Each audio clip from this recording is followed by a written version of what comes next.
Hello, everyone, and welcome back to United21 Season 37. I hope you guys are nice and awake here at 10 a.m. because for gamers, that is still quite early in the morning. We have two best of threes for you today, Brute versus ENCE Academy and Bushido Wildcats versus Migo Short, and we're already going to get into the veto of Brute and ENCE.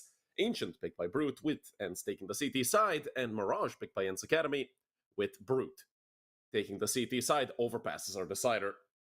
If we do end up getting it,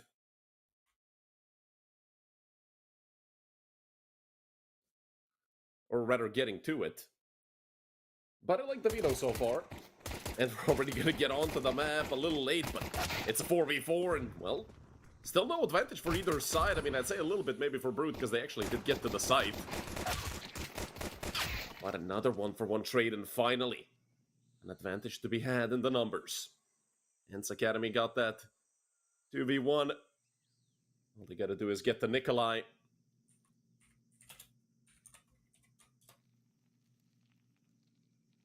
He is coming from Temple.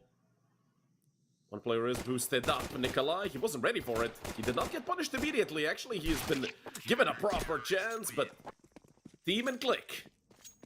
Gonna end this off quickly. A double kill for each one of them. And round number one for ENCE Academy. A couple seasons ago, 5 or 6, let's say. I mean, season 31, 32. I can go check it right now. I remember that this team was here, and, well, ENCE Academy were always playoff bound, to call it. And, well, if they win this best of 3, they will be in the playoffs. Bushido Wildcats as well later today, a team that was around for a little bit. But yeah, they had Miltsy was still there, too high. So, you know, 3 out of the 5 players from that roster of ENCE Academy still here. And back then, well, ENCE Academy made it somewhere halfway through the lower bracket. They ended their group 2-0, which you're going to have a chance to do today as well. And while I'm yapping away about their previous success, Miller and team picking up a double kill each, and it's click to close out the round. Very good job done by ENCE Academy as to not allow the plant to go down. That is quite important. We've seen teams just get a plant and that starts off like that, lights a fire in them to keep forcing and try to force that first round win. But, I mean, plant or not, Brute would have a full buy here anyway. Maybe some weaponry would be better.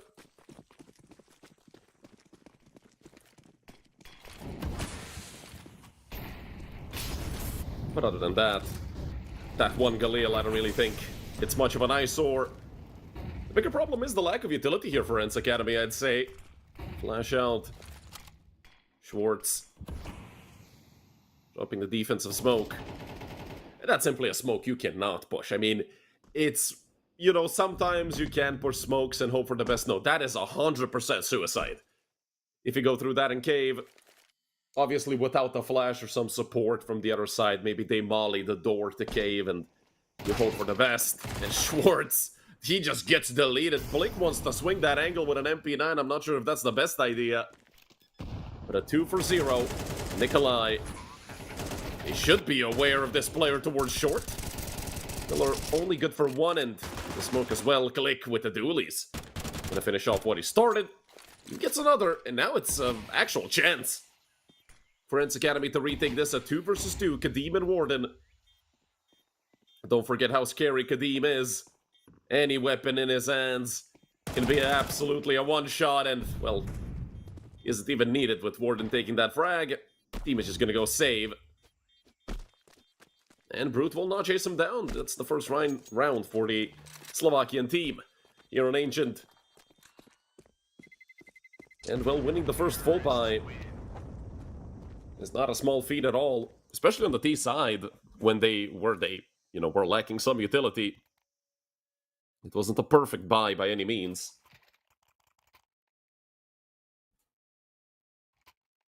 So it does feel like things are only going to get better for Brute, but obviously could have maybe been a misplay on the side of ENCE Academy players, which I do feel like they overstepped just a little bit. I'm not really sure about those peaks, at least I personally don't really like them.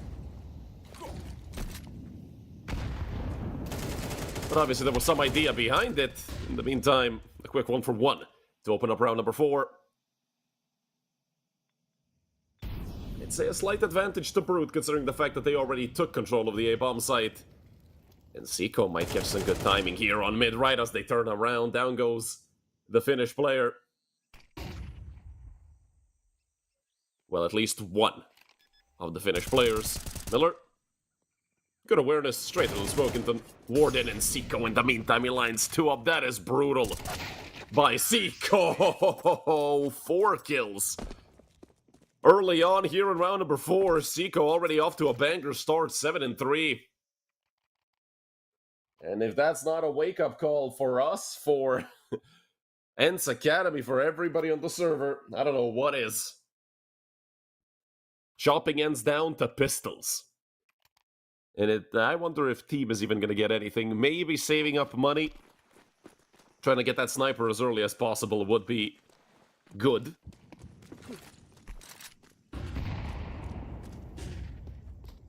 A 5-man stack towards A with 4 of them going donut. This flash might get Kadim killed, or maybe not Kadim. Maybe I'd prefer... Well, okay, he did throw it. Somewhat. Towards top heaven. That's actually a perfect Molotov. But anyways, Reelzen is going to have his hands full here against these players. They are full eco. The backbench is going to eat him up. And hell, he might even be on for the ace if Kadim doesn't shoot him in the back, but Schwartz... Straight in the face, 2 kills. A MAC-10 and an AK lost. I mean, that is perfectly fine for Brute. And so I feel like they can be relatively happy with this round. They got figured out very early on and still managed to get 2 kills.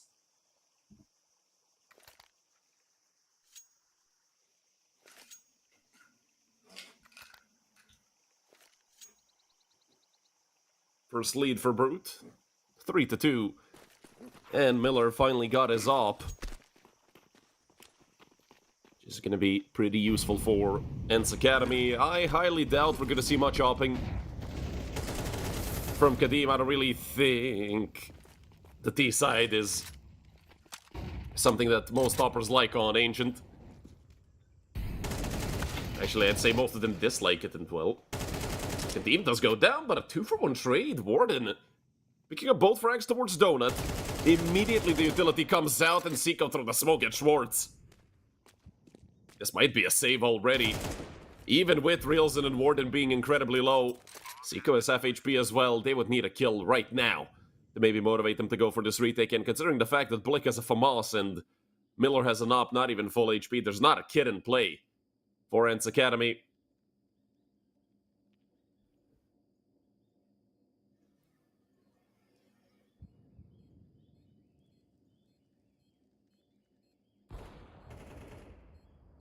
Upshot does ring off. Now they know where Miller is.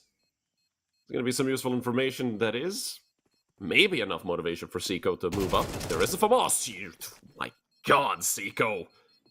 That is disgusting. Miller, I mean, at this point, he's going to be living on a prayer. Bon Jovi and everything. Maybe even a wallbang that could connect. Miller! You love to see it. He gets out alive. Even gets some style points to go with it. Great work done by Miller, but they need to call a timeout. They lost 4 rounds in a row. Usually teams call it when it's 5, but they're just going to call it here before they get the even to the full buy round.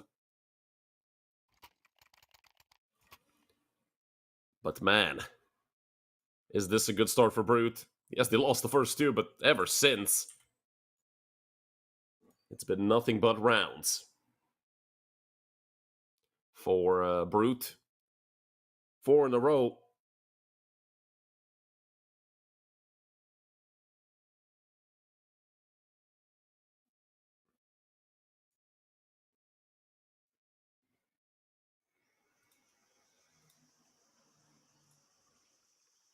And with the timeout passing, it's 4 pistols surrounding that op on the side of ENCE Academy. I would like for Miller to try an aggressive play. You know, the old school shoot once, reposition, shoot once, reposition. The only problem is ENCE Academy have no idea how open the map is. all 5 members of Brute over towards A main. Team is gonna come up close with the Deagle. He's gonna decide to double back. Warden's gonna be the first one to come out. Utility from both sides. The off is there. Missed shot. Might even getting killed, or maybe not. Actually, Miller gets out of there unscathed. The Warden, if he starts spamming through that smoke, Lick is gonna be dead. 50 HP and a 5-7. But it's the most disgusting pistol in this game for a reason. Lick does get traded out. There's a player tucked away towards CT still. Kadim. Well, missing a couple shots against Team. That's what's gonna happen. But I think Miller still just wants to save this. Schwartz is there. Could go and look for an AK, potentially, but from deep in CT, I don't really think Schwartz is going to be seeing much. Hell, at this point, saving that Kevlar should be his number 1 priority, and well, he's going to be fine over there towards deep CT. Another round that goes the way of Brute, but obviously against 4 pistols, I mean, hell, ENCE Academy still did a decent job, and we actually even see Schwartz get to an AK, which is pretty good. Saving that big boy rifle and the op. Could lead to some good things for ENCE Academy, but obviously they need to cut this streak of rounds from Brute as soon as possible. Or rather end it. 5 in a row. It's not going to be pleasant for the Finnish Academy team.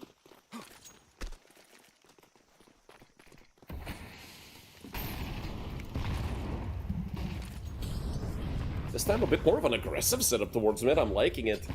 ENCE, they sense they need to switch something up, but again they fail to look at heaven. And they lose 2 players because of it. Team is stuck towards Kenny S. I'm not sure if they're gonna clear it. They definitely will. Kadim absolutely drills Team. And Brute are looking at a potential 6th in a row. This is not good for ENCE Academy. T-side ancient, by the way. Obviously, it's not the worst T-side in the game, but hell, sometimes it can feel like it.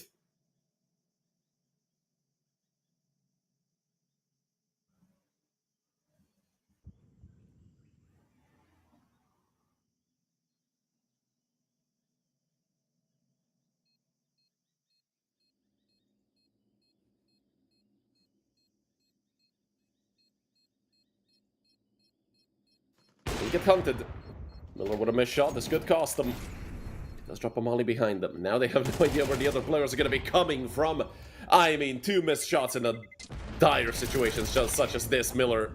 Ay. Both Miller and Blick missing quite badly. Nikolai going to pick up a triple kill. And that is quite disappointing from Miller, especially. Obviously, those aren't free shots, but again, something that you should be hitting. Brute are going to be the ones to call a timeout.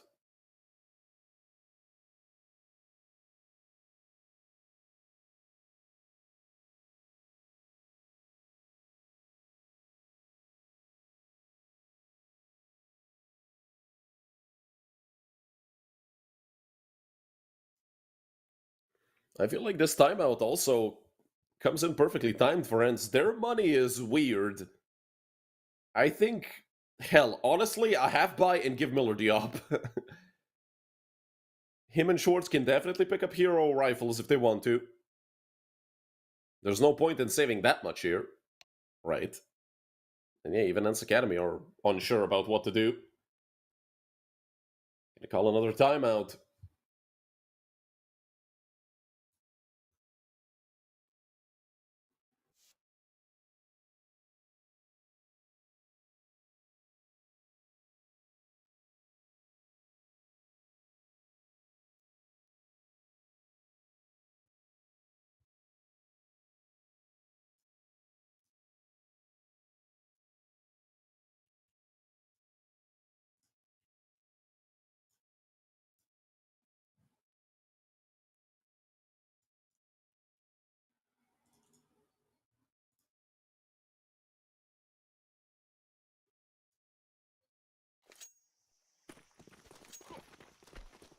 We're going to be back with round number 9. And Miller does have an op. They actually went for the full buys with both Schwartz and Miller spending all their money. That's why they have 3 M4s and an op. Still an MP9 in the hands of Blick, but Blick is 0-7. I'm not gonna say he hasn't earned an M4, but I'm gonna say he hasn't earned an M4 yet. Team, on the other hand, on the other side of the scoreboard, towards the top of the team. And even he doesn't stand a chance against Nikolai. Luckily, Miller did finally hit a shot. Hell, that's his 8th frag and the 9th. Miller looking for more. He might be forced to go back. Click will get a kill through the smoke. That's gonna leave Reelzen and Seiko completely alone here in the 2v4. Some damage through the smoke onto Reelzen. You want to minimize that as much as possible. Hell, 75 HP should be enough for Reelzen. In any aim duel, 3 of them gonna come out through temple right now. Reelzen fully blinded. They didn't look at him immediately. Seiko now dancing around default, and Schwartz is just gonna drill him. Finally, ENCE Academy able to break the streak of rounds of Brute. They finally put their 3rd on the board after waiting for so long. 2 kills for both Miller and Click. And that's why I was a little disappointed with Miller a couple rounds ago with him missing those shots. You can see right then and there how much actually hitting those op shots can change the round completely. 2 kills for Miller, and not only that, but he also slowed down the push of Brute quite a lot. Give his teammates enough time to rotate. Reelzen, oh, he loves plays like this, although taking 30 damage already. It's team to close him out. And already the man advantage for ENCE Academy, only made better by Miller. That's the bomb dropped as well. They do pick it up immediately. It is Schwartz. Well, it is Seiko after all, and Seiko has been hitting everything. You can't even blame Schwartz for that. 12-5. Seiko is literally sick. Here, starting on Ancient. The wallbang will not connect. Seiko still looking for more. There's a Molotov here. 1 player tucked away in cave. 2 of them here. They need the double. Seiko's Molotov post-mortem will get the frag, giving Kadim a realistic chance of 1v2, but they just run out. And I absolutely love that from Miller. Baiting for Click. He knew he was risking a lot and, well, just held A on his keyboard and said, screw it. I'll run out, spam the USB, see what I can do. Click is going to clean it up. And if he doesn't, well, unfortunate. Luckily for ENCE Academy, that did not happen. They won the round.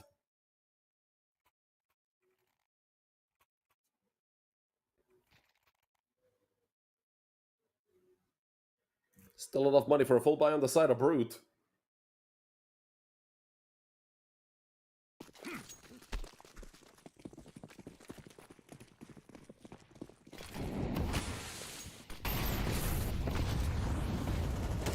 Click. Pushed back, and in the meantime, team actually got a kill with the molly onto Warden. Nikolai left with just 14 HP as well. This is another phenomenal round start for ENCE Academy. Look at this aggressive setup. 2 of them, Schwartz and Blick. I thought they would swing together. Blick spotted out. And just holding down mouse 1 with the M4. He gets 2. Great work by the B defender. He will get mollied out into the open. Blick given quite a few chances by Reelzen. I'm surprised that nobody swung off the back of Blick going down, and the nade's gonna come through. Miller gonna be the one to avenge his fallen comrade and even double up. 12 kills for Miller. Him and team really looking to chase down Seiko's frags and become the top frag on the server.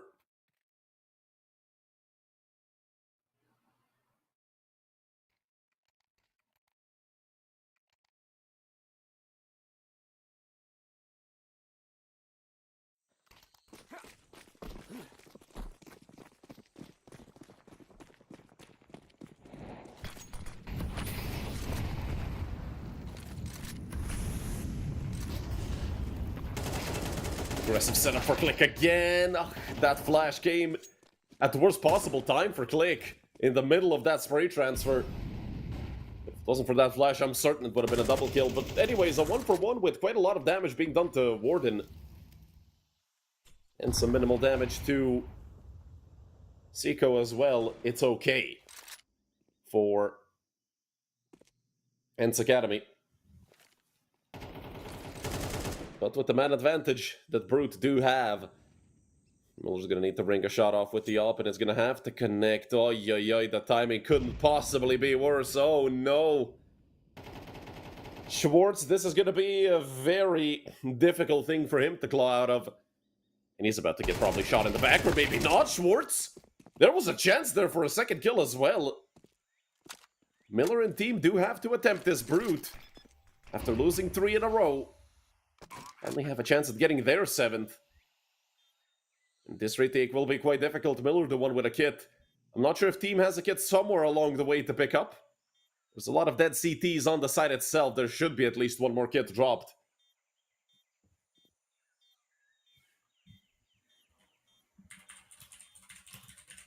Miller, not ready for the close angle. Now it's team. They get just one. Kadeem closing out the half with a triple kill, doubling his amount of frags, and giving Brute a 7-5 lead.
Gonna be back with the second half pistol, and already ENCE Academy just plus W over towards the A bomb site. Hell, nobody's watching mid. Who the hell ever went to mid, you know? 2 kills go the way of ENCE Academy incredibly quickly. Blick and Schwartz are the ones to pick them up, giving their team a 5 versus 3. Here up against Brute. Seiko, already gushed. And the Seiko really would need to get that kill, even with the low HP. More than looking for something with the dual Berettas. I mean, 1 or 2 kills here are just not enough. Reelson rifling off shots with the dualies. Oh my god! Nothing connects. Team just dancing around big box and getting 2 headshots. 6th round on the board for ENCE Academy.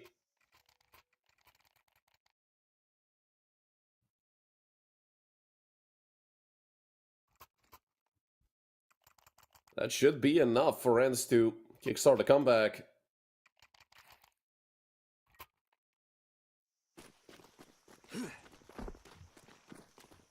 Just a flash in the hands of Warden, so 5 USPs probably going to see them all grouped up together. Warden holding that flash over towards Red Room, and Kadeem is going donut. So they can have at least some info on when ENCE Academy decide to push mid, since top mid is smoked.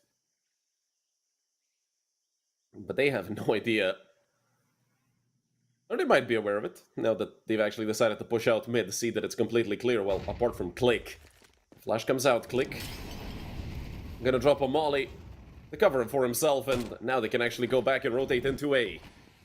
Technically, a 5v3 for the moment, but Click will arrive. Blink is on the other side of the universe with that Mac 10, so the man advantage is here for Brute if they just decide to toss themselves through that smoke. And that's exactly what they're doing. Unfortunately, they all came from the same spot, and it's very easy for ENCE Academy to just keep their crosshairs trained on the same angle. Team with a triple kill up to 17 frags. And it's looking good right now for ENCE Academy. Coming into the first full buy round here, don't forget, it was won by Brute in the first half, but it was won on the T side, so that might be a pointer as to what's going to happen here.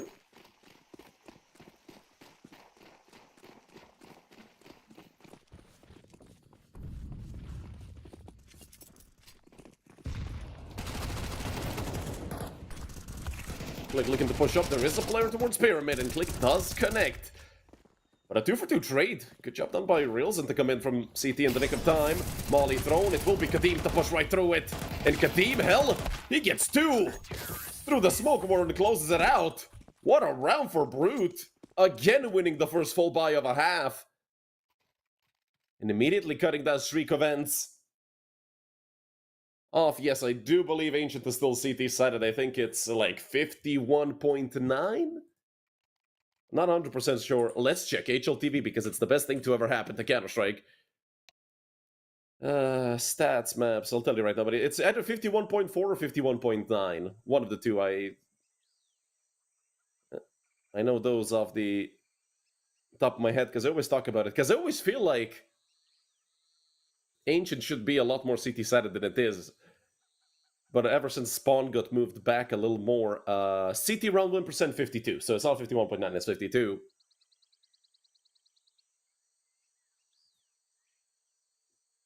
ENCE, with their second to last technical pause.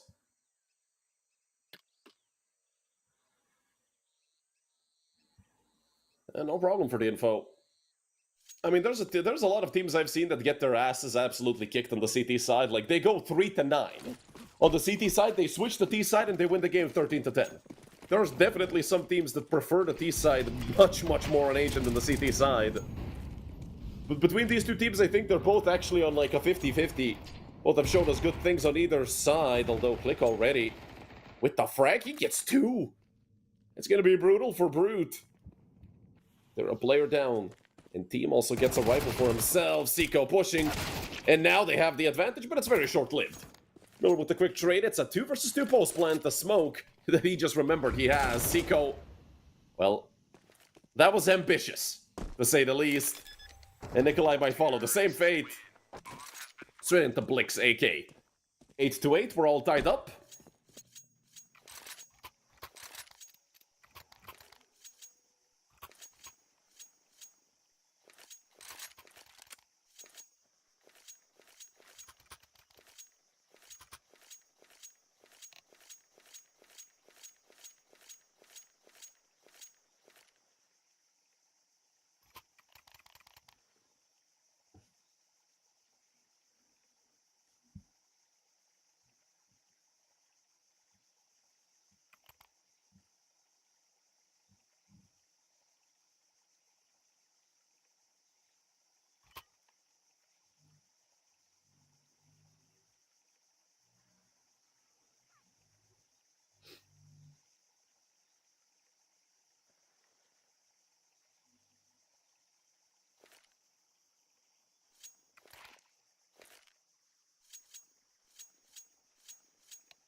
Luckily, the technical pause is quite short-lived. 3 players out on mid for Brute. Going to go with that aggressive setup, 2 on B. This could be looked at as somewhat of a default for the CT side on Ancient. Because we all know the A side gets neglected by both sides quite a lot. Seiko, well, ill-fated swing. And it's going to end with a 2-for-1 in the favor of ENCE Academy. Now it's Rilzen with an MP9 looking to make things right. Hell, even yoinks the M4 away and gets out of there. Does still seem like ENCE want to hit towards B. The bomb is dropped in front of B with 3 of them positioned over here. But again, 4 versus 3. They have 3 rifles. Only a single one on the side of Brute. The 5.7 and an MP9, though. We know how strong that weaponry is.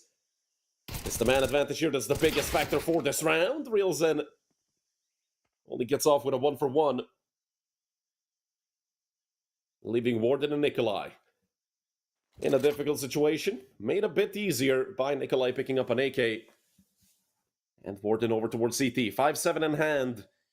I always say this pistol is disgusting. It's going to need to prove it here, because if Nikolai ends up at any point alone in this round without Warden getting at least one kill, I don't think he's going to be even going for this retake. 5-7 does come out.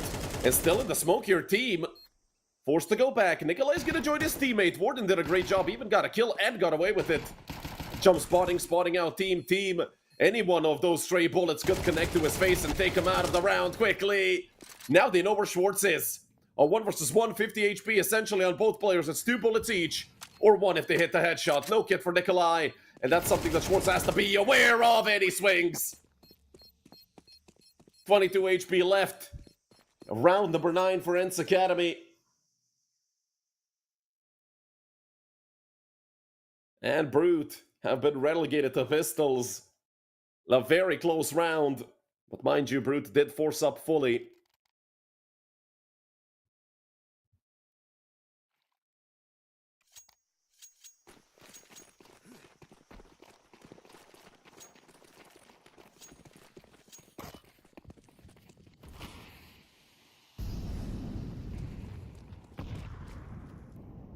Four Deagles and a 5-7 on the side of Brute, but nobody has Kevlar, so even if they do pick up guns,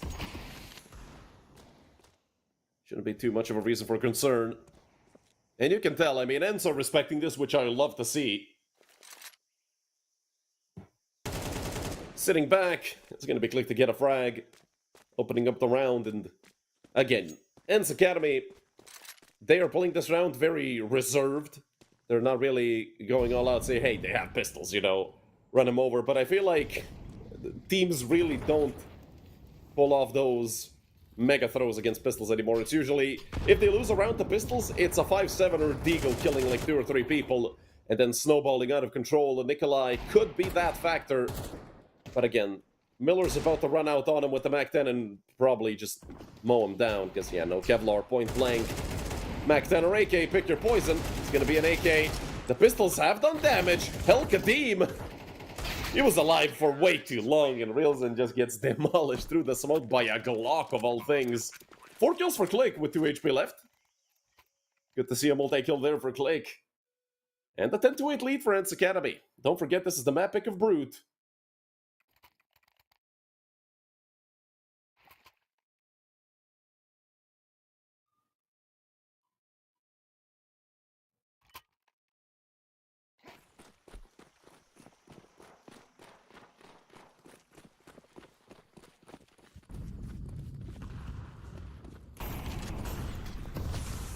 Click looking to quickly push out into B, and a quick 1-for-1. Seiko looking to hold on to the site. But that's all he could do. 1.5 kills, but hell, it's a good job done. Wallbang will do so much damage to Schwartz. He was the full HP player. Left with just 21. They're going to need to connect these headshots instantly. Schwartz finally traded out. And Miller just going to swap places with him. The flash does come out. Into the smoke. Miller's still here, and he does connect. Now it's a 1v1. Realzen does have a Molotov. And it could win the round right then and there, waiting for that smoke to go out. Molly will land. Drops the smoke on his feet, but Realzen burns! Oh no! I swear he threw the smoke.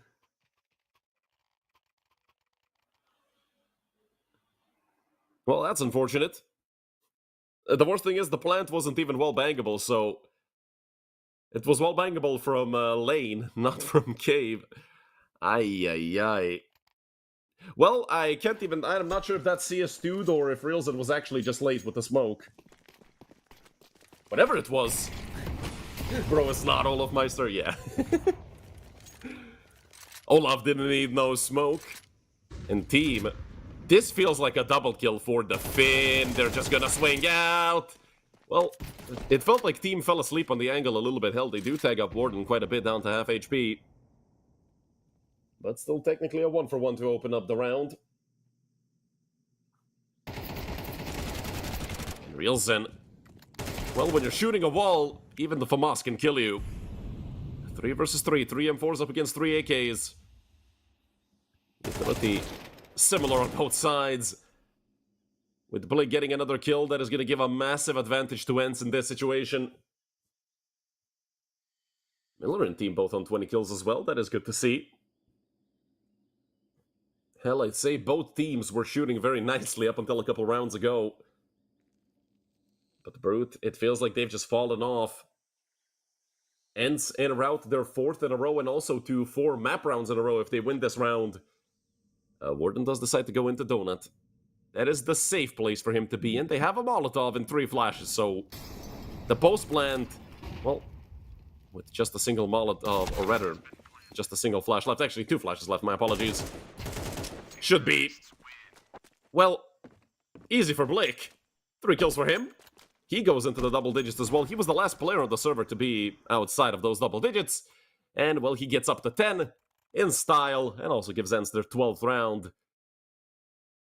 4 chances in a row for ENCE Academy to close out map number 1. As I said, the pick of Brute and Mirage is a very strong map. I mean, even for the old roster of ENCE Academy, well, the old roster that had 3 of the 5 players you see right now, Team Miller and Schwartz. Too High and it was Kaspersky. I think ex-Kaspersky for quite a bit of time. And after him, it was Miltzy that joined this roster. They had mixed success. They would do very well in the groups, but then in the playoffs, they would just, I don't know, collapse, fold under pressure, and you know, it wouldn't be such a good time for ENCE Academy in the playoffs of United21. A 1-for-1, make that a 2-for-1. Clicking Miller and Schwartz. We might be looking at the end of map number 1 here, ladies and gentlemen. Only Warden left with Nikolai. But Nikolai has an MP9. He might end up being a little bit of a non-factor, especially now that he's stuck in this corner. Nate comes out, it's team to end him off, and now it's officially just Warden, and now it's nobody. 13-8, 5 rounds in a row for ENCE Academy to close this out. A phenomenal map 1 from ENCE Academy. 21 kills for both team and Miller. Click also up to 16, I believe. And as I said, I mean, a very good map for ENCE Academy. To do this on your opponent's map pick, to do it on the quote-unquote tougher side, ENCE Academy doing a very good job. In Brute, they are one of the most inconsistent teams I think I've ever seen. So I wouldn't be surprised if they come up to map number 2 with fire in them, because Brute are a team that can lose map 1. I mean, this was relatively dominant, 13-8. Again, I can't really say it was that close, especially considering at one point this was a lead, I believe, for Brute, 8-7 or even 8-6. So Brute, they need to recuperate here coming into Mirage. You guys go grab a snack, grab something to drink. We're going to be back after a short break.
Hello everyone, and welcome back to map number 2.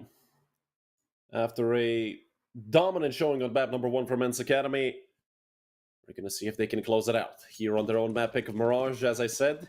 Map number 1 was the pick of Brute, meaning the best thing here for the Slovakian team is, well, the fact that they do get to pick the side. I feel like that's, well, maybe the only positive for Brute coming into Mirage, although they do have 3 players on the A site.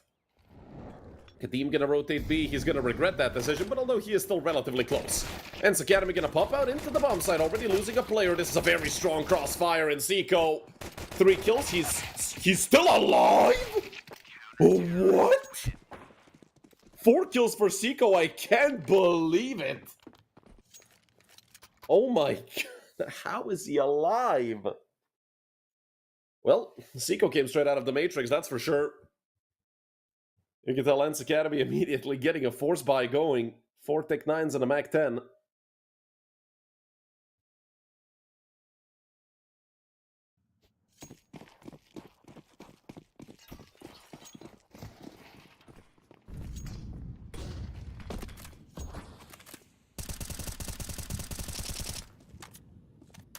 Wilson spamming a bit through the smoke, hoping to catch somebody pushing out. A decent amount of utility for ENCE Academy, considering what type of round it is. A nade that will do quite a lot of damage, both on the Blick and team. Down to 30 and then some. Blick goes down towards short as well.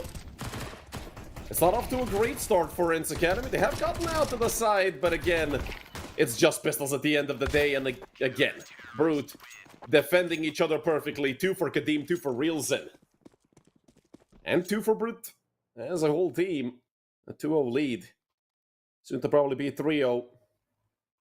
Considering ENCE Academy are essentially going to be here with, I think, 5 Glocks. Maybe 2 or 3 Deagles, actually, now that I think about it, because they do have 2,900 loss bonus. But again, it's really a question on, do they even want to spend that extra money? At the end of the day, it's a single Glock and a single Deagle in a single P250.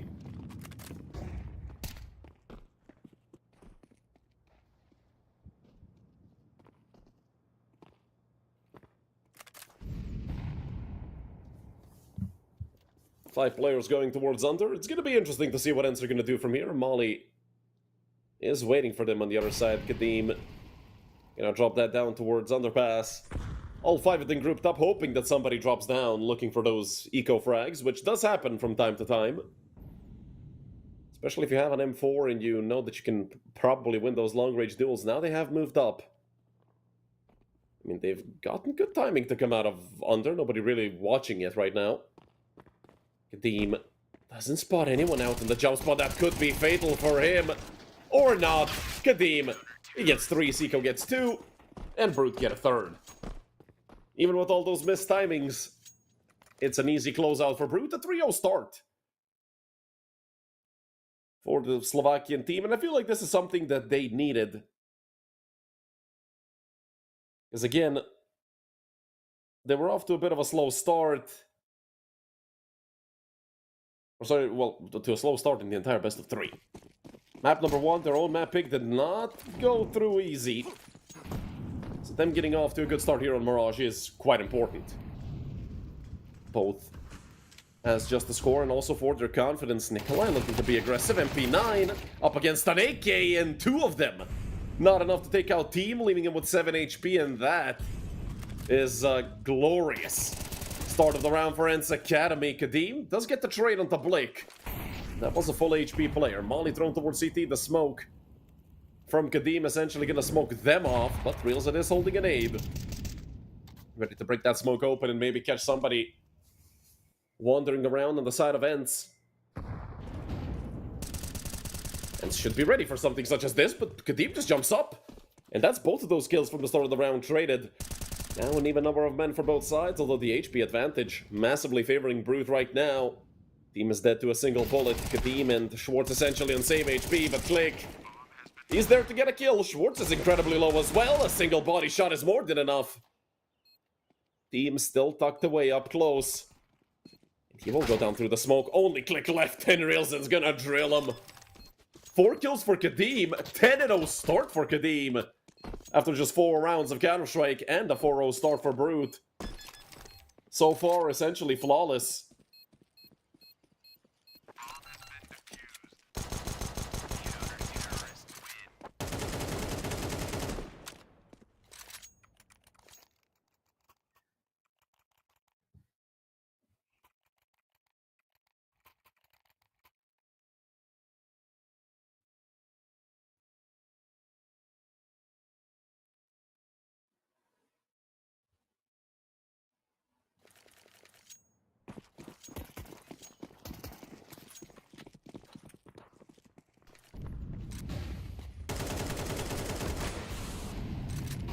Bit of spam towards top mid from Kadim, actually doing quite a bit of damage to Schwartz.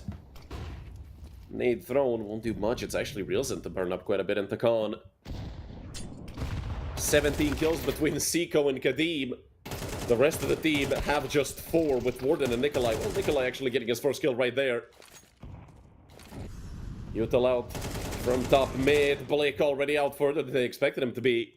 But now it's only him left. And he just got his first kill, but he won't be getting his second. At least not around number 5. A very, very dominant 5-0 start for Brute. And I'd say ENCE Academy should call a timeout here. Usually teams, after they lose 5-6 rounds in a row, it's sort of the default thing to do, to call a timeout, see what you're doing wrong, and try to fix things up.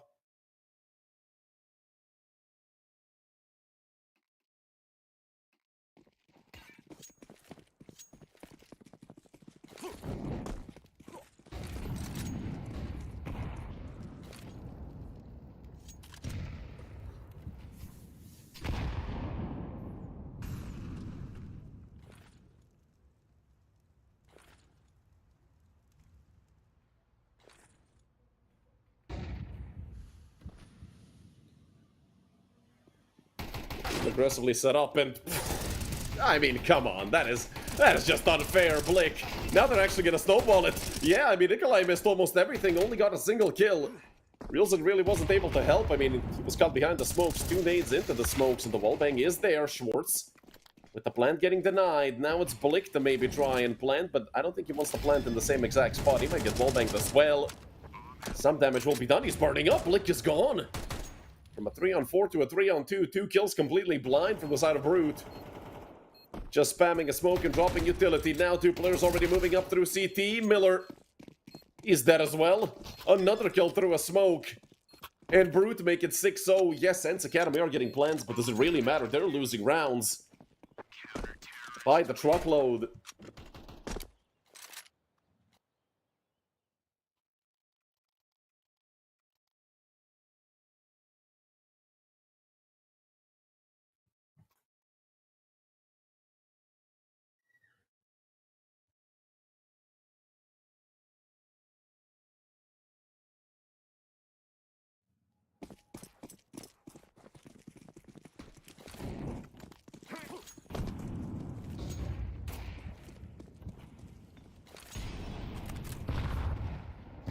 Smoke out from Khan. Should be Reelson dropping down, maybe even towards Underpass, and see what's going down there. He does have Kadim holding top mid for him. In the meantime, ENCE Academy gonna rotate 3 players, or rather 2, to put pressure onto the B site, with Click chilling in Underpass, and still looking for the first round. But with Kadim and Seiko being, well, at a combined 22-3 score, it's difficult to play against that until they either overheat or just start missing shots. It's gonna be an extremely difficult map for ENCE Academy. Hell, it already is. The best they can get out of this is a 6-6 half, and even then, I don't think Brute are gonna allow him to get 6 after starting 6-0. Good nade thrown. Once again, good timing for that nade. But Blake does play quite close. It will be a split towards B by ENCE Academy. Warden is aggressive on short. It's going to be an early sign, and so will Kadim's op. And oh, that's a flying corpse. Schwartz wondering when they signed up for Kerbal Space Program. Warden would have been laughing his ass off at that ragdoll bug and got shot. Schwartz legged, but he does immediately headshot Kadim. Reelson already out towards backside. This is a very aggressive play by Reelson. His teammates are a bit far away, but it doesn't matter. Reelson gets that. He gets another. Leaving just Miller. Miller's Glock will be enough to take out Reelson, or maybe not. Drive-by USP.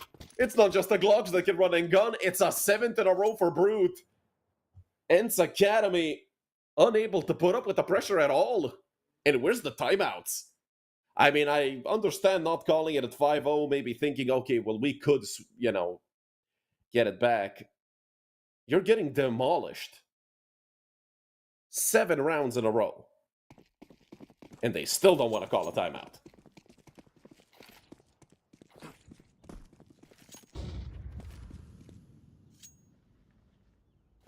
I'm still a bit worried as to why they're not calling it, but hey. Obviously something on the side of ENCE. They think they can get it with just being stubborn and trying to play these rounds out. But they have already lost 3, almost 4 players actually. Schwartz does get that trade. A very important play being made by Schwartz, not just a frag. Nade out towards default will do decent damage onto Schwartz. A player spotted out going towards garbage. And Schwartz mollied out of position. It's only Miller with the op. He nearly gets the collat. He did collat them. And reels and survives with 14 HP to win the round. Well, 8 in a row. I don't want to say it, but I will say it. By some statistics, by some very smart people, when teams get up to a 8 or 9-0 lead, they have over a 92% chance at winning the map. Which is, well, at this point, almost a guarantee for Brute. But almost is never good enough in Counter-Strike.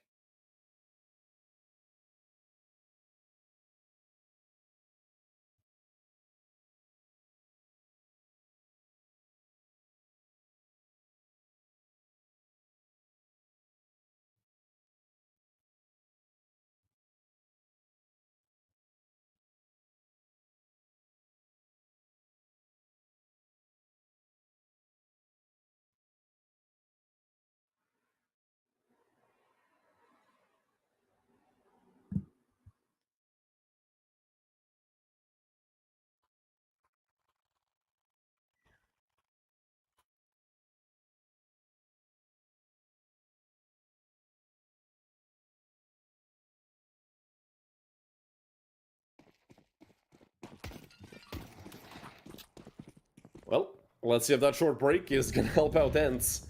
At this point, if they don't win at least 3.5, hell, I'm gonna write them off. Maybe 2.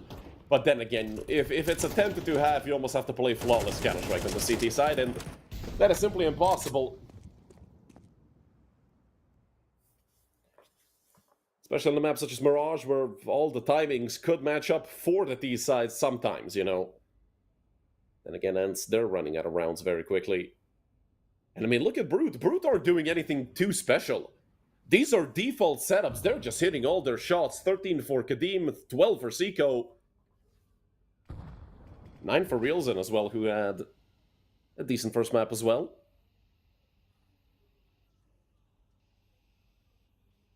And Brute have equaled the amount of rounds they won on Ancient. Oh, this name could do so much damage. Warden, he does hear them in the smoke. Warden pushing forward. It's a jump shot. And a 2-for-1. Somewhere else, Kadim got a frag. They're not looking at the site. They were ready for a short. And that's Brute switching up their setup just a tad bit to throw him off. It's only Miller left. He needs a 1v4 and the ace if he wants ENCE to have their first here in round number 9, and that's just not looking possible. 30-ish seconds left. And Miller's bleeding HP. 3 more kills left. And it's Realzen to go up to 11. 11 for him, 14 and 13 for Kadim and Seiko. Hell, it might be a 13-0, but now that we've mentioned it, well, you guys know how Caster's Curse works, and generally how jinxing things works. It's not going to be a 13-0 just because we mentioned it. Although I feel like even jinxing here, even Superstition doesn't save ENCE from what's happening to them right now, because, I mean, they're getting beat up.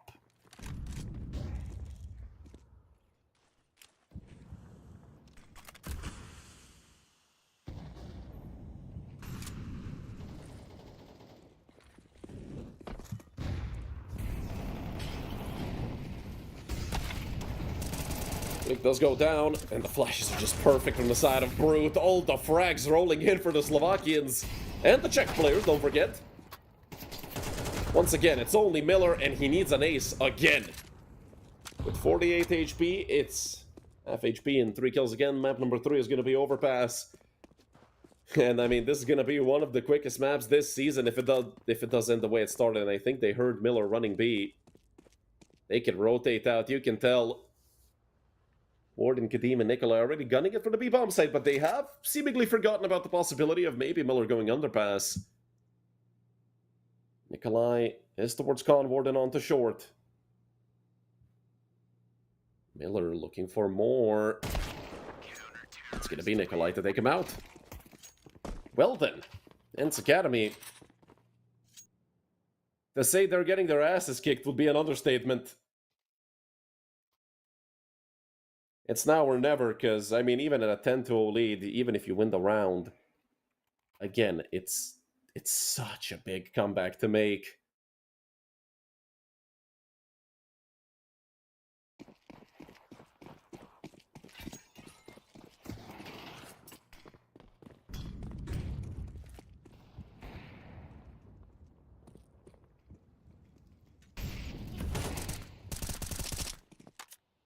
A Mac-10 in the hands of Blake. Everybody else do have rifles, but look at their utility. They have a single smoke and a flash remaining. And Blake goes down. They do get a quick trade. Schwartz, he is needed here more than ever, and it's Nikolai through the smoke. No tracers on that A1S, so they had no idea where they were getting shot from. Miller and Click left, and Click has 25 HP left. Miller, he has been the top fragger here on Mirage, but it doesn't really matter, that considering the fact it's a 10-0 lead. And both of them have been spotted out. Even though they did get the kill. Kadim, okay, well, that's just taking a piss at that point. I feel like he got enough time for a quick scope. Obviously, hindsight is 20/20. They're both gonna jump into window, luckily. Miller turns in time, goes up to 10 kills, ENCE get their first. Okay, now we can go to map 3. And it's a technical pause. And Blake disconnected from the server. Now this map is gonna be 20 minutes longer because it's probably gonna be a power outage, internet or something. Hopefully, it's just internet going out, but something tells me that it's not just internet going out.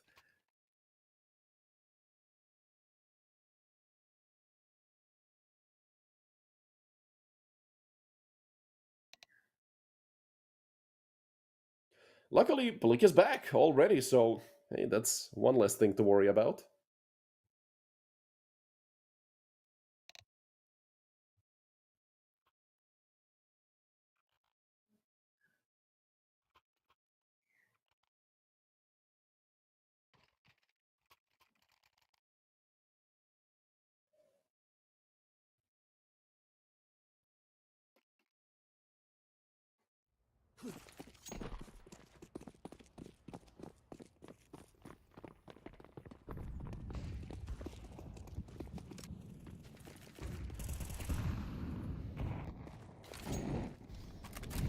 Deep Molly from Warden.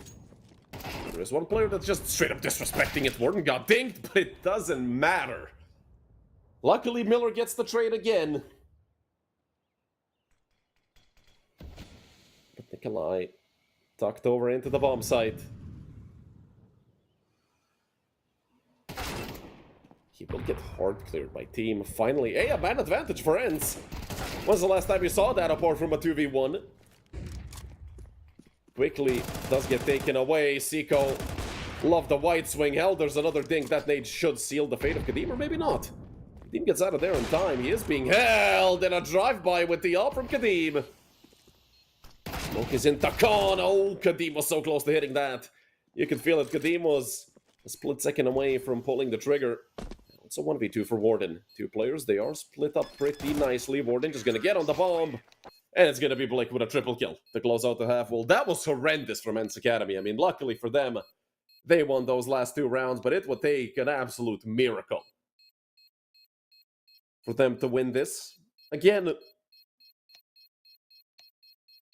it's not impossible.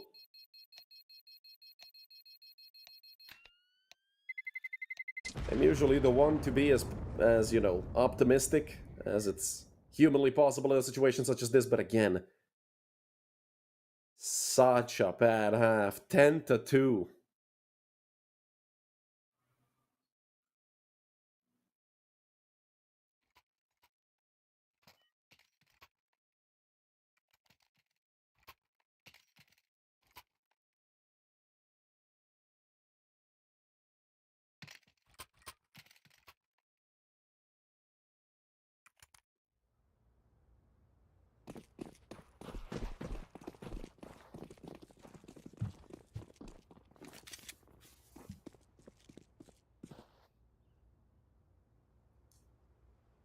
Dualies for Miller. He is the one over towards Zaps. Has the smoke in hand as well, throwing that. could lead to him getting a massive lineup with the dualies. Reelson spotted out towards top mid. That usually is a sign that a player, well, when a player is top mid, that they're gonna go B, and, well, those dualies do absolutely nada. It's Click who has to pick up the broken pieces, and he ends up being the broken pieces himself. Seiko looking for more. He already has a double kill. Seiko really doesn't know when to stop, and hell, who could blame him? Seiko, he's had 2 great maps in a row. Unfortunately, map number 1, well, even his good play didn't really result in anything. These shots are being missed left and right, but it's Kadim to close it out. 2 for him, 2 for Seiko. The 2 top fraggers for Brute. All map long, make it 11. And at this point, I think we can get our tickets punched. For a train, a plane, a boat, whatever. Into Germany.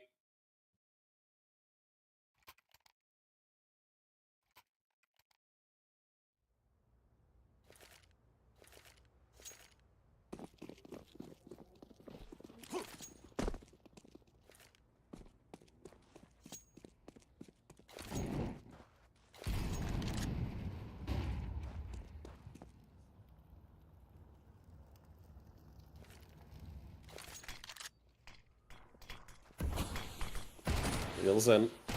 Mac 10. And, well, against players that don't have helmets, it's gonna do a decent job. The 5-7, of course, gonna take him out of the round. The 4 versus 3 for Brute. I mean, at this point, I feel like we could all go and, well, on a well-deserved break, because this map is over.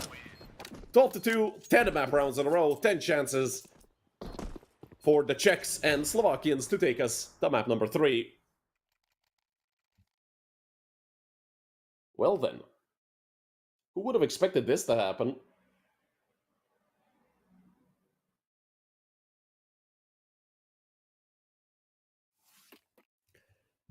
I remember reading a message in chat that somebody wrote, Brute don't stand a chance on Mirage. Well then. Brute looking like a whole different team compared to Ancient. And now map 3 is in the air. It's Overpass. I have no idea what either of these teams look like on Overpass. Click.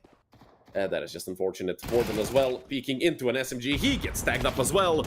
But let's be real, this map should be over. Miller, it's good to see a shotgun get some action. Hey, all 3 of these guys are low. Blick has a chance, let's be real. 2 bullets each. Maybe even 1 for Reelson, and the MP9 could be lethal in a situation such as this. All he needs to do is run and gun and never stop moving, never stop firing. And Blick is on for the 1v3 clutch. Needs just 1 more kill. Reelson, what a peek.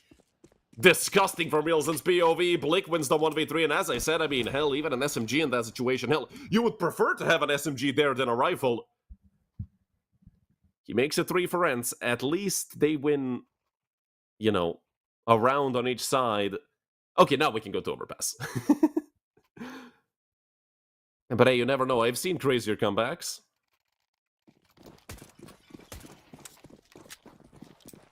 Obviously, I'm still not fully sold. I'm not even close to being fully sold on this comeback. Nikolai does not get that first kill. It's actually Seiko to trade him out. But then again, they can just juggle these rifles around. Until, oh my god, Seiko, stop it! That's like his 5th kill through a smoke on Mirage alone.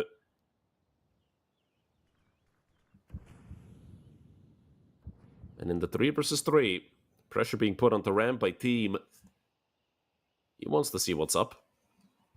And hell, he might run into Reelson. Rather, Reelson might run into him.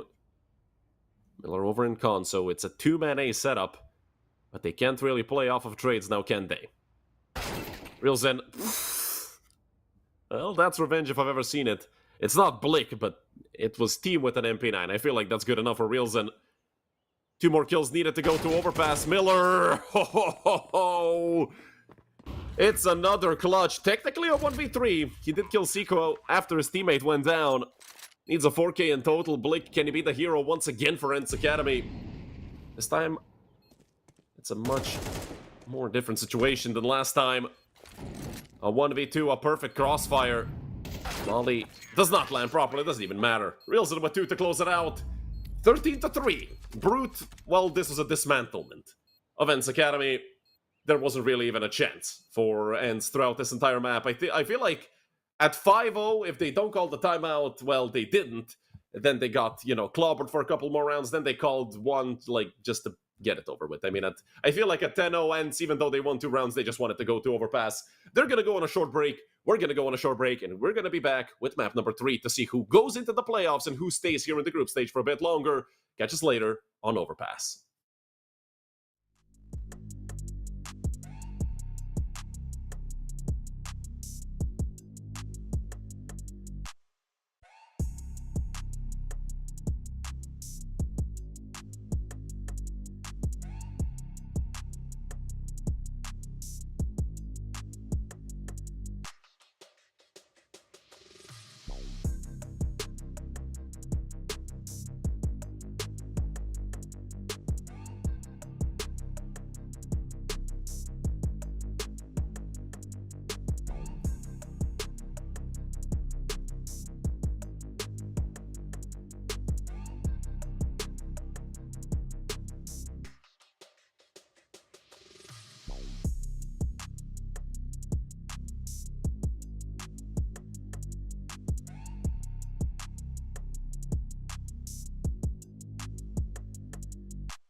Hello everyone and welcome back to map number 3 of the 1-0 bracket of the group stage here in Group B for ENCE Academy and Brute. The winner of this map goes to the playoffs, the loser of this map stays in the group stage and waits for the winner of the next best of 3 that we have, which is going to be between Bushido, Wildcats and Migo short. But we got to see this one through first. And the knife round here is going to be very important. It's Overpass, for goodness sake, and we know how CT side of this map is. So Brute are just probably going to stay on this CT side. After map number 2, I don't know what to think about this best of 3, honestly. ENCE Academy looked very strong on Brute's map pick, and then they got shredded on Mirage 13-3. They didn't stand a single chance up against Brute. I really have no idea what's going to happen here on map number 3. The percentages, I feel like, after winning map number 2, getting that extra momentum, and feeling, well, extra confident, I'd say, I would have to say it's probably Brute taking this. But then again, you never know if ENCE Academy are going to wake up. We haven't really seen much from, like, an individual on the side of ENCE Academy that they're, like, carrying everybody, or the things that Seiko did 2 maps in a row, being undoubtedly the best player for Brute, joined by Kadim, of course, and considering the fact that this is Overpass, Kadim and Miller are going to be massive factors here with the ops. Both T and CT side opping is, well, especially CT side opping, but T side opping is also pretty good on Overpass, which you cannot say about a lot of maps. And Railzen already aggressive, but this is a variation of that setup with somebody pushing mid, because they didn't put 4 players on B. It's Railzen to gather some early info. Now they're going to push up. ENCE Academy. A quick 1-for-1 Kadim. He would have to get at least 1 more to make it a bit easier for his team. Miller does take him out. And Railzen already looking to tuck away towards Toil as he's over here in the splitter. But they've all gone long. 4 players on the side of ENCE Academy going long. That is interesting. Knowing you're up against USPs, obviously they have, you know, a USP of their own and the P250. And already Nikolai left with just 7 HP. Gonna rotate over towards Dumpster. Only has a flash. The smoke is out already. Nikolai does connect on a frag. That's the 3v3 they needed. And look at Railzen. Look at Railzen Miller. He did not turn. Railzen did miss his first shot, but now it's the man advantage here for Brute. Railzen maybe wanted a bit too much, but I do believe he also expected them to rotate down towards B, and that they're doing that right now. Nikolai, he can be hot on their heels right here. He is going to go around. He sees 2 players, but Schwartz takes him out. Warden already down towards B. He is going to hear them running, or maybe not. Warden.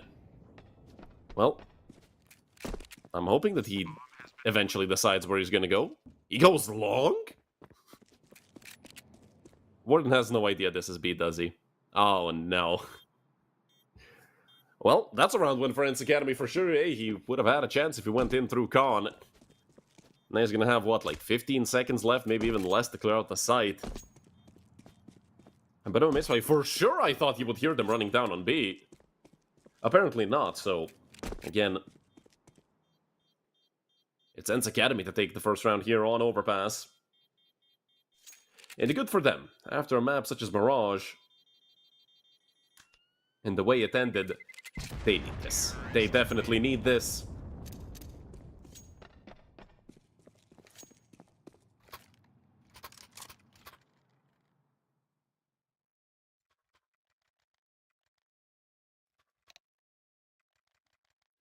And it's an immediate tech pause for Brute.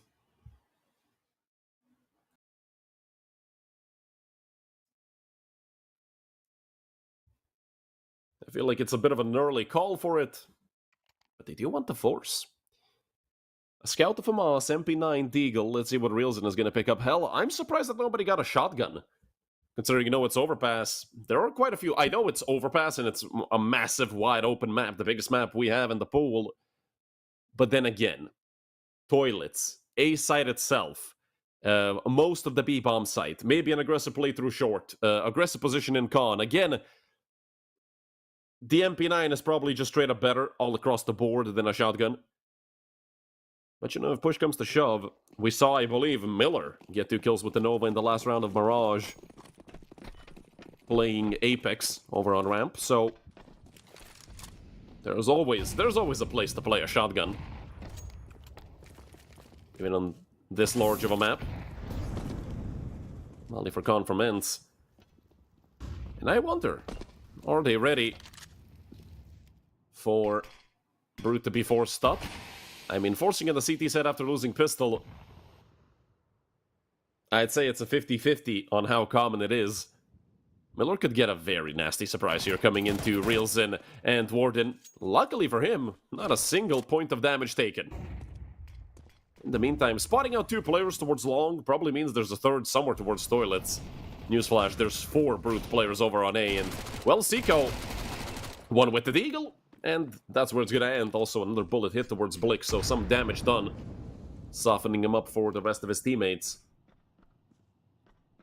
It's going to be a very tough retake for Brute. They have a smoke, they have a flash. The only problem is the 10-second defuse is going to be a killer for the Slovakian team.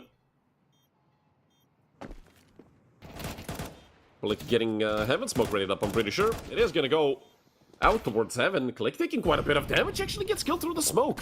Blick is holding that exact smoke towards Heaven. It's falling apart for ENCE Academy. Only Blick and Miller left. They need both. And only Miller left with 7 HP. Time has officially ran out for Nikolai. Miller did a good job at buying as much time as he could. Getting killed at like 10.5 seconds. Just means ENCE Academy are going to win another round, but oh boy, did they lose a lot of players. They lost everybody. It's going to be a massive kick in the teeth for their economy.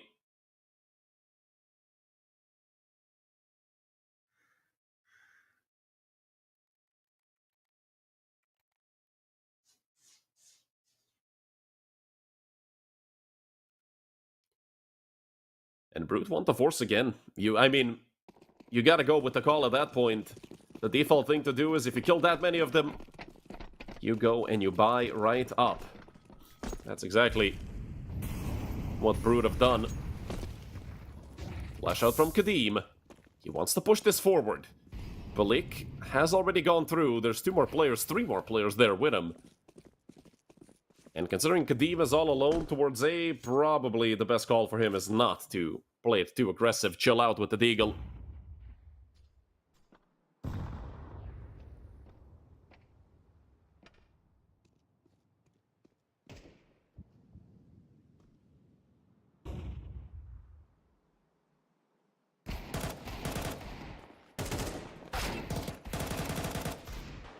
Warden Kadim, though, getting 2, it's 3 for Brute.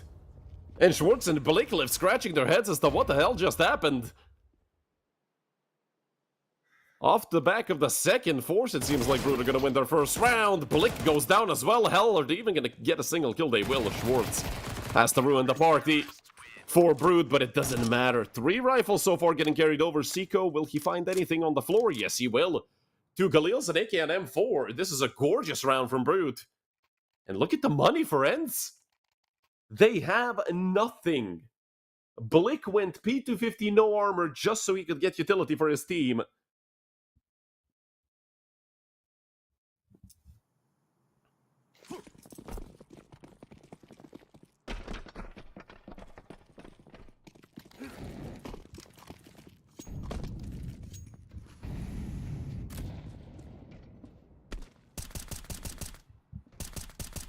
Seiko gonna be very aggressive down towards Monster. I mean, I can't even say that's very aggressive. He's just spamming the smoke. That's the default thing to do. Oh, this nade is gonna have some good timing behind it. Click has taken some early damage. Team burning up. Seiko's down to 20, but he's still fighting. And Ellie is still getting kills. Good flash from Warden to help him out. The struggles for ENCE Academy continue. And off the back of this force buy round, doesn't seem like they're really going to be getting much. Maybe 1 or 2 kills. But that's probably the best that they can get, obviously, unless Brute make a tragic, and I mean extremely tragic misplay.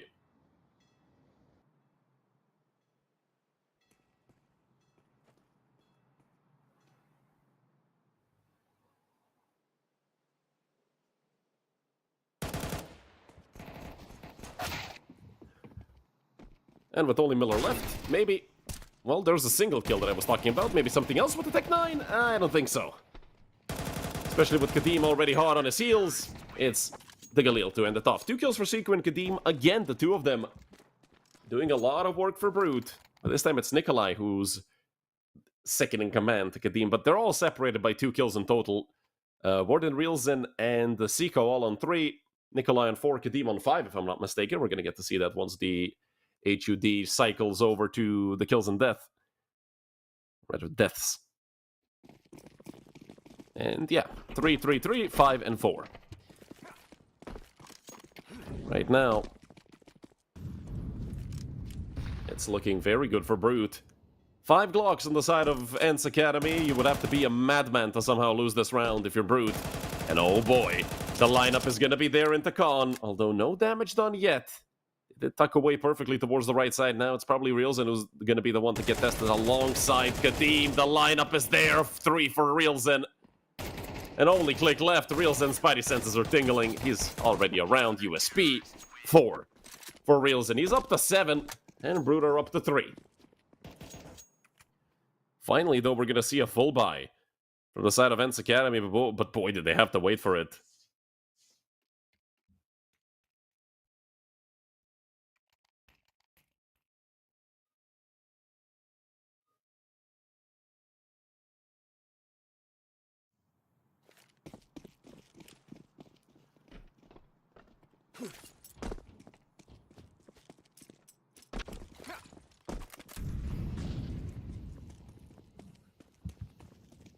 Nikolai looking to push up, and there's 2 players here actually for Brood, but only a single kill found. Reelson and Nikolai go down. I'm surprised that they went for such a play, knowing ENCE would have a full buy again. Miller, he gets finished off through the smoke. Kadim is magical. Unbelievable what this guy is able to do. Up to 7 kills. Warden picks up some utility. And ENCE Academy do spot the player out jumping. Kadim turns around. It's as if nobody is ever towards long. ENCE Academy do finally trade them out, and Warden whiffs fully. That's a big miss to have at such a moment. Seiko left in the 1v2, burning up almost halfway. And even misses the molly for Truck. He gets naded again. Another Molotov, and they finally take him out. But killing 4 players and having the amount of money they have, oh boy. Brute are once again gonna go for the buy, and well, I don't really think this map is gonna end soon, because knowing these 2 teams and with how stubborn they've been this entire best of 3, this map reeks of OT, at least to me, already.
Hello and welcome back. Sorry about that.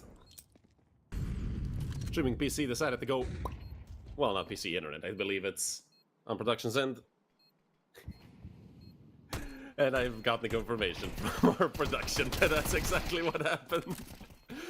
Anyways, 2 versus 2 here. A chance for ENCE Academy to actually steal one away with a pistol and a rifle here remaining. So obviously the economy event's not looking too good, but it might get fixed up after this round. The Realson doesn't have enough money to have even a kit from the start of this round, and that's it. 5-4 for ENCE Academy.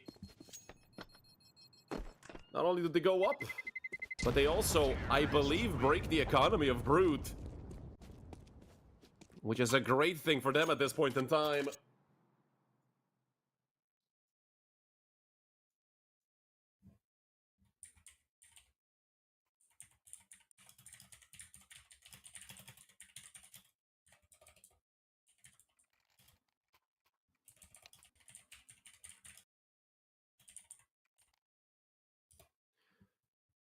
The feed bugged there for a moment. I thought the same thing happened again. I literally, like, jolted.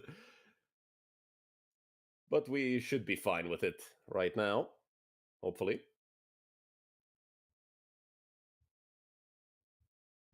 Anyways, in the time we missed, ENCE Academy are up 5-4. Luckily, it's Overpass, so even crashing on our side for, like, almost 10 minutes means, like, 3 rounds are gonna go by because everybody plays low Counter-Strike here.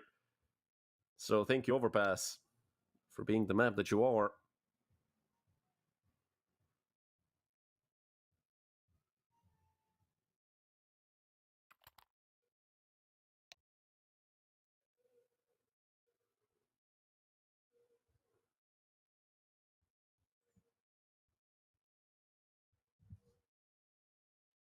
Now, technical issues on the player's end, which is not something we wanted to see. That's not something you ever really want to see.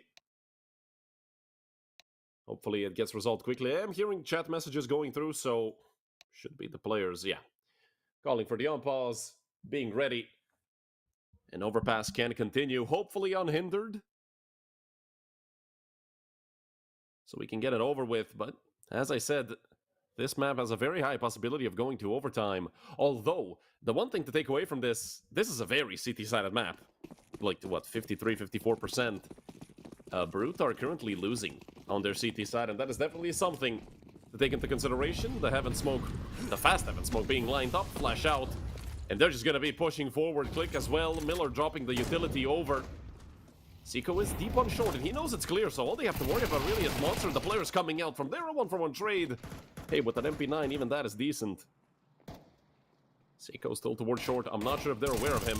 They're spamming the smoke, so definitely they are. Luckily for Seiko, they don't have any nades or Molotovs to throw at him. The bomb will get planted eventually.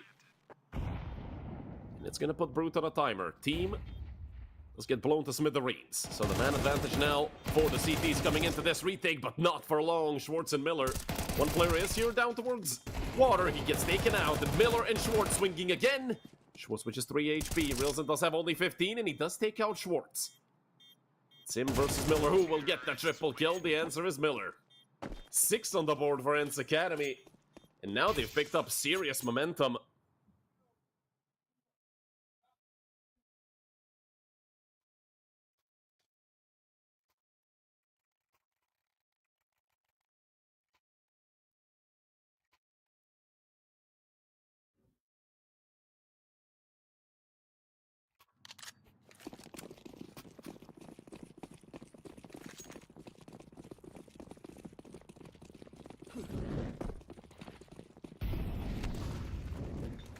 It's a lot from ENCE Academy. One player jump spotting this, but again, 3 Deagles, a 5-7 USP. Nobody has Kevlar. These mechans are gonna eat them up. It is a B stack that ENCE Academy just ran into, but they don't care. They're gonna kill everyone and anyone.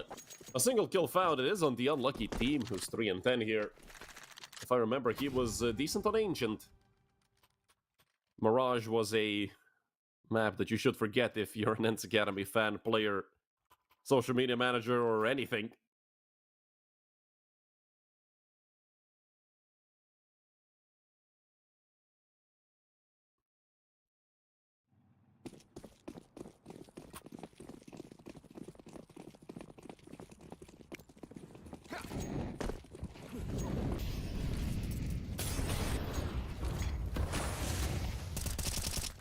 2 players already going down. Seiko, I told you this guy has like 50 kills through smokes. He even goes out with the USP. My goodness. Brute. If anything, a statement round to end off this half. Certainly, it's gotta be 7-5, right? No chance for Miller. He's already taken more than half his HP worth of damage. And Kadim is gonna be the one to close it out. A triple kill for Seiko to end the half. Well, if anything, I mean, on any other map, I'd say this is an okay half for Brute, but because it's Overpass, I'm not sure, especially with Miller having a good game on the side of Brute. As soon as he gets that up, and boy, is he going to get it quite a few times at a 7-5 lead, ENCE can lose so many rounds in a row, and he could still get the op at least 3 or 4 times.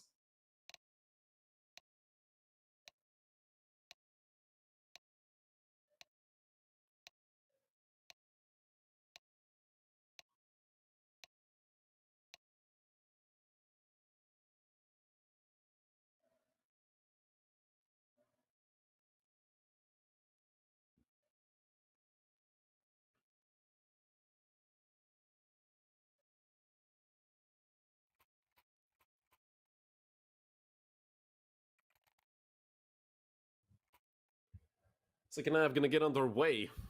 Kit 2 flashes for team, everybody else with Kevlar. On the side of Brute, it's Nikolai and Kadim getting utility, the other 3 players.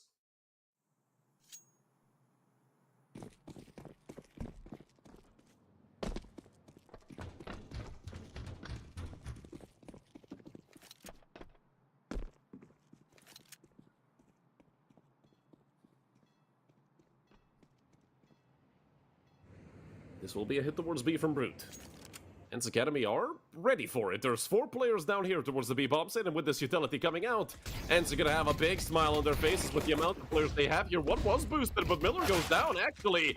Gordon caught fully blind in the middle of nowhere, and 3 more kills roll in for Brute. Only Schwartz left. A 1 versus 4. Reelson and Seiko both on double kills. Schwartz knows every step forward is a step towards death, most likely. Does get timinged by Seiko, but he turns perfectly. Reelson, this is an angle you just don't clear in this situation. Unfortunately, Reelson is going to tap away Schwartz. Full house for him and Seiko. And the 6th on the board for Brute. That should guarantee at least a tied-up scoreline. I mean, they should really decide to just full eco this on the side of ENCE Academy and go for a full buy in the 3rd.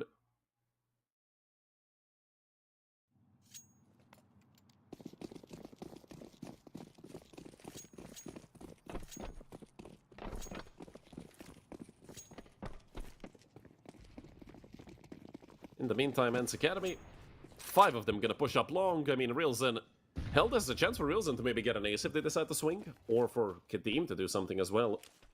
They have missed the timing to hold that. Reelson, when is he gonna realize? Oh, they're shifting up. Reelson has no idea. Reelson is so incredibly dead.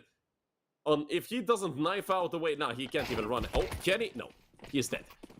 Unfortunate timings for Reelson. It's the worst of both worlds for the top fragger of Brute, 16 and a 9. After dying. But Seiko is the one that now has a chance of doing something here. Mac 10, 1, 2, 3. Nope, just 2. The Galil now comes out, and Kadim should clean them all up, or maybe not. Blick, I mean, hell, these USPs got 3 kills. They did a good job. Blick got himself an AK. He can just run away with it.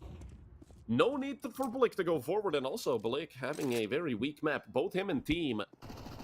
5 kills and 3 kills. 12 deaths and 11 deaths. He might be able to make that a bit better up against this Mac 10. The AK does connect. And with just Warden being left, I don't think he's gonna look to chase this.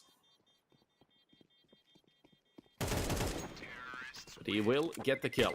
I don't really think that matters, though. He has saved an AK, but he is literally the only player that survived on the side of ENCE Academy. Or sorry, on the side of Brute.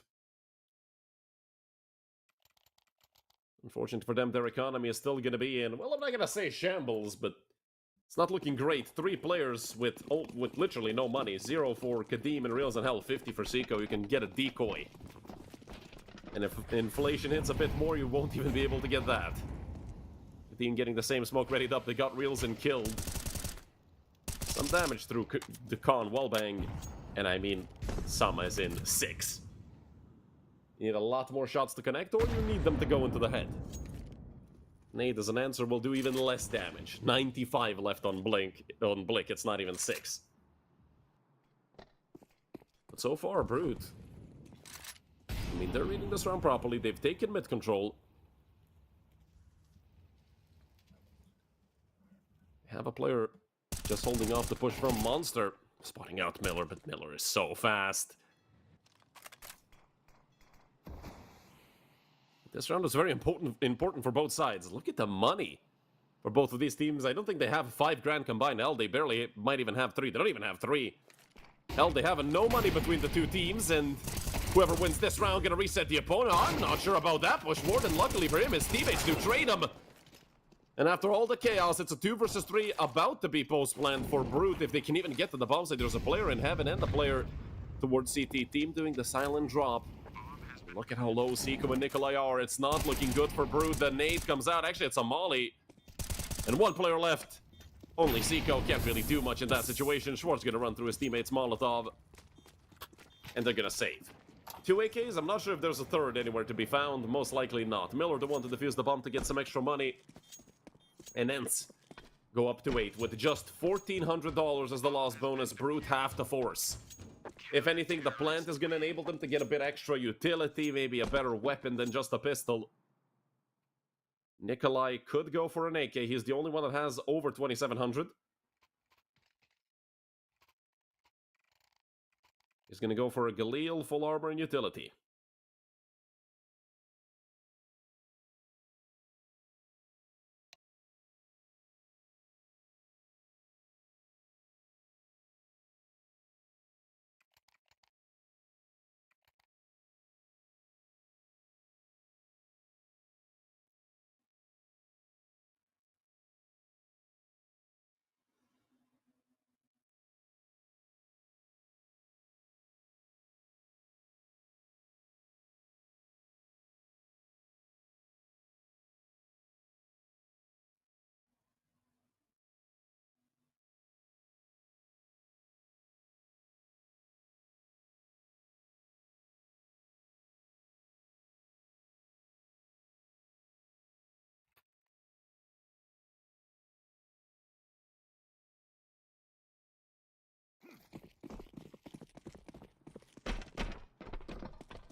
And in the end, it's 4 Tech 9s and the Galil for Team Brute. Seiko already pushing up through Con. Molly gonna come out. That is gonna give his position up to Schwartz, who has, well, gotten himself a game of cat and mouse here, but he just goes through Con. He leaves Seiko. Now he can look for the flank play. Tech 9, they go against each other again. They're literally rubbing up against each other, and they're not feeling a thing. Obviously, maneuvering through those smokes can always be a bit disorientating, and Blake, well, a bullet to the head will certainly do you in. Blake, only able to get 1 on the trade. Team is there to get a kill as well. Reels enough close under heaven. And the MP9 will be enough for Schwartz to get another frag. Only Warden and Reels in left, and now it's just Reels and Tech 9 in hand. But he took too long to get that first kill. And another round going the way of ENCE Academy. Not the cleanest round by any means, but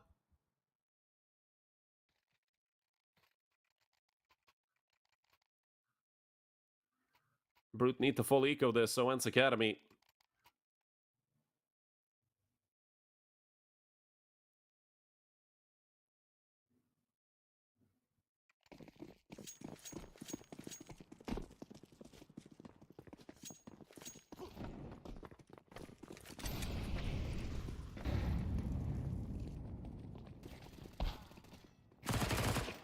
Two frags found by the side of ENCE Academy should be routine from here on out. For ENCE, maybe they lose a player if they forget to look at party, which, well, it does happen. Are they aware that Kadim got through long? I don't think they are. Miller is turning back and forth, although you do see Team pick up on a hint of something down towards long. Kadim most likely about to be dead. And he gets taken out by team. Miller with one as well. Only Warden left.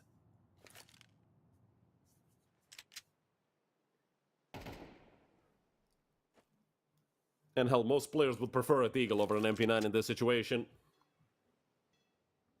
Although if somebody goes for the close angle swing, the MP9 could be lethal.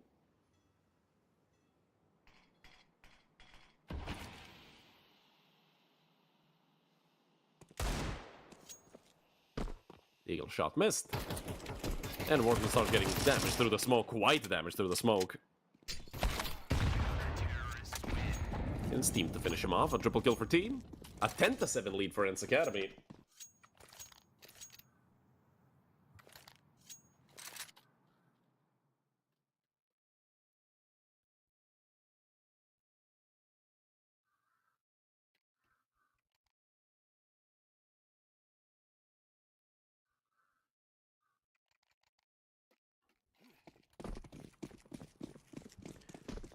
Another full buy for Brute, and this one carries a lot of weight behind it as well. Brute are facing reset again, and they need round stat. It's a 10-7 lead for ENCE Academy. They've won 5 in a row on this CT side, Brute. They need rounds immediately.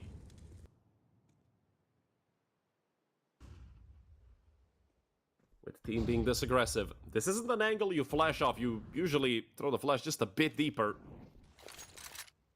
And team is positioned. Good team helping his teammates. Try to get the fountain. Migo. Very important frag to find. With Schwartz going down, that's going to put a lot of pressure onto A, but there's 3 more players here. If Brute can somehow recognize this and rotate B, that could be the recipe for success, and, well, they could just spam smokes fully blinded and Reels and could get a kill onto Click. That works as well. That might even work better than just rotating B. He does decide to swing long, spots the player looking the wrong way. That's a second kill for Reels and up to 20. Miller is up next on the list of fraggers to be close to 20. He's on 19. But him and Blick have a very tough task ahead of them. 2 versus 4, and they have no idea where these players are. Timing will be a factor. Blick nearly goes down because of it. Now he swings, and most of the damage is done to him. Gordon's still fighting, and he gets the kill left with 13 HP. Now it's just Miller on A. They need to kill him. They either turn around or go straight at him. A player on his left, there's not enough time to go around, and luckily, Seiko gonna keep things under control. Him and Reelsden picking up double kills. Putting 8 on the board for Brute.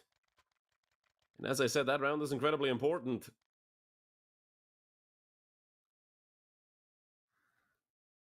They are able to get away with it.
Both teams facing economic trouble again. Another round that has similar impact as the previous one. And usually towards the end of the second half, there's a lot of rounds exactly like these. Some damage done there onto both Nikolai and Seiko, even more. But they are still looking to maybe go through with the boost. Nades towards sight that won't really do anything. And so far, so good for ENCE Academy. Would even spot out more players. Finally, somebody fires back towards team. Immediately hit him in the face. Luckily for him, a piece of plywood is enough to save your life if you get shot in the head with a 7.62 round.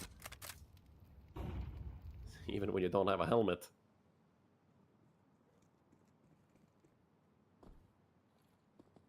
5 players on the side of Brute, all grouped up here towards Banana and Toilets. You see Reelson moving over towards Long. Schwartz gonna tuck away behind Splitter. And his M4, I do believe, sticks out around the corner just a little bit if he doesn't look at least just a little at the wall. It might be crazy. We're gonna see very soon. Kadim off the boost. Peekaboo for Miller. And now they swing out, and Schwartz gets 2. Keeping things under control, keeping this a 3v3, but they're not ready for the player coming out long. Blick and Click left, a 2 versus 3. You're not gonna be rethinking this, you have to save. It's round number 9 on the board for Brute.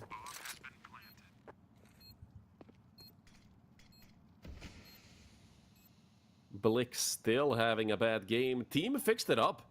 He was on 3 and 13, now he's 10 and 16. That's looking a lot better.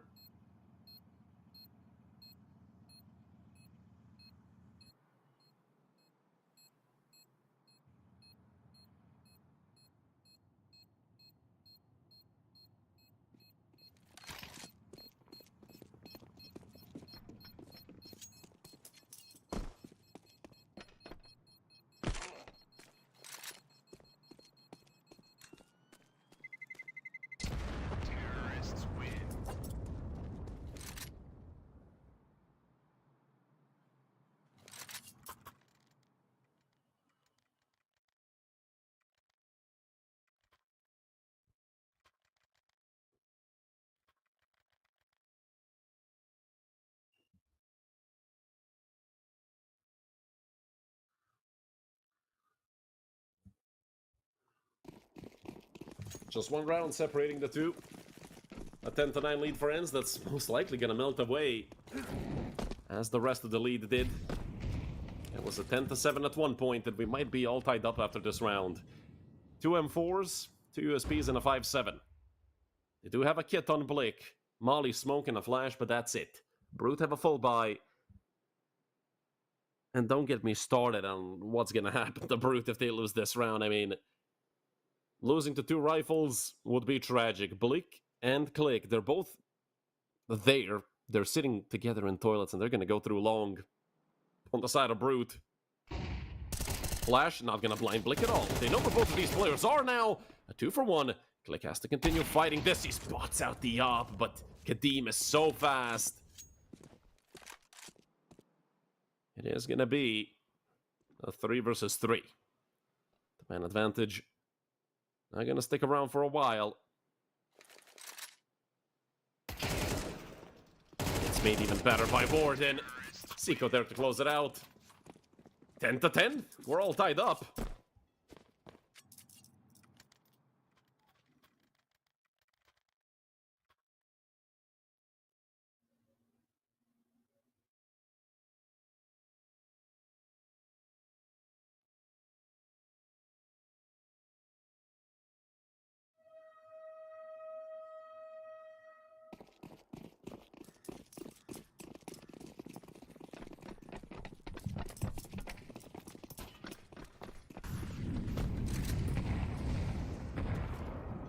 Seiko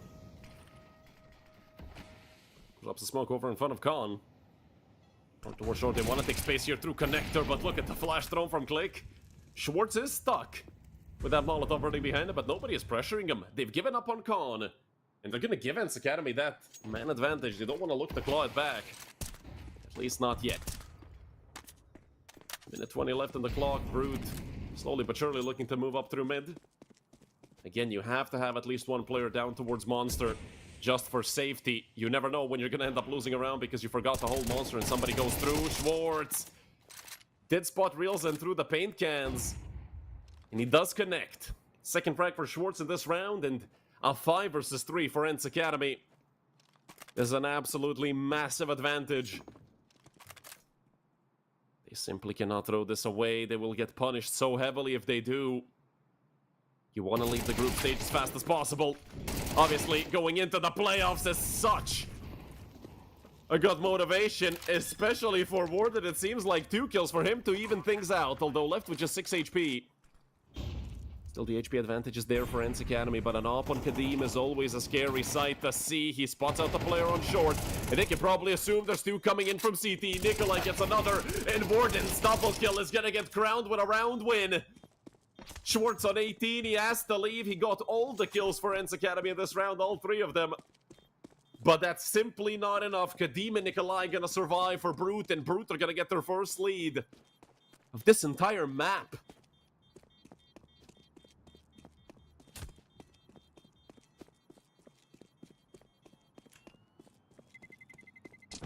Terrorists win.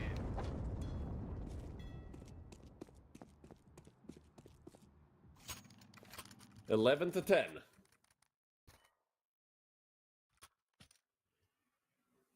A 5 versus 3 that ENCE are gonna remember for a long time. Of course, as I said, this is not an elimination best of 3.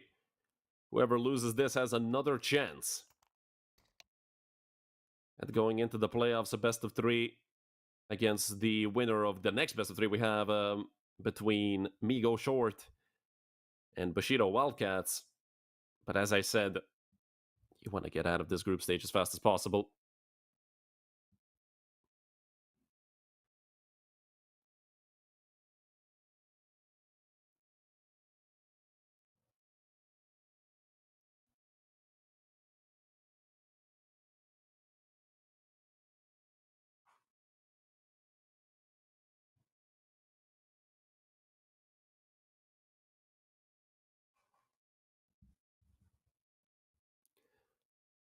ENCE up for a half buy. Team with a FAMAS. Schwartz with that saved them 4. 357s to surround them a decent chunk of utility. Obviously nothing to write home about on the side of ENCE Academy. I think the main thing here is just the individuals on the side of Brute. They started hitting their shots. And also, to me, this map, I feel like still has overtime written all over it. Even with my prediction of Brute before this third map began, ENCE Academy have been one hell of an opponent for the Slovakian team. Miller right above the smoke and con. Zico is here with an AK. That 5-7 could put a hole in his head very quickly. But Kadim is also here with an off. As soon as that shoulder peek comes through, Miller, he's gone. The players are pushing up through long, and it's Schwartz and Team, but oh no! Team missed this one opportunity that he's gonna get, luckily. Schwartz pushes out all the way. He is making noise. Spots though. Okay, well, what the hell is that, Schwartz? I mean, my god. Trigger discipline, not even in the same zip code as Schwartz in this situation, and I mean, that could have been a round-winning play. Unfortunately for Schwartz, it's gonna be nothing. I mean, I understand running. You never know if they're gonna push up quickly through A, but just that random shot? He didn't even go for the spray. He tapped once. Brute need 2 more kills to get 2 match rounds in a row on Overpass. And I think Blick and Click, they're gonna hope for the save. They're probably gonna wrap all the way around and look to go for those guns that were dropped through mid. That's probably why Warden is already looking to move up the ladder. And he's gonna get here before them. He did hear the step from Blick. Swings out. Down goes Blick. And now you can probably assume Click is most likely in T-spawn. He jump spots, and I'm pretty sure he just saw him. The flash comes out. Click can't see a single thing, although Warden taking a lot of damage himself. Well, he does come out. That should stop Warden, who's already low HP, but that has certainly sealed the fate of Click. Nobody else goes down. It's a triple kill for Reelson, who's up to 24 and 14, and even some BM to be had.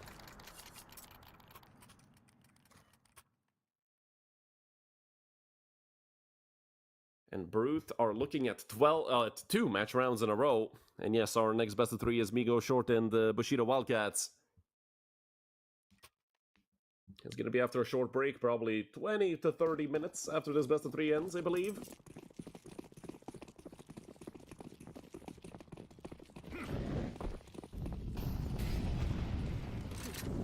If anything, ENCE Academy have a full buy. But let's see, will they go out with a bang? Or is there something else to do here for ENCE? They do push out. It's a 2-for-1 in the favor of ENCE Academy. All they need to do is continue hitting their shots. The player's peeking from the edge of the smoke, and it's only Kadim left.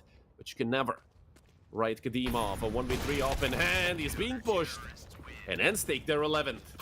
Luckily for Brute, they are rolling in cash. I told you guys, this map reeks of overtime, even at 3-3. It just had that vibe. And right now, we're one round away from it. If anything, we're gonna get at least 24 rounds of Counter-Strike.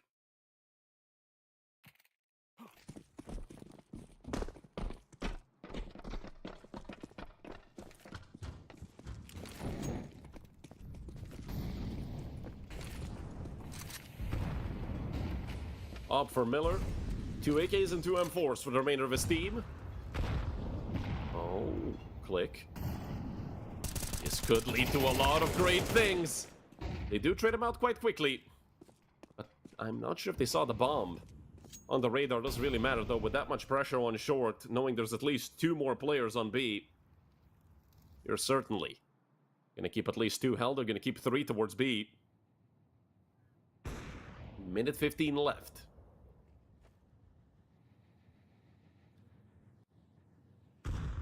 For Brute to close this map out. That could be elongated if they do get the bomb planted. But Miller is the one towards A. 55 seconds now. Brute are looking to slowly move up, most likely towards the upper part of the map. I feel like Brute should look to finish this on A, especially with the bomb being on long. Miller senses something is up. He's gonna go back all the way to SWAT van. And he is joined by Schwartz. Will they boost up on long? Miller is ready for it. We'll have a player jump up. Miller jumps the gun on the shot. And now they know where the op is. 25 seconds left. They do have a lot of utility left. They should be throwing it all out and dumping it towards the A-bomb site. It's Miller and Schwartz, soon to be joined by team in rotation. Blake is far away on the flank. He's going to be almost a non-factor in this round. But this certainly has to end on A. Miller closing the smoke. 10 seconds left. It feels like I'm watching Navi 10 years ago. And it's going to backfire for Brute. Only Seiko left. Not enough time. We're going to overtime.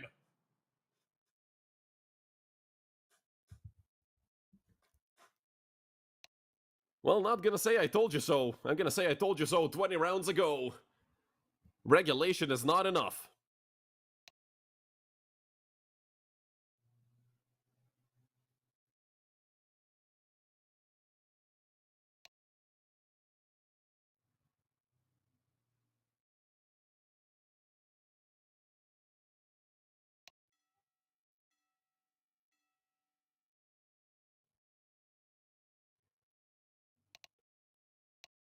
I imagine if I did, but unfortunately, well, fortunately, actually, in the long run, it's fortunately that I haven't gambled on anything apart from like friendly football matches. Not even friendly, like with my friends. Just hey, place a 20-cent bet on something. You know, just it's literally like, oh, I bet you $5 for this or something. But that was back in high school. About I feel like that was 2019, 2020. So yeah, over half a decade ago. Man, time flies, holy.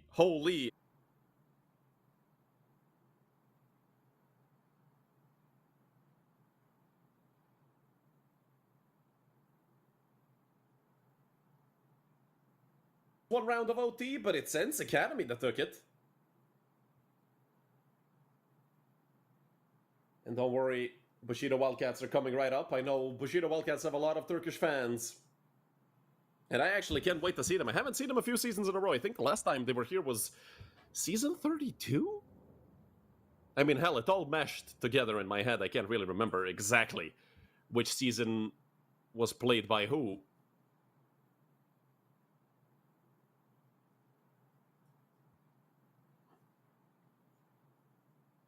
I can check that quickly while this tech pause goes away. Bushido Wildcats, no, they were in season 35, actually. Okay, so yeah. Season 35 is, I think, the last time we saw them. A very entertaining team. They are in the 0-1 bracket here in the group stage, so we might even see them eliminated. Who knows? Migo Short are also a very strong team. But I'd say both of those teams, their main problems are inconsistencies.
Hey, did you guys see about the dude that got, well, permanently banned? I think it was lifted in Overwatch 2 for calling somebody a noob. Oh boy, those guys would melt if they heard what we say in Counter-Strike. Give them one 2.5k elo lobby with people that have like 800 FBI, and the whole company is gonna shut down. And yes, we take great pride in our toxicity. If you don't, you're not a real Counter-Strike player, and finally we're gonna be back here on Overpass. 13-12 for ENCE Academy. 3 more rounds needed for ENCE to go into the playoffs. 4 more for Brute. And you never want to be a team that gets fully swept, so if Brute continue losing, they're gonna need at least one. Both sides. ENCE got their one already.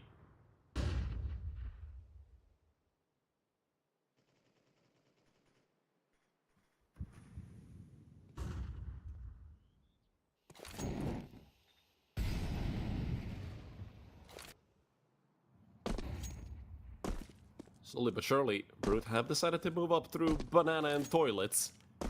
But not having long control in with Miller in this position. Oh, Miller. Easy shot there to connect for him. He just gets out of there. Says, thank you for the man advantage. I'm gonna reposition. You guys can chill, and you can go hang out with Schwartz if you want to. Brute gonna regroup. The 4 of them looking to go down con, potentially.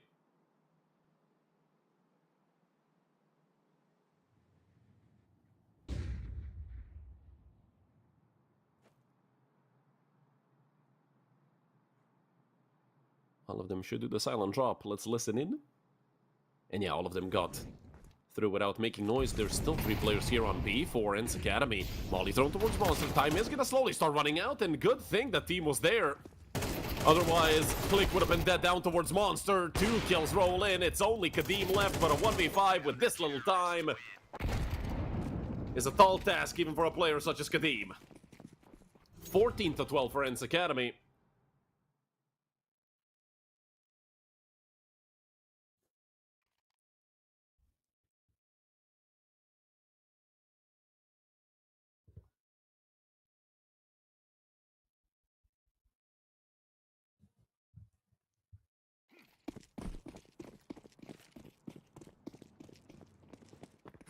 Brute really need one.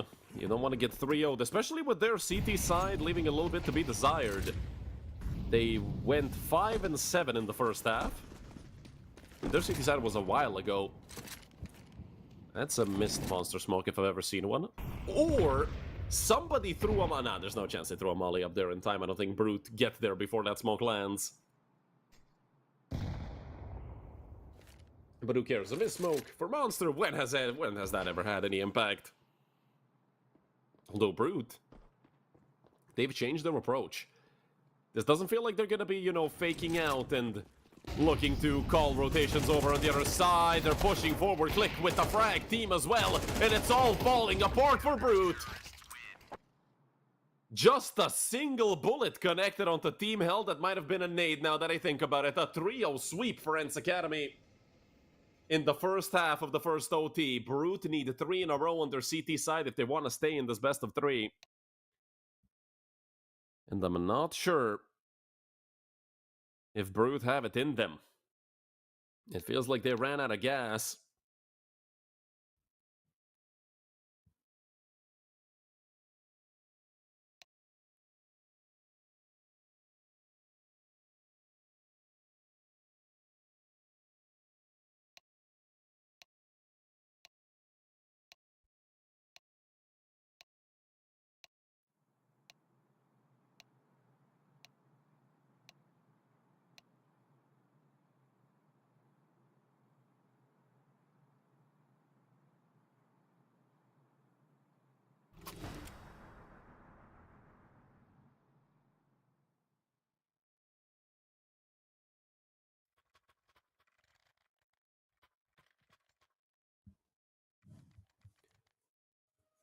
As I said, 3 rounds in a row needed.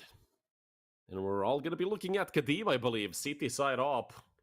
We saw Miller consistently put pressure on Brute throughout the entire CT side events.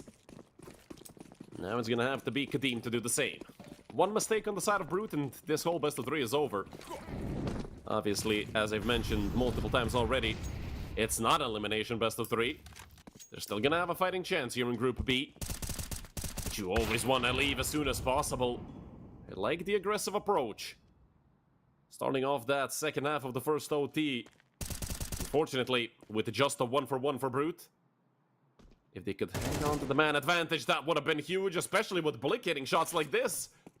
When has your bottom fragger ever done things like this? 12 and 21, but Blick doesn't care, and look at these smokes coming out. Seiko has to play around the edge of them. Blick did push through into ABC, and now it's Seiko looking to push the smoke. Click has his number, and this might be over, ladies and gentlemen. We might even see a fully clean 4-0 sweep here in the first OT, and only Kadim left. Again, he's the last one alive, but I don't think Kadim stands a chance. 4 kills needed. He swings out, does take out Blick, and it's Click to close it out. A double for him, a double for Miller. 16-12. ENCE Academy are in the playoffs. 3 players with over 20 kills. ENCE, the individuals of ENCE really showed up here on Overpass. They were down, how much? They were up 10-7. Then they were down 12-10, and after that, they won 6 in a row. A very clean end of this entire best of 3 for ENCE. A very good best of 3. I'd say both teams left a lasting impact, both with good and some bad things. And, well, I think we're going to go on a well-deserved break. Our next match is going to be Migo short against Bushido Wildcats. Ignore the Sangle logo. That probably stayed over from the other graphic. So it's Migo short up against Bushido Wildcats in about 20 minutes, 30 minutes. We're going to be back after a break.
Hello everyone, and welcome back to the second best of three we have for today. It's going to be between Migo Short and Bushido Wildcats. Two teams that are going to be fighting for survival here in Group B, both of them losing their opening matches. Migo Short losing 2-0 to ENCE Academy, although they did take him to overtime on Mirage, but that is a little less impressive after seeing what Brute did to them today. And for Bushido Wildcats, they lost 2-1 to Brute. And well, both maps that they lost were like 13-9, 13-10. Migo Short picking Mirage, with Bushido Wildcats taking the CT side. Dust 2, of course, picked by the Turkish team, with Migo Short taking the CT side. Inferno as a decider if we do end up needing it. I like this pool of maps. I mean, it's the old school holy trinity of maps. This is the face it trinity of maps as well. But hey, it's good to see it at a higher level than just face it. Migo Short, I'm not sure if they have done any roster changes. I'll check that quickly, because these guys are never fully there, and I think they switched the roster up from the previous season. I'm not 100% sure. I'm going to have to check that really quickly. But again, if you guys know anything about it, you're going to know that Flusha is here for Migo Short, most likely. At least that's the submitted roster. Now we're going to see if that's actually going to be the one that he plays in. We're not 100% on that, because last season, yeah, they did swap out two players. So Titulus and Flusha are still here. Twinkie as well, but Snow and Pike are here to replace Brillo and TVS. Man, I'm going to miss Brillo's gorgeous mustache. But it is what it is. Snow and Pike, they were around. They played... They stood in for Northern Lights, I'm pretty sure. They actually played for Northern Lights as well. Snow was the regular roster for Northern Light LL in the previous season. For Bushido Wildcats, well, it's four very familiar faces. Doran, Deli, Veg, Katnix, and Tizix. Birkenbay here to replace Rhyme. And last time we saw this roster, it was with Rhyme. Now Birkenbay... I think actually even the previous season they played, I think season 35 was also with Birkenbay. I think they swapped out Rhyme with Birkenbay somewhere halfway through the season. Titulus, Pike, Twinkie, Snow, and of course, the man himself, Flusha. Boy, is it good to see these Swedish legends playing again. We saw JW previous season with the Eyeballers, now it's Robin Ronquist. But he opens this map up with a bullet to the face. Courtesy of Veg. Birkenbay not doing much better. He will get ran over in the B-bumps, and in the meantime, A-side has taken quite a lot of losses. Tittle is doing a lot on the other side of the map. Veg with an unsuppressed USP. Not gonna do much. It's 2 for Titulus and 2 for Pike. A good start here for the Swedish team.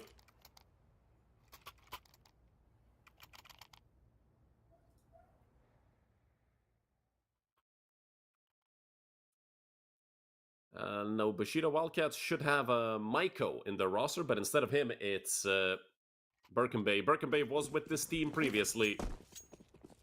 So Etsu getting a chance to play, and I'm telling you, coaches yearn for the times they can actually play. They won't admit it, but it's true. You always want to play Counter-Strike. Arndeli with a deagle. And don't forget, these guys are phenomenal aimers, so even just a deagle could change the course of the entire round. But right now, it doesn't seem like Bushido Wildcats will be really doing much. Snow causing trouble with the MAC-10. He should get double peeked here, one from Sandwich, one from Window. And Snow just turns around, head on a swivel. Has that unsuppressed USP that Veg had in the previous round. And oi! This is what I was talking about. Those are two nutty shots with the deagle. Hell, can he get a third? Veg? He's looking. The deagle, though, not connecting on that third. It's another double kill for Pike. And 2 for Snow as well. The AK being shot over towards top mid. Unfortunately, that AK is going to be lost. So a MAC-10 and an AK.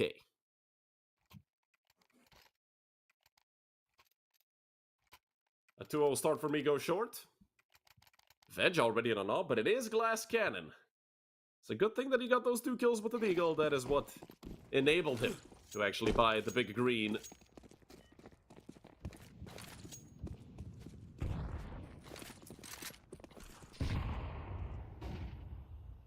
Nade down towards Underpass. Migo Short already looking to move up out from under. They're gonna avoid the utility so far. Birkenbay actually, in the meantime, mollied out of position and then by a fully blind Snow, killed through the smoke. Katnick's here towards the B bomb site. Darndelli helping relieve pressure as well. If they get another kill, that's gonna be perfect for Bushido Wildcats. Katnick's had his crosshair offset just a little bit. Molly will push Darndelli forward and into the open. But that doesn't matter. Darndelli's gonna get two. They literally line up for him perfectly. Hell, if they waited another second, Darndelli would have probably died to the Molotov. Or would have been even more in the open than he already was. But the bomb has been planted. Veg is one of the two players on the retake, and now they know. And they can probably assume, after seeing that op, that there's not a kid in play. Sissix doesn't have one either. They don't have any utility. Just a flash and the decoy. On the side of Migo, short, Sissix already moving out the backside. Spotting out the player on Apps. And even more being done by Snow, who gets a second frag of the round. Now Veg is screwed. Snow with 3, and that op is immediately going to get picked up. A 3-0 lead for Migo short, fully resetting. Bushido Wildcats.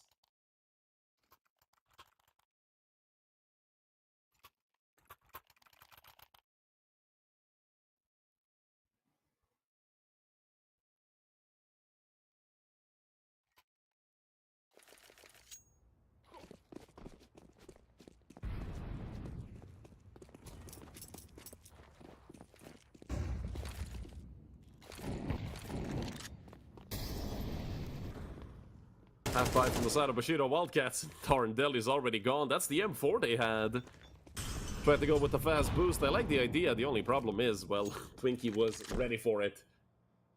150% ready for it. He's still looking to cause trouble on B. Does keep 2 players towards B, which is going to be good for his teammates that are going the other way.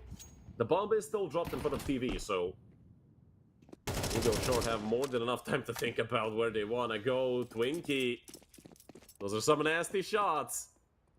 Takes out Birkenbay as well. B is fully open. And will Bushido Wildcats rip the rotation over? Because, well, Migo short are coming back into A.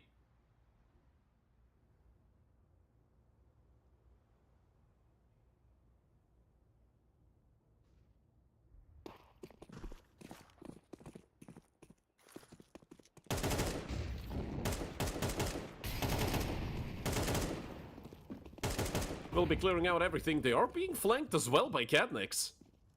This could get ugly very quickly. Katnick's executes 1. Okay, he got 2 kills. 3? Oh my god, that was a tick away from not being a frag, and now he's given a realistic chance to his teammates. I didn't even realize Katnick's got the 3rd for a moment. I'm like, wait, how did the other player die? I think it's 1v257. Disgusting pistol. He's gonna move forward. Luckily, the Mac-10. In the end, it's the Deagle to close it out. Op gets saved over as well, but my goodness, Katnick's. I said that could get ugly quickly, and boy, was it close to actually going the way of Bushido Wildcats. Luckily for the Swedes.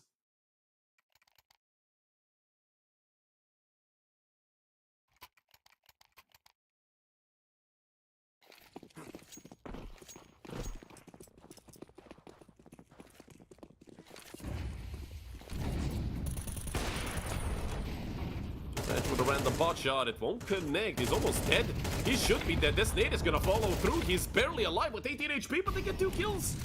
Another nade about to go short. Will it catch Veg? The answer is no. Everybody falling. And the kill feed is completely blue, favoring Bushido Wildcats. 3 kills for Darndelli.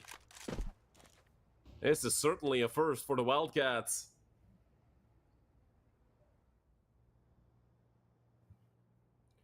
No question about it. I have no idea how Veg is still alive. By the way, this man went through hell on earth to get out alive. Him and Katnick's both took a boatload of damage on short.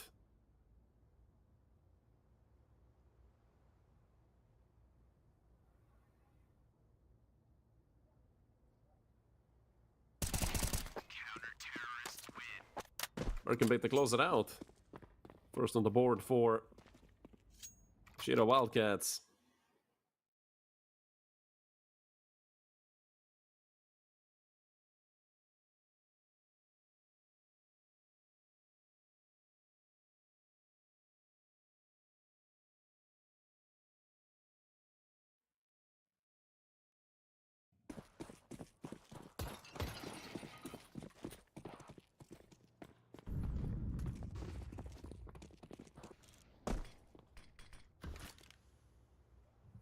5-man B set up for Migo short. The Swedes, even after winning 4 in a row, forced to half by right after losing a round. And with 1900 loss bonus, the next round is not going to be great, but they still will have most likely 5 rifles. And good utility. Birkenbay through the smoke. Not only a frag, but 80 damage onto Twinkie as well. Migo short continue to go forward. It's Birkenbay with a second of the round. They have let Flusha get over into bench. He might be able to get a shot onto short. But that's about all they can hope for Flusha. Caught in the center of middle. Veg, missed shot, and it's gonna cost him his life. Flusha! Okay. Another one towards window. Why not? If Veg can ring off heads, if Katniss can ring off heads with a deagle, then why can't Flusha? By far the most experienced player on the server. Dink on the Tech 9, Birkenbay taking damage. It's another frag going the way of Migo short, and even though there was no chance for winning a round there, Migo short doing very good economic damage. 3 players down on the side of Bushido Wildcats.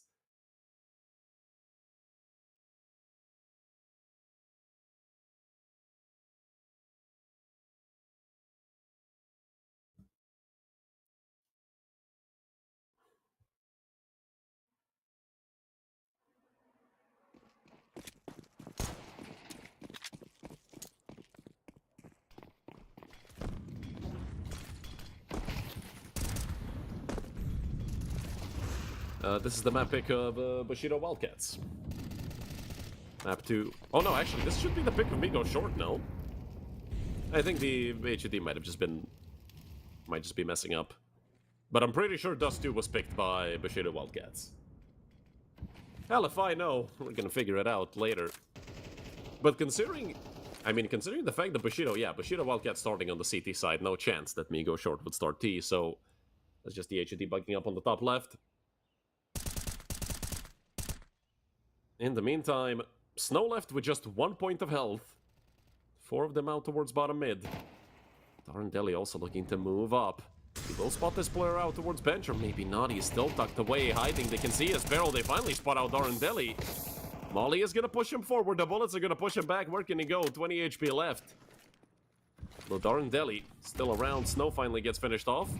He was alive for a lot longer than I would expect him to be. Katniss as well with the frag. With Scissors getting another. That's going to be a 4 versus 2 for Bushido Wildcats with less than 40 seconds left.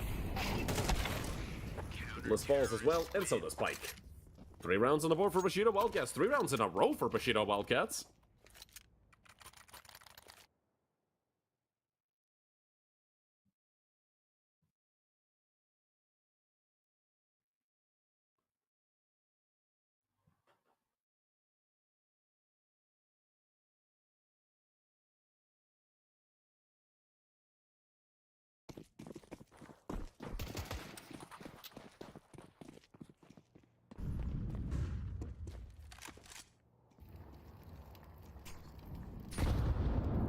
Nade coming out into ramp will do minimal damage to Flusha again.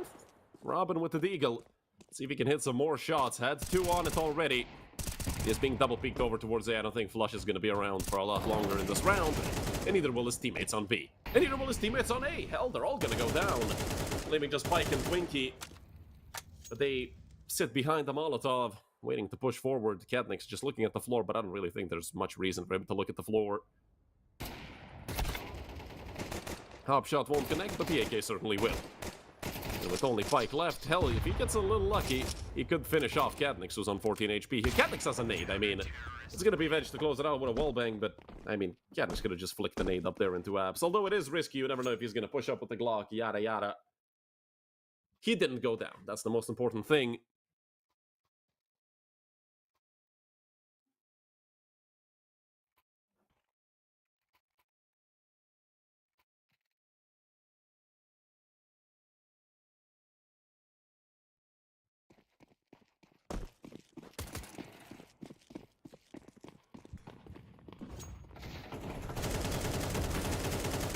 All straight towards top mid. Won't really find much on the other side of it.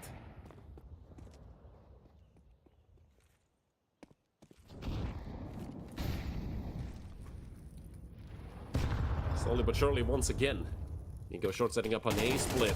Can they break the streak of rounds of Bushido Wildcats? have made and matched that 4-0 start of Migo short. It's Twinkie to get the first. Katnick's from short. Let's give his position up. Dorindelli and Sizzix both getting kills. Katnick's looking to take away this frag, but Twinkie is just so fast and so aware. Only Dorindelli and Birkenbay left, and now just the ill-fated sniper. Loses the 1v3 into a 1v2. Can he get an angle into short? Twinkie is already gone. So Birkenbay really look to make this retake a reality. He doesn't have a kit, that's the biggest problem. I feel like if he goes and looks for one and finds it, then we're gonna be talking. But without a kit, who knows if Birkenbay is even a threat. He is close enough when the bomb gets planted that time shouldn't be a factor. But of course, it's always a factor. Flusha stays on top of the bomb, waiting for that jump through window, and Flusha! Flusha! Flusha! Somebody yelled, "Hey, he's on the radar, you see him, he's on backside!" And Migo short finally pick up their 5th. Break that 4-0 streak that Bushido Wildcats just made.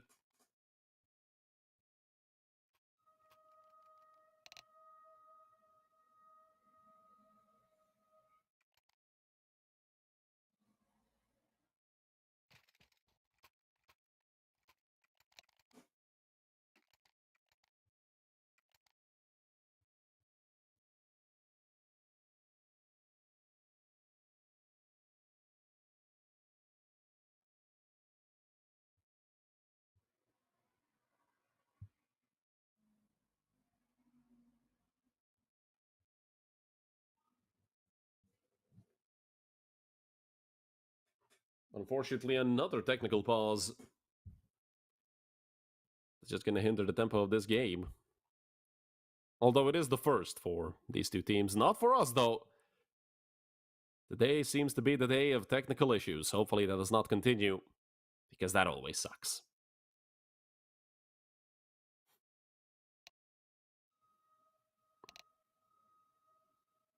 And we will be back almost immediately. So no real, at least no real long-term problems.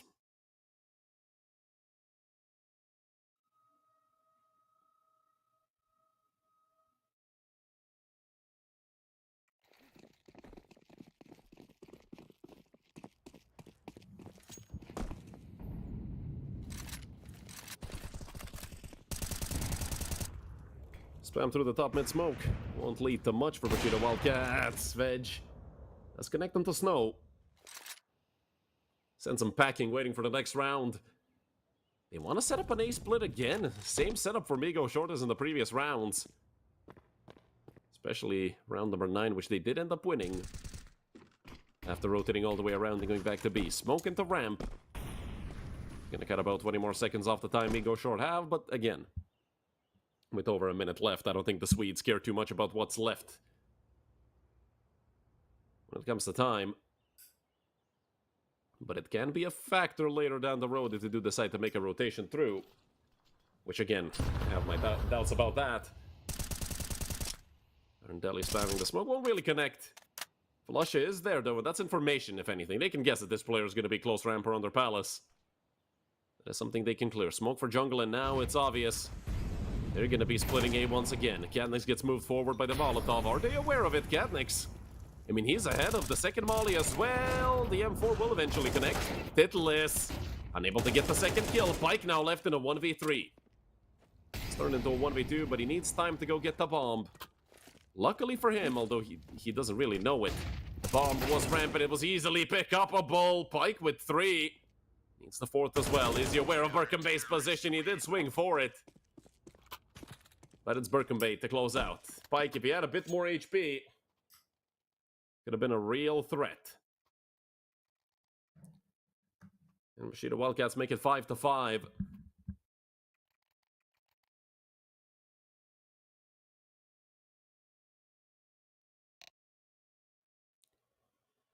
Attack pods called by the Swedes.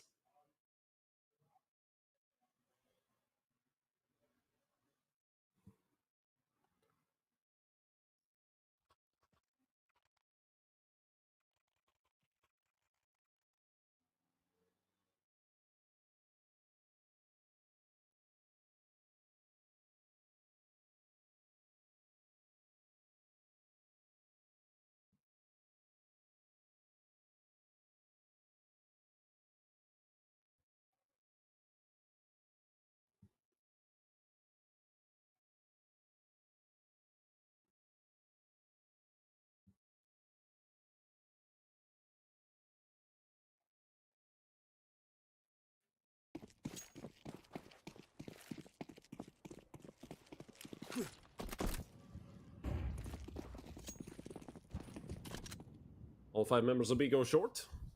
Grouping up to, well, go towards Apps and Underpass. The Swedes have a plan again. Tsizik won't connect. That's the secondary op. Not sure if they're aware that there's 2 in play yet. They didn't really know. They can't even know who it is. Shooting that off. They are being flanked. Mechanics and Darandelli both taking frags. Darandelli on the flank. It's gonna put Titlis on high alert. The good thing for Darandelli is he's already gone. He is out on top mid. He doesn't care. He's gonna go all the way back.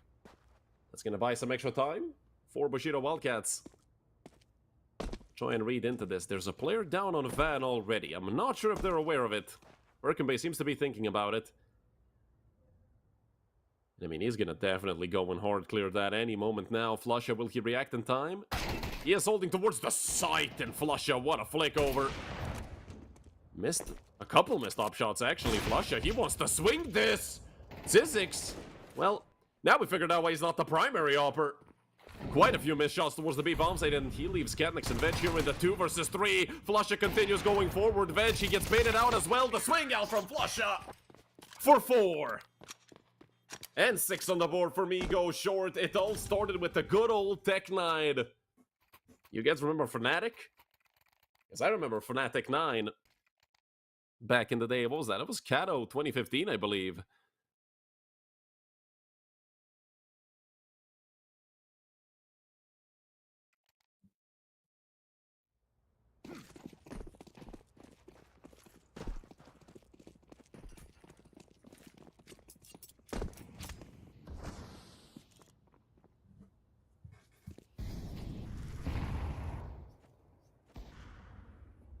Op and FAMAS.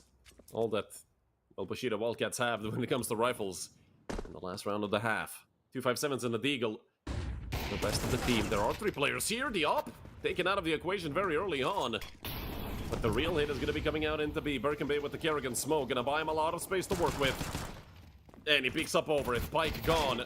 Snow gets caught being extremely overzealous. I mean, honestly, that's just plain stupid. With the op, I mean, understand if he had an AK, Birkenbay, this round is over. Certainly 4v1. It is Flusha, though. He has been spotted out. And Birkenbay, Lord nerf to 5-7, please. A triple kill for him to close out the half, and the 6-6 score. At halftime, I'd say, after 2 4-0 streaks. Considering these 2 teams have been at each other's necks. This was most likely to be expected.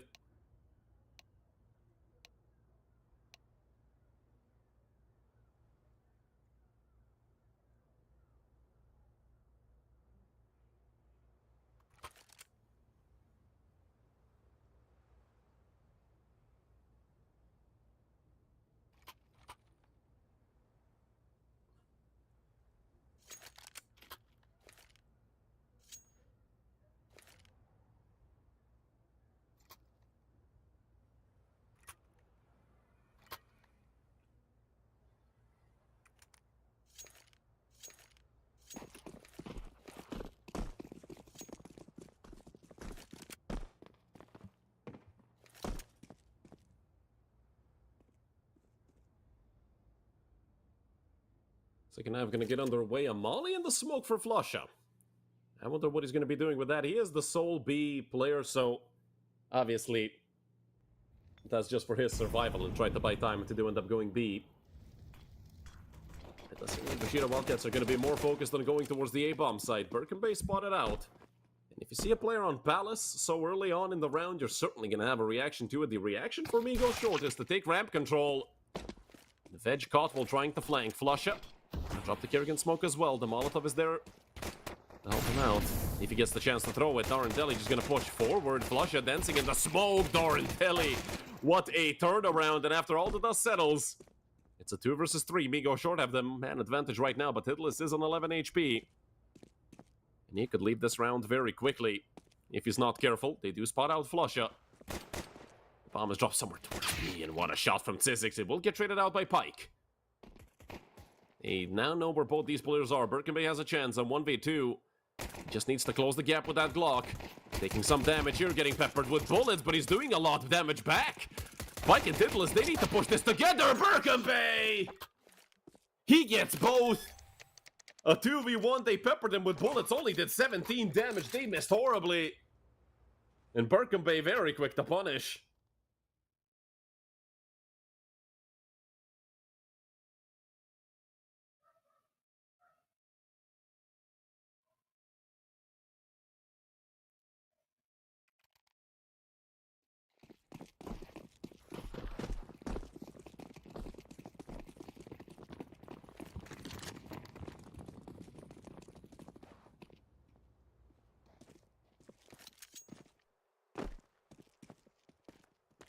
Some jump spots here from Flusha.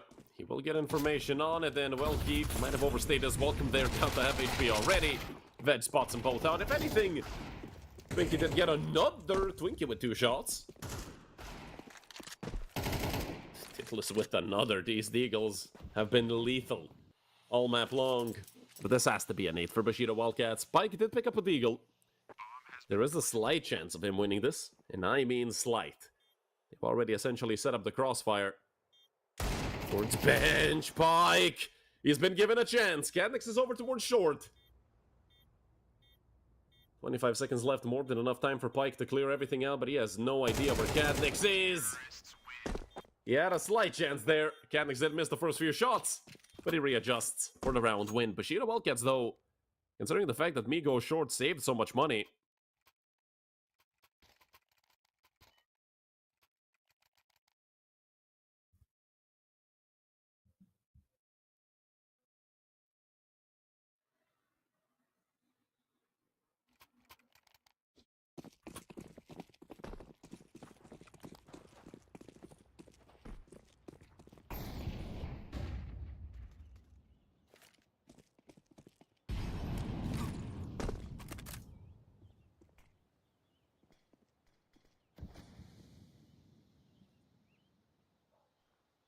Util coming out from Bushido Wildcats. They're going to be pushing with 4 through ramp. Pike, fully blinded. He's been caught towards default. They know where he is. The flashes have been perfect from Bushido so far. And Cadnix just making things better. That has to be a save already for Migo short at 3v5. You're not going to be retaking. Bushido Wildcats get another on the board here on the map pick of Migo short.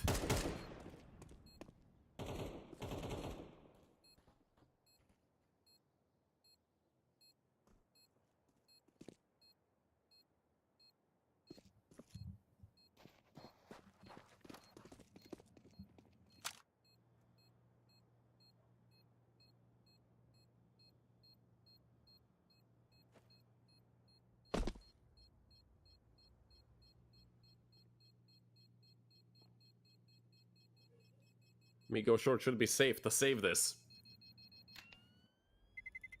Yeah, all 3 of them are going to be fine. Bushido Wildcats just going to be happy with having 5 alive, not going to throw any money away for no reason. And the 9-6 lead for Bushido Wildcats. Slowly but surely closing in on the end of map number 1.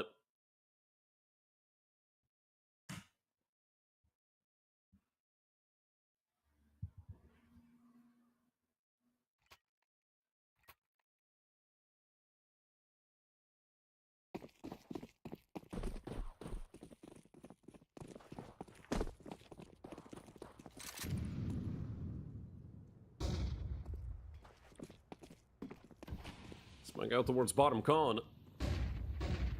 Cadnix going to be the first one to move through mid. And with Migo short, saving those 3 rifles, they do get another full buy with 5 M4s. The only problem is now they're really out of money. Nade will not do too much damage onto Snow, left with 91. Bushido Wildcats, they're making their presence known. All 5 of them are towards mid, though. You don't usually see that. Because, I mean, they don't really have any other map control. If Migo short decided to push anything at all, could have been fatal for the Turkish team.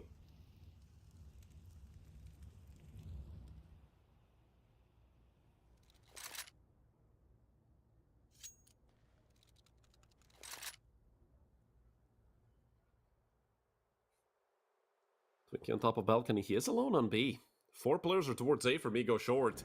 This could be another round that proves fatal for Migo short. Twinkie once again. The flashes are so good from the stand-in of Bay, who I mean, I have to add, has been playing a very good map of Counter-Strike, 12 and 9, plus all the utility he has provided his team with, all the good utility he has provided his teammates with, has been of massive help. And this feels like another save for Migo Short. They misread what they were going to do on the side of Bushido Wildcats, so hey, just, you know, 4-man A. If they go B, screw it, we save. The Wildcats are going to allow it again. They don't really want to throw money away. It's going to keep 5 alive again. That's going to be great for this Eastside economy. They're up 10-6. And yeah, Migo Short are saving, and they're going to be rolling those full buys out. I mean, eventually you got to start winning rounds. And so far, it is not looking good for Migo Short.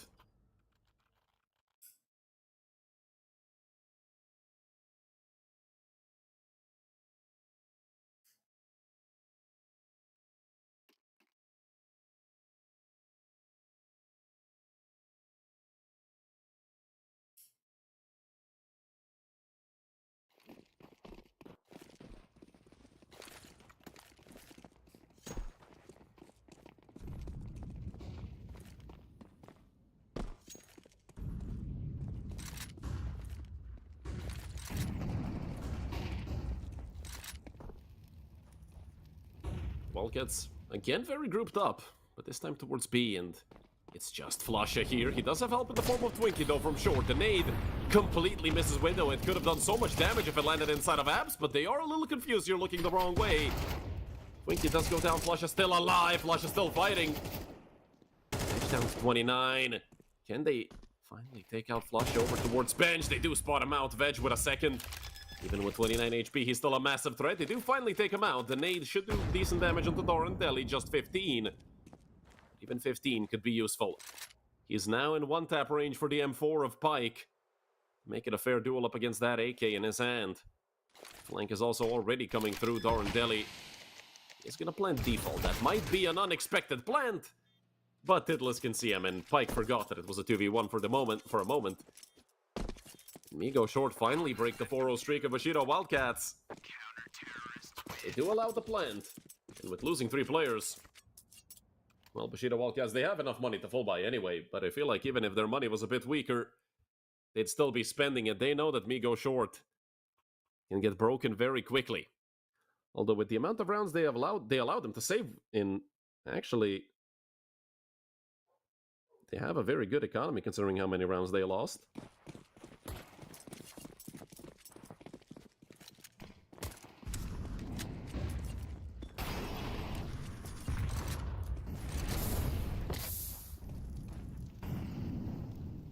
Frag found by Veg. On the cross, and Veg already repositioning, he's gone. Gonna join his teammates towards top mid. And I mean, Bushido Wildcats, they did mention that it's not usual that teams are playing this grouped up, but hey, if it's working for them, it's working.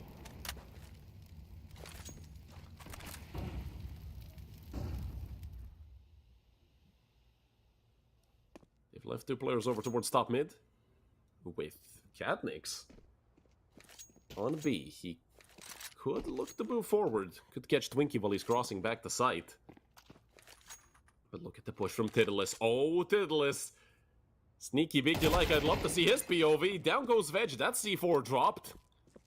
And is Tidless aware? Of course he is. What a turnaround towards Abs. Leaving only Doran Delhi and Sizzix. Migo Short in route to their 8th round. 45 seconds left though. Bushido Wildcats do still have enough time. Try and get the bomb up off the ground and look to go somewhere else because they've been stunned towards B. Great work by Tidless.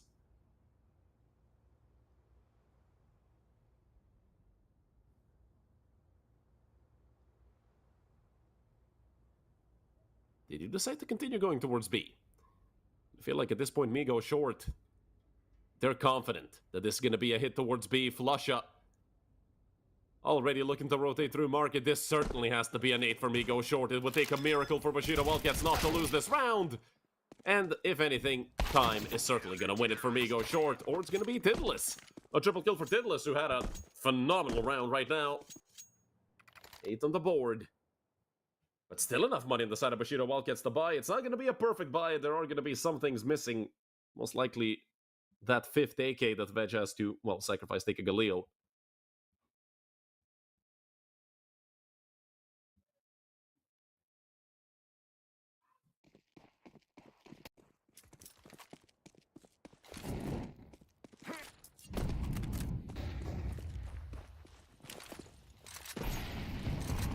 Nade exchange on mid, won't deal too much damage. Twinkie also continues moving forward. He does have help in the form of Titulus and Snow. But he has been spotted out, doesn't matter. Twinkie fragged through the smoke without a trade yet, and I'm not even sure if they're going to be able to trade him out. He's already gone. Great work from Migo short to secure that kill, and also a safe way back for Twinkie. Bushido Wildcats, they're falling apart at the seams. Another kill that goes untraded. That's a double kill for Twinkie.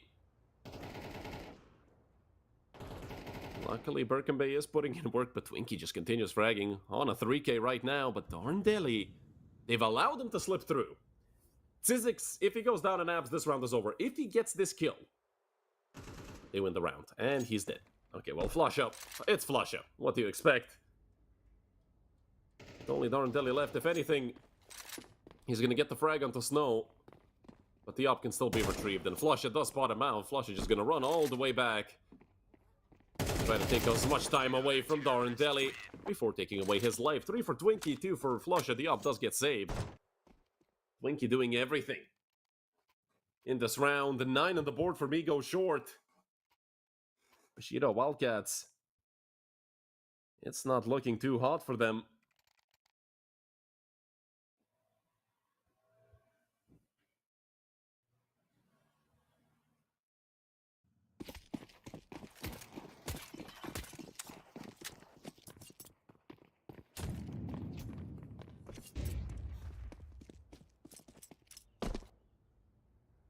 They go short around the way from tying this up. They are up against pistols, but as I always say, pistols in the hands. Bushido Wildcats players are very scary. Taking a frag away already. They do get the trade, but this is down to 20. The bomb is on B. B is left completely open.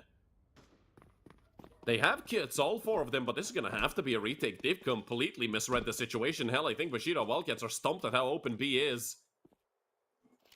You can see that they're convinced that somebody was backside, but they finally realize what Migo short have done. A 4 versus 4 retake. HP is about similar. Birkenbay down to 5. Edge looking to move closer. A 1-for-1 trade. This continues to, I'd say, favor Bushido Wildcats. They need to thin out the numbers as much as they can at any price. And they're willing to pay it, even with their lives. Darren Delhi, the last one alive. A 1 versus 2 with a deagle. Upshot does miss. Flusha gets on the bomb immediately. Knife is out for Snow, and he stabs Darren Delhi in the mouth. 10 to 10. We're all tied up once again. And the second half continues the trend of the first. 4 rounds in a row for Wildcats, 4 rounds in a row for Migo short.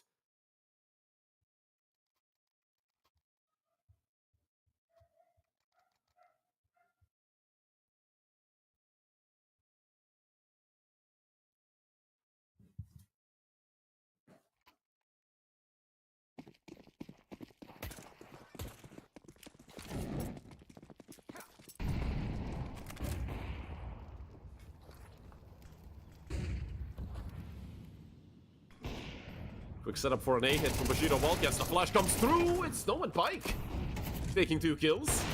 Migo short. That's a shot that they really needed to connect, but Pike does turn back around. And down goes Cadnix.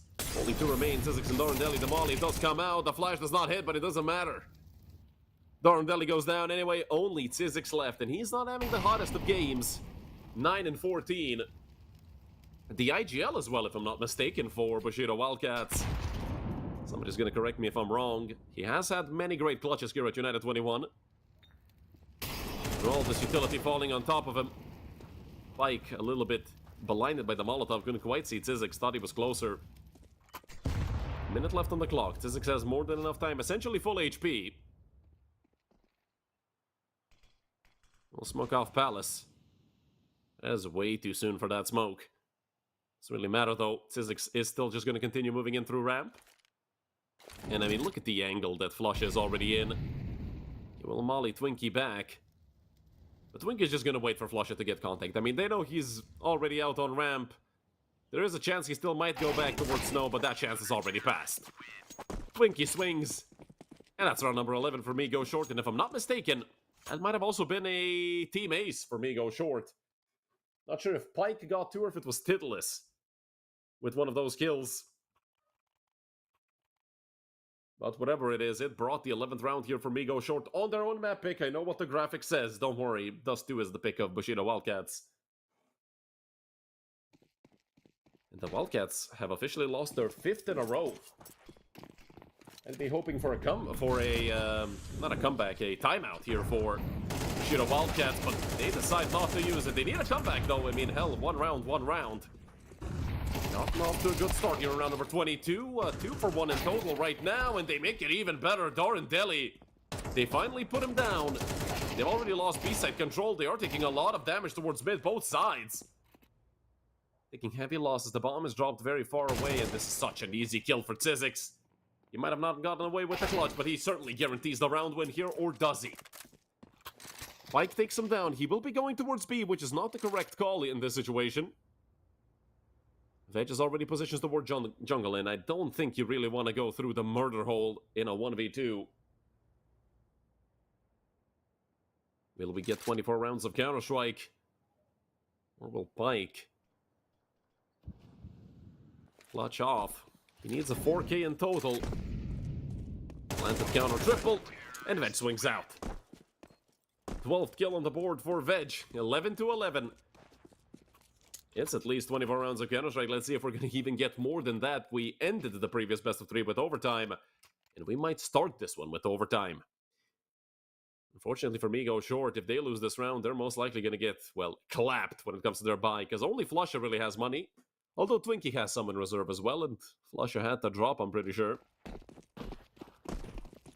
So not that much money left for Migo Short. Bushido Wildcats are looking even worse, so a very important round here on Mirage, and Snow gets off to a great start. It is a double-up setup. Twinkie has one in his hands as well. The nade could have ended Snow if it landed deeper. He's still towards window. Only out towards top mid. Some extra damage done onto Veg, why not? Any damage is helpful, even if it's minimal. The Wildcats continue dumping utility from top mid, but they will turn back. Doran Deli, the Forever Lurk, coming out and hard clearing Pike. Is he ready for the triple peak? Or rather for the peak from triple. It was a peak from Ticket, actually. For Snow to make it +1 again for Migo Short. One player is towards con, but Titulus is holding it. They're getting set up here for a big split. If Titulus went down there, that could have been very tricky for Migo Short. Snow spots out the Molotov. Snow? Did he not see his hand, or is he just repositioned? Doesn't matter. Snow takes his 3rd. And what I thought was a mistake is gonna turn out to be the perfect play. Snow makes it 4 for himself and 12 for Migo Short. Map point Sweden.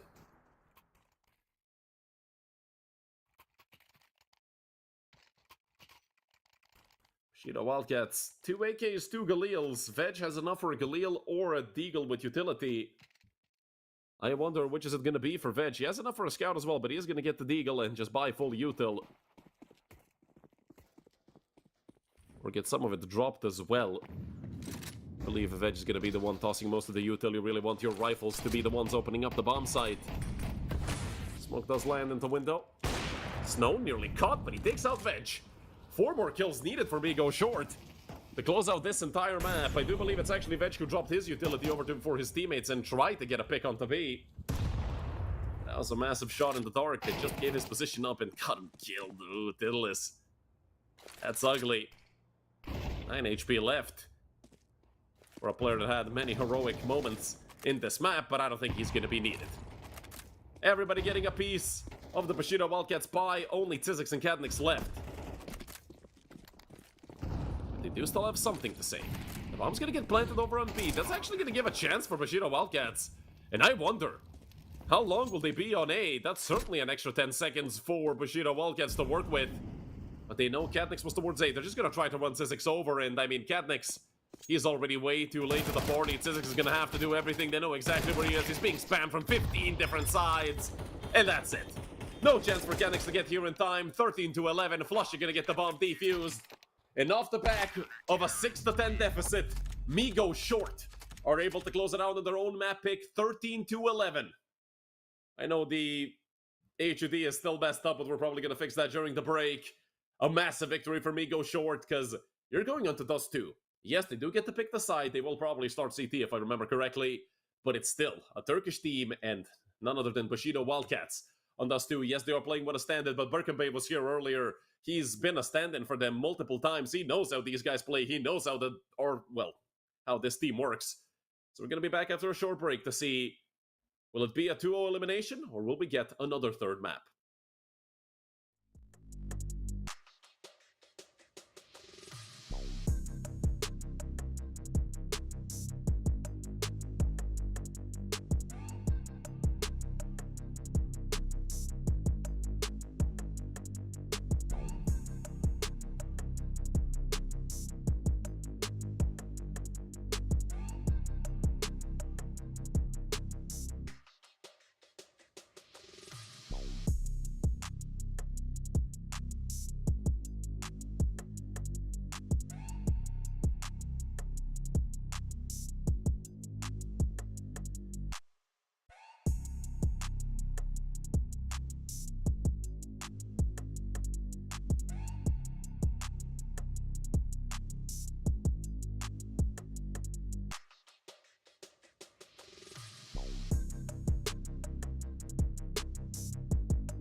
Hello everyone and welcome back to map number 2. I told you guys we were gonna fix the HUD up during the break. Shoutouts to production. On the map pick of Mirage, we saw Migo short winning their own map 13-11. Now it's the job of Bushido Wildcats to do the exactly the same thing, although Migo short gets to start on the CT side. Although, or the Ts or the CTs, because they're pushing up mid. Not sure if that's the best call for this situation, as Tizix is just tapping away their heads. Joined by Cadnix. He does go down, and so does Tizix. So a 3 versus 3. Migo short. Gonna have to retake through short. How poetic. For their name, and oh boy, I cannot wait to use that joke like 15 more times on this map. Darndelli and Veg left, now just Veg. But he is in the smoke on CT. This is the last place you'd expect him to be. The P250 rings off shots, but it's no the clutch. Wins the 1v1 in the end. And gets round number 1 on the board for Migo short, although with the bomb being planted, of course, Bushido Wildcats are going to be able to plant the bomb.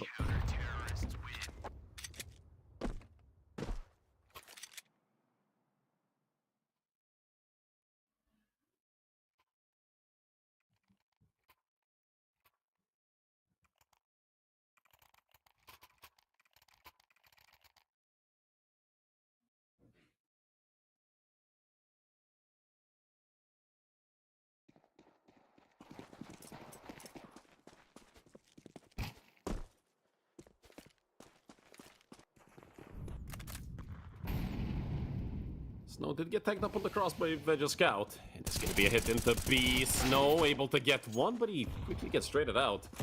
Leave Darndelli with half HP, but B side is incredibly difficult to retake, and Veg is dead. Certainly. Didn't even get to connect another shot before Twinkie took him out. So a 4v3. They still have a lot of util. Nade, 3 smokes, 3 flashes in the Molotov, but they've lost the player towards tunnel. Although still most of that utility is around, and the other players of Migo short, Tizix incredibly low, Darndelli fully blinded. They have to start going forward soon. 20 seconds left on the bomb. They do not have a kit. They need to get to the bomb site with enough time to defuse the bomb. Pike, he gets a kill, but Darndelli gets 2 in return. And with Birkenbay filling out the full house with 2 more, it's 3 for Darndelli, 2 for Birkenbay, and round number 1 on the board for Bushido Wildcats.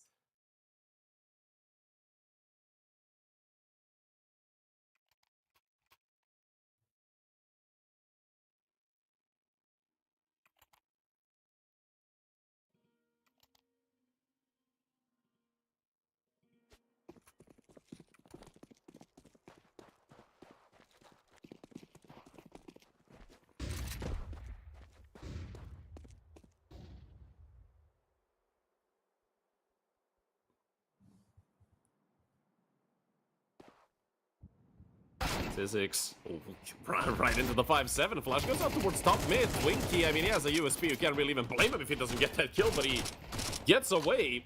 Harm-free, he's full HP. They got 2 guns that they can pick up. An AK and an M4 to continue with this round. A 3 versus 5 for Bushido Wildcats. And once again, a lot of these Migo short players will be going short. The spray transfer not there. Darndelli does get 2. Darndelli gets his 3rd as well. Flusha gonna run the other way, gets another scout. Which is not the ideal weapon for a retake. Although, Cadnix is dead to a bullet from even a USP. Darndelli, 86 HP. I do believe that's enough to survive a scout shot. Flusha pushing forward. That's connected to Darndelli. Leaves him with 15. And it's Darndelli with 4. To close out round number 3, a phenomenal round for Bushido Wildcats. They're about to go up. 3-1 as Migo short half the full eco.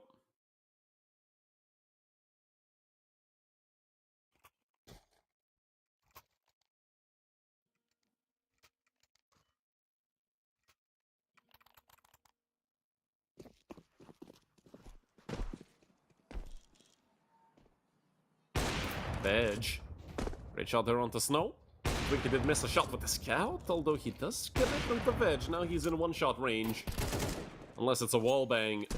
That scout can always be scary. You know, you're better off sometimes, but it definitely can do proper damage. You know, Cadnix just missed his timing for tons as well. He does turn back around. That is filthy from Cadnix. Only Flusha left, and now they know where he is. Darndelli gonna run forward while reloading. That's something you usually want to do. There's also a player flanking in through long, Darendeli. And I feel like they figured out where Flusha is.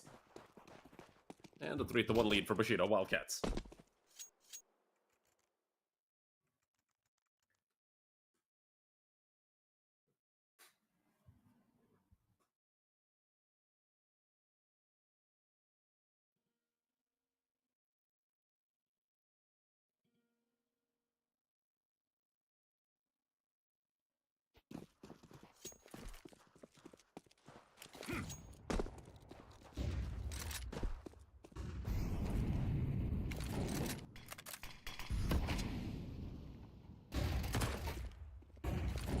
Flushes out into B. A lot of pressure being put here onto Flush, although so far he's holding up to the pressure perfectly fine. A lot of damage onto Veg. There's a player towards car. They should know it. The M4 comes through and helps it out. You trade out Flusha. Still, it's a 3v3, and now time for rotation on the side of Bushido Wildcats. The side of Bushido Wildcats, my apologies. Six and Veg incredibly low. A bullet away from death each. This continues forward, the up. Calm and collected, Snow. No problem.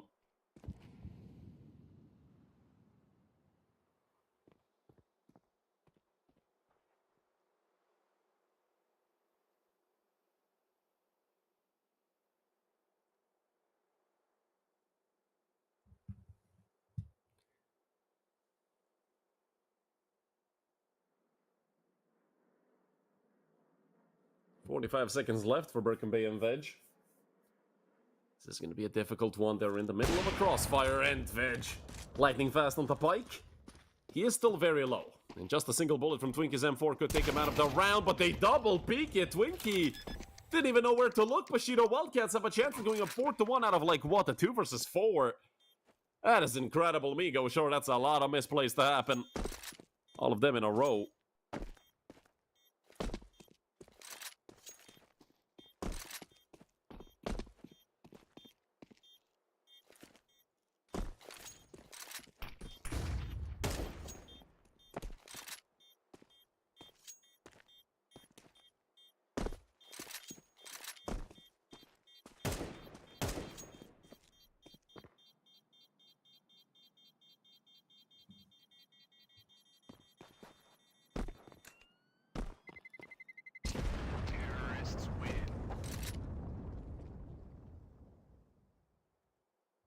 Big upset round for Bushido Wildcats.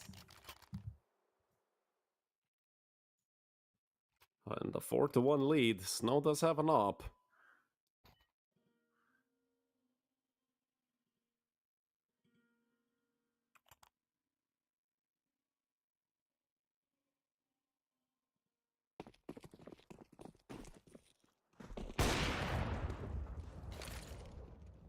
Up shot gonna miss. At least for the time being. Titleist down close towards mid doors, and Snow, well, obviously you have to do something aggressive with the op, but he did get punished here by Darendeli. There's a player right under Catnix, and it's Titleist from short, nearly getting 2. Actually, no, that was Pike.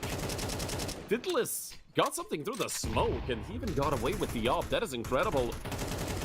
Although still, the man advantages here for Bushido Wildcats. The weaponry, utility, everything advantages on the side of the Turkish team. And look at the score of Darendeli. He's up to 13-2, finally. Twinkie gonna put an end to him. And another frag goes the way of Migo short, and just like that, the man advantage completely melts away. Birkin Bay and Veg left. Did they leave the bomb at spawn? Oh no, Bushido Wildcats. They're gonna have to win this round mostly by fragging, most likely. Veg, oh, that's a big miss shot. So Veg did get a second chance, he uses it perfectly. Think you're gonna get back up into the A-bomb site. 1D is there. Perfect timing for Birkin Bay to turn around and just look. The meat maker. But Veg is gonna clutch up once again. It's a triple kill for Veg. And a round win for Bushido Wildcats, a round where they had no business winning it. Unbelievable. For the Turkish team.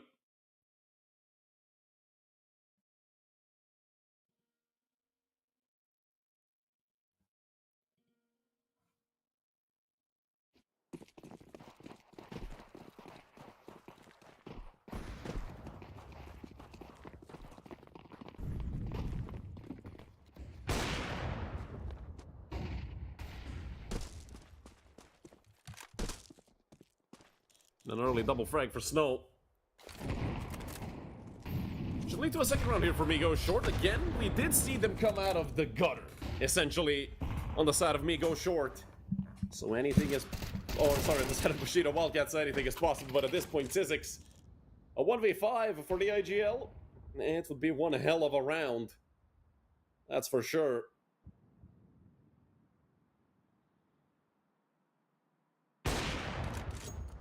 First shot does connect. There's a chance for Sizzix. Also a player moving up through long. The timing, well... It seemed like Pike was ready to peek anyway. The bomb is dropped. Actually, no, it's not. It's on Sizzix's back. He has full utility as well. I'm certain he'd prefer to have a rifle right now, but he does like to pick up that secondary op from time to time. Flush up. Swapping over to the left hand. And he does spot out the all barrel. Easy frag for Robin Ronquist.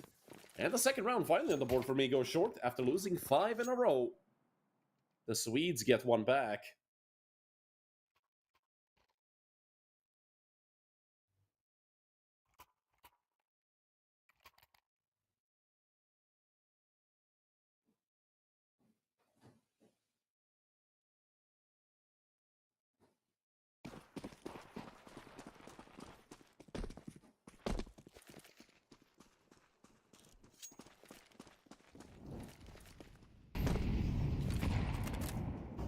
Flush out towards Stunner from Flusha. And with the jump spot on short, Diddless, well, now he knows there's somebody looking at him. He has no idea how lucky he is to be alive. Darendeli. What a peek on the Flusha, my god!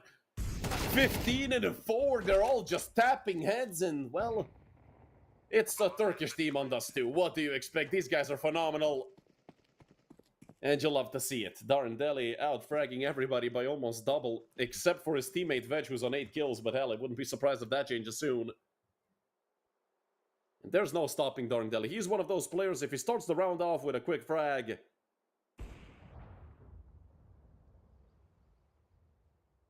You know he's gonna be hard to stop.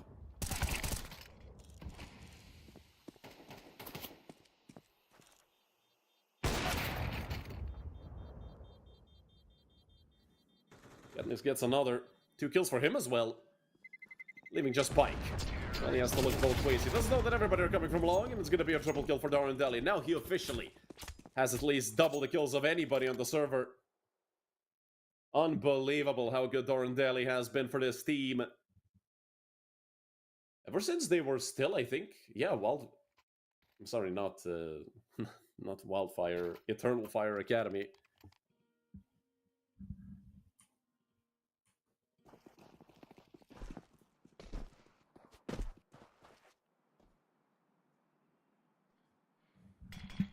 Darendeli with the AWP holding that.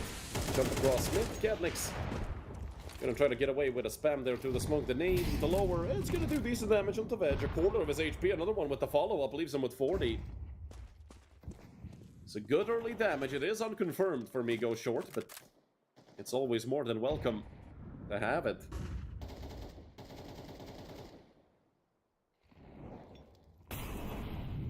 Like, is it a tricky angle to clear? I mean, it's not tricky to clear, it's just tricky to remember to clear it, more than anything. There's the Terminator himself. A 4.0 KD after 8 rounds of Counter-Strike. He's looking to make it even better. Katniss gonna walk right into an AWP. And with seeing that AWP on long, they're quickly gonna smoke off CT. They're gonna look to come into B from mid. Twinkie can't do anything, but look at the swing. Did the list with 2, make it almost 3. Sizzix fighting already a lost battle. The USP is from Tiddless. That's an empty AK, I'm pretty sure, and it's no with the USP to end them off. A bit of a Looney Tunes finish to the round. And Tiddless gonna say rub one out to honor his fallen enemy. Rather opponent. It's always an opponent, never an enemy. Although they are trying to kill each other, so then again.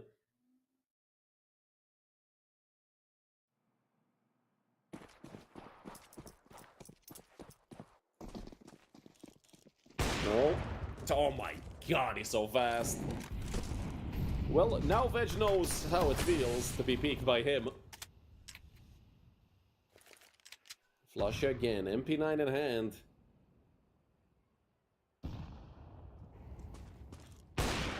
Oops, no, that was almost a connection from the Swedish Hopper. What will Kadnix do with this? He has a Mac-10. But he's decided to fall back, away from the soon-to-be fading smoke.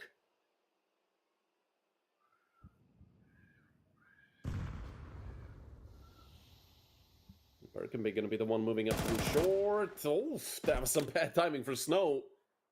Right on the jump up. Seems like it might be a B split. Cold from Bushido Wildcats. Tzizix has a feeling. Haven't smoked off CT just yet. They want to try and get a duel first. They do spot out Titlis, but he does see them in return. Well, he does come out. That is only there to slightly slow them down. Kadnix from the lurk smoke gonna try to go forward. They do know where he is, and finally they take him out. Although Twinkie did get dink in the process of all that. Deli not ready for Twinkie's boost up. Oh, sorry, for Titlis' boost up.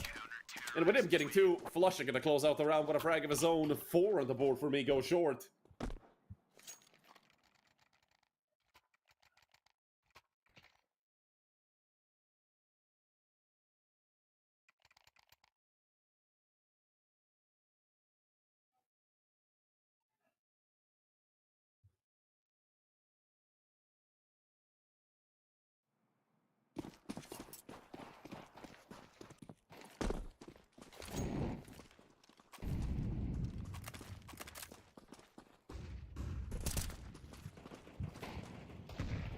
Twinkie looking to move up.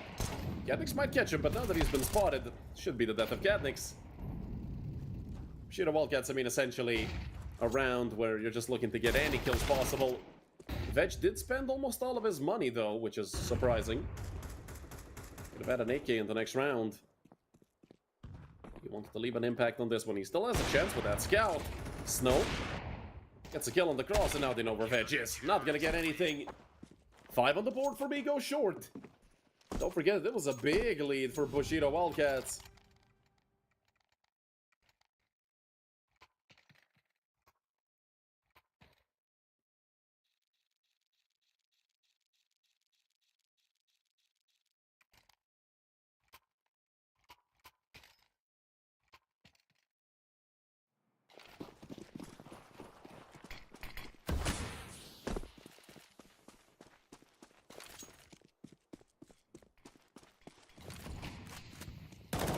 Nade from Flusha won't really connect.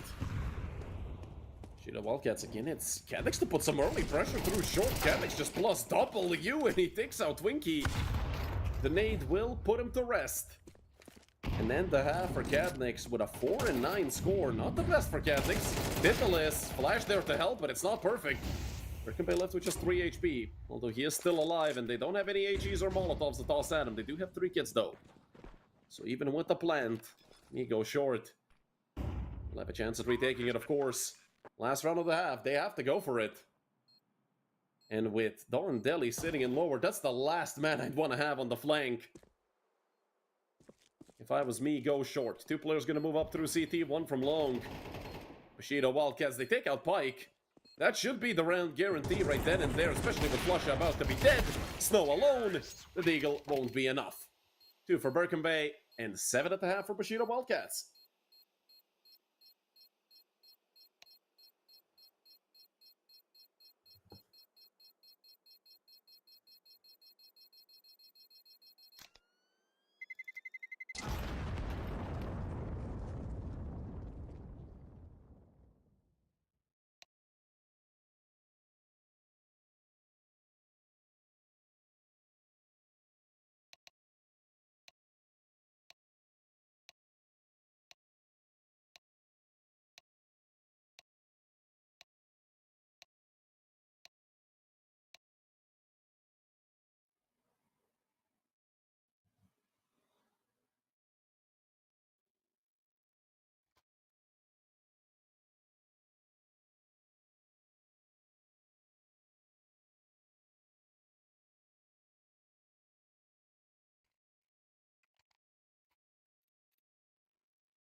Second half gonna get underway and flush already. I mean, interesting peak.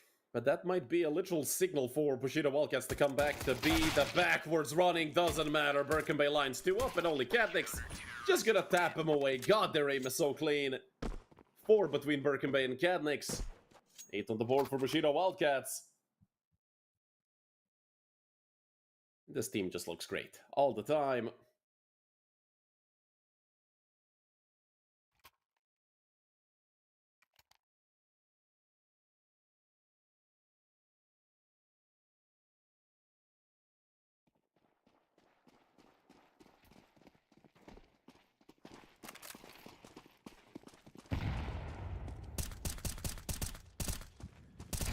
Catniks. Let's connect the shot there onto Twinkie. They're just going to continue going forward. Migo short. Could be looking at another defeat here in the round, and somehow Veg only gets 1. That felt like it was going to be a 3-man lineup for Veg at least. Although I don't think it really matters. Flusher will get 1 with the scout. Hell, he's going to get 2. Turn back around. Could have been on for the 3rd, and actually, with Sizzix being on 15 HP, they've already lost 3 players. Titulus has the bomb on his back, and B is completely open. For some reason, they've left him alone. They might have thought they had the bomb on top mid, Titulus. Almost as if he knows. I feel like he is recognizing this somewhat well. Gonna move out into B. I mean, hell, they're way too far away. Titulus should just get the bomb down, and that's most likely gonna happen soon. Yeah, I gotta tap it, gotta check everything, Titulus. I mean, I feel like he's confused as to why nobody is here. Why the hell are Bushido Wildcats on top mid now? Do they think it's A or do they think it's B? Considering the fact that they had that long control the entire time, there's no chance that Titulus wins this with a Glock, right? I mean, he stays out in front of doors, he gets the dink off onto Birkin Bay. That's a very scary round for the Bushido Wildcats. No idea how they almost lost that. Good aim from Migo short, first of all, but hell, they gave up 4 kills to essentially a full eco round. Only Twinkie spent money. They got the plant, they got 4 kills. That is absolutely incredible for Migo short.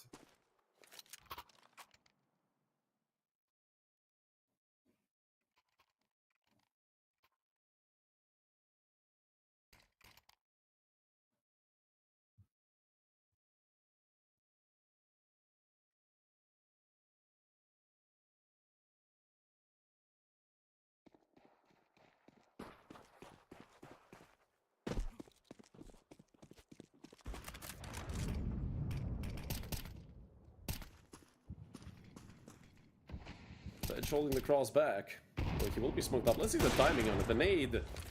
Usually teams throw it a bit more towards the top of the door. That's exactly the reason why.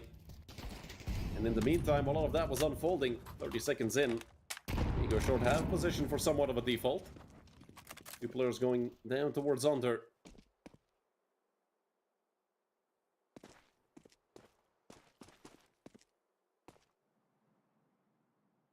And with the 3-0-2 setup, Bushido Wildcats do have to have at least one of these players looking towards mid. Should be Catniks, but he is periodically checking it as Birkin Bay is in an angle where you really don't want to have to peek out towards B at all.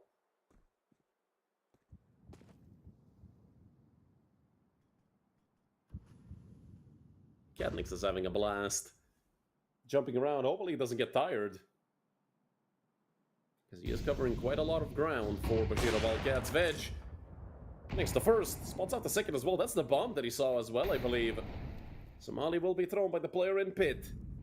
The flush is going to continue going forward. They know there's 2 towards long. Nade out towards tunnel won't do much damage. I think he's still on 86 and the flank from Sizzix. He ran the entire time. Titulus was ready for it. 25 seconds left. Flusha, what a shot. That has opened up the A side fully. Migo short gets to go short again. Orandelli is here. Headshot angle. You don't want to be in it against this man. Another headshot connection, unfortunately. Couldn't quite kill Titulus because of the M4. He will get the plant off in a 2 versus 2 post plant. 2 AKs, so their HP won't be such a big factor.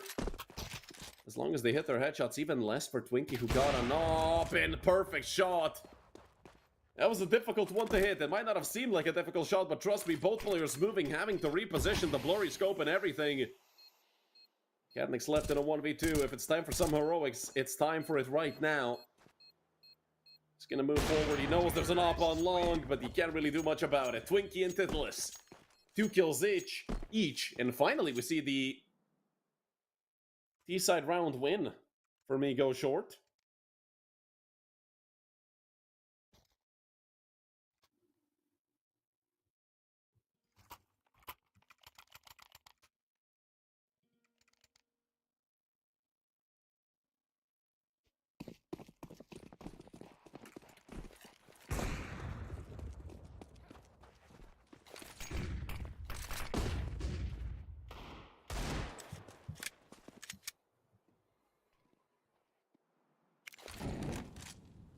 Wildcats, 4 pistols and a scout.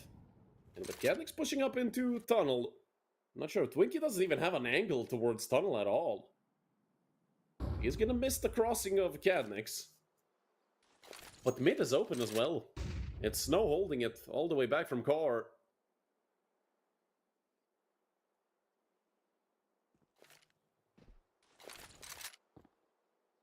Snow gonna fly for CT. There's 4 players here for Bushido Wildcats.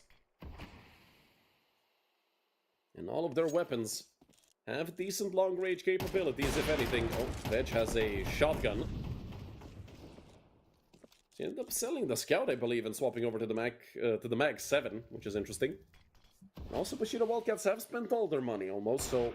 Again, coming into the next round, the Turkish team won't have much money.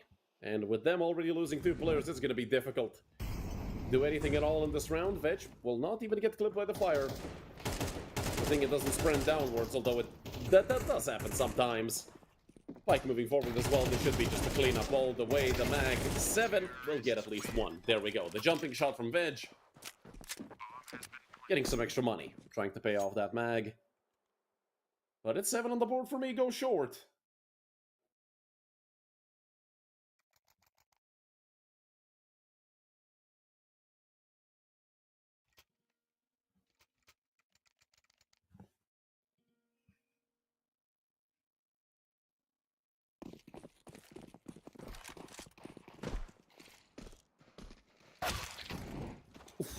Shot by Veg, my goodness. And he nearly connected one more onto Twinkie if you were listening in closely. Wow. Okay, so they have a 5v4 and the same thing happening again, except this time Darren Deli and Sizzix are the ones pushing tunnel. Flusha, did you forget about tunnel? He might have. That could cost his team a lot. They go forward. Oh no. And even Sizzix fires off a shot. Everything's falling apart. The molly will come out from Flush, and there's Twinkie with the op. Holding things down. Cadnix needs 4 shots in total to win this round if he doesn't hit 1 Deegs, but he's not going to get the chance to do so. 3 kills for Titlis, 2 for Twinkie. That was very shaky for a moment there from Migo Short. But they do live to tell the tale.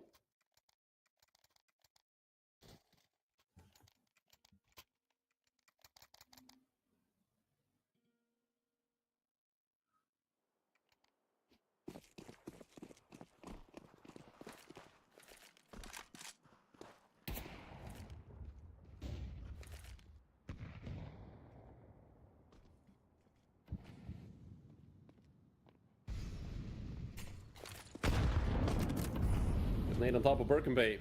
We'll leave him with 66. Migo Short. It's gonna be a difficult T-side, because, again, T-side does too. Can be very difficult. Especially up against a team as good as Bushido Wildcats. Sizzix on the op. Veg deciding to give his IGL the big green. But Sizzix is 6 and 14, not really having a great time. Neither is Cadnix, though. Some damage done through the smoke onto Cadnix.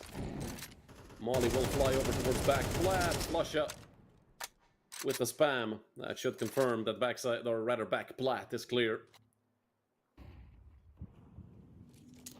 Bushido Wildcats are facing a reset if they lose this round. And look at the drop at the CT. Sizzix is aware of it. He heard it. He heard the leg break sound, but he doesn't know if the player's still to the right. Perfect hold from Pike. But Titlis forgetting about the player that could be side. Snow wants to refrag this. He does have an op. It's a 3 versus 3. They gotta kill in the meantime. Flush if he gets another towards B. Could have had an open lane into B. Now they have to deal with this 2v3. Make that a 1v3 fight all alone. Perfect spray. Needs a 4k in total. 15 seconds left to try and cross. There is a player over towards Short. He has been spotted out. Veg has the op, and he's gonna take him out. 3 kills for Veg. 10 on the board for Bushido Wildcats. And the round that was very important to them does end up being a win.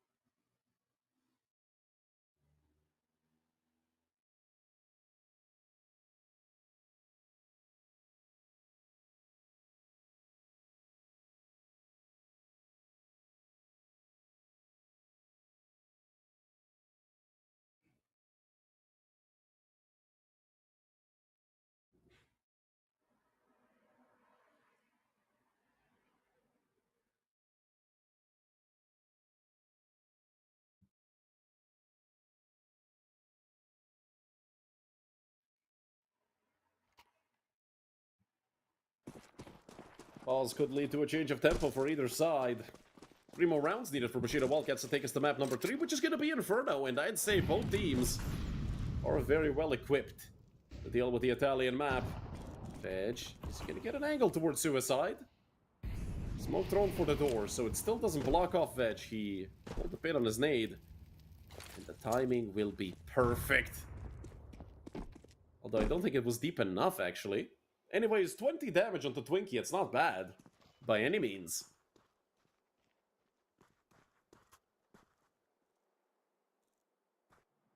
You can tell how much respect Migo Short are giving to Bushido Wildcats. Both teams are still at risk of being reset. Body block not quite gonna work, I believe. Or did it? Actually, it does. Katnix has a massive angle over that smoke in CT. I'm not sure if Flusha heard the smoke hit him. Or if anybody else did in the meantime. Scissors goes down. All the way on back plat. A 5v4, but it can quickly change. There's an op still on both sides. One for Snow, one for Veg.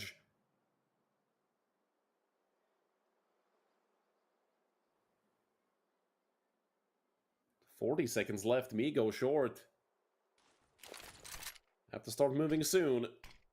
First of the 2 Avantgarde smokes will fly out. That's going to give Katnick space to come up. Over onto Elbow, and we saw Tidless just drop straight into CT, and Veg decapitates him.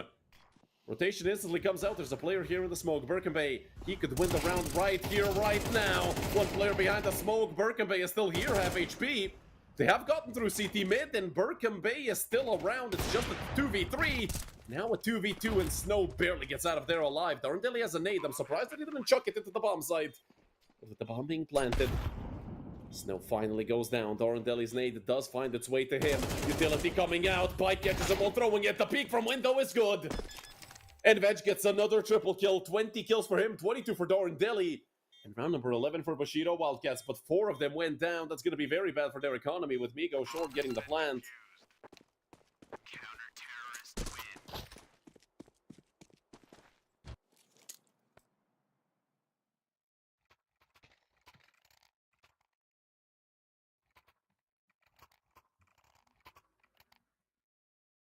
Just 2 more rounds for the Bushido Wildcats. And we're going to be going to Italy.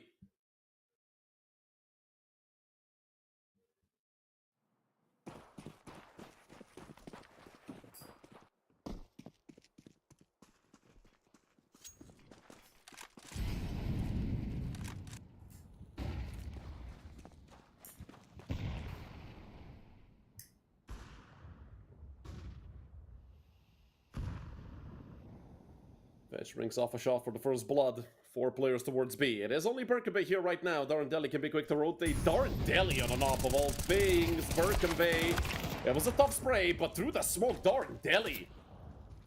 I mean, when you miss the door smoke that badly, you kind of deserve to get shot through it. Tittleless, they just beat out Darndilly. 1 HP left on Twinkie. It's gonna have to be Tittleless to win this. Tech 9 in hand. Twinkie goes down, it's only Tittleless left. Swing out, drive by. And the miss. He's being flanked from tunnel. He has to take space towards the side. Two players here. He does connect the headshot, but it's finally Katniss to close it out. Another multi-kill round for Veg.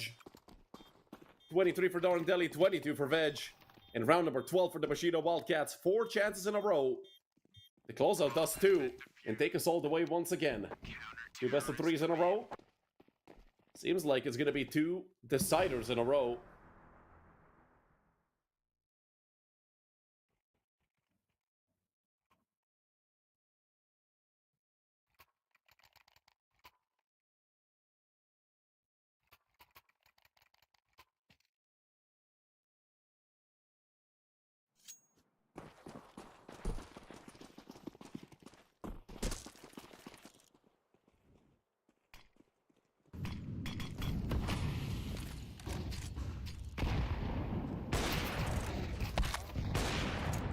Is going down through the smoke, and that might be the beginning of the end for Migo short. 4 of them remain, or rather 4 kills remain for the Bushido Wildcats. Okay. Flusha, Mac 10 looking like a bazooka. Get taken out by Tiz6, swinging out for more. The headshots connect for Snow. And from a 2-on-4 to a 2-on-1 just like that. The bomb is left in T-spawn though. We saw this blunder happen to Bushido Wildcats on their T side, although they did not end up losing that round. They actually ended up winning it. Just sheerly by fragging. And don't forget, the money for Bushido Wildcats is horrendous. Losing this round, they're gonna get a reset. So, let's say it's 12-9. They have to force then, right? So, 12-10. Then a full eco. 12-11. We might get... OT just off of a single round. And it's a 2v1. Katniss has guessed the wrong site. And I feel like it would be the best course of action for him to save once he figures out where the bomb is. Because a 1v2 retake, well, it is going to be pretty difficult. Bomb planted for long. Well, it's more so default than anything, but I don't think it matters here. I don't think Katniss should step within a mile of the A-bomb site. That's going to give Migo short their 9th. But hold on, Katniss is still moving up. Checking everything, and the timing is horrible. So Twinkie takes him down. Everybody have between... Okay, Veg has 3k. If I'm Bushido Wildcats, I might just go full eco here, no? Because they can have a buy in the next round. And yeah, you can tell the call came through. Birkin Bay selling his Kevlar. I like what they're doing with this. I really like what they're doing with this. It is still a full eco, of course, so... most likely going to be another beatdown round. Although you never know. It can happen. It has happened in the past. You can tell Flush immediately turning towards lower. He has a Mac 10 again. Flush is loving the SMGs today. Second map in a row that we see Flusha running around rampant.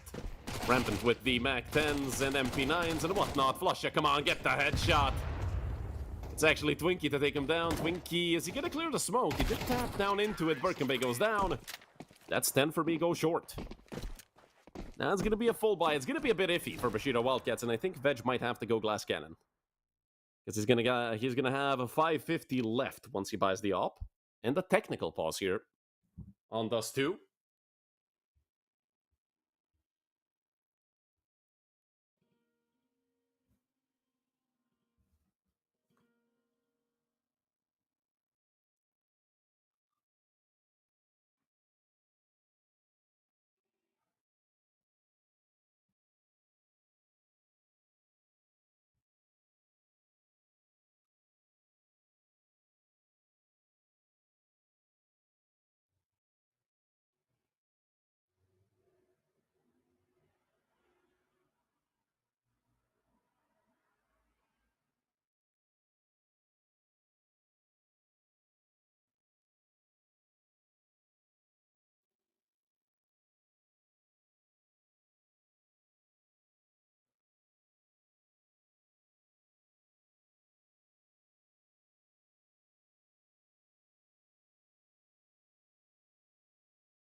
And we do get to continue here on Dust 2. So far, it's been a bloodbath between these two. Even though the massive advantage was there for Bushido Wildcats, there's still a massive chance for Migo Short to close this out and, well, close this out. Get 2 more rounds and take us to OT. It is a full buy versus full buy in Veg already with a kill onto Twinkie. Snow has no idea. And just like that, oh my god, the lag up that's horrendously timed. And in the blink of an eye, not even 20 seconds have passed yet, we're down to a 5 versus 2. Make that a 1v5 for Flusha. And he has a Mac 10 again, of course. Okay, well, through the smoke. It's Flusha, you know. Just Flusha things. Robin Ronquist up against it here. Well, a 1v4. Right now, he is being flanked as well. They're just waiting to get a peek of him, and he's going to be dead. The Mac 10, not going to do enough. 13-10, we're going to map number 3. Get your tickets to Italy. Get ready with the vino and olives. It's going to be Inferno to decide the fate of these two teams. Don't forget, this is the elimination best of 3, and that's probably why they're fighting with their teeth, almost. So we're going to go on a short break. You guys stay right with us, because after Inferno, we're going to say goodbye to either Migo Short or Bushido Wildcats.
Hello everyone and welcome back to map number 3. We're gonna have to, of course, get through with the knife round. See who's gonna be starting most likely on the CT side as always. So far, both teams have looked incredibly good.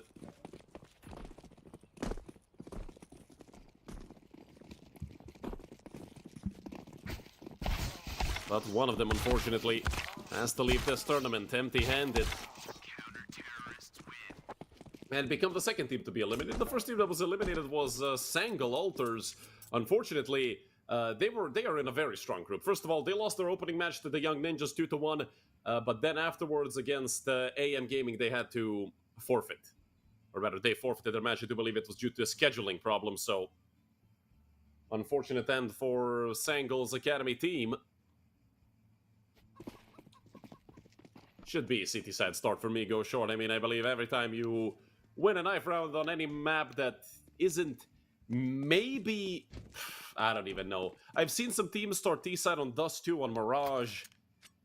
But usually, I mean, ever since Anubis has been axed from the pool, it's just the CT side starts for whoever either gets whoever's on the opponent's map pick or wins knife round, as is the case here with Migo short.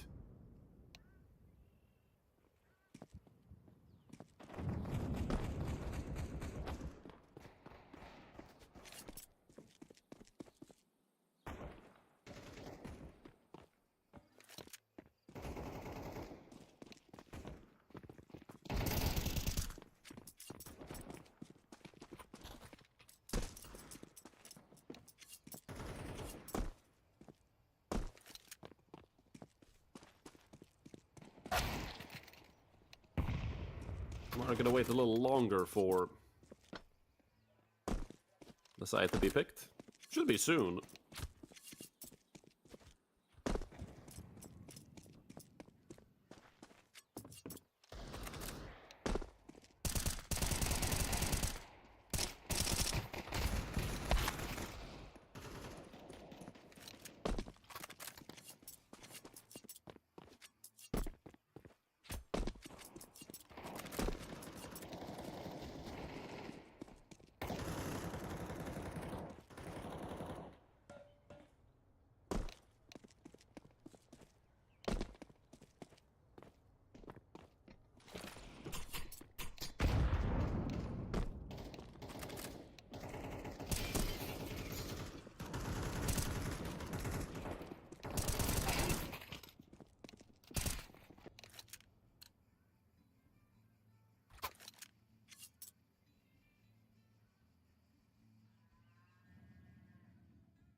Finally, map number 3 can start.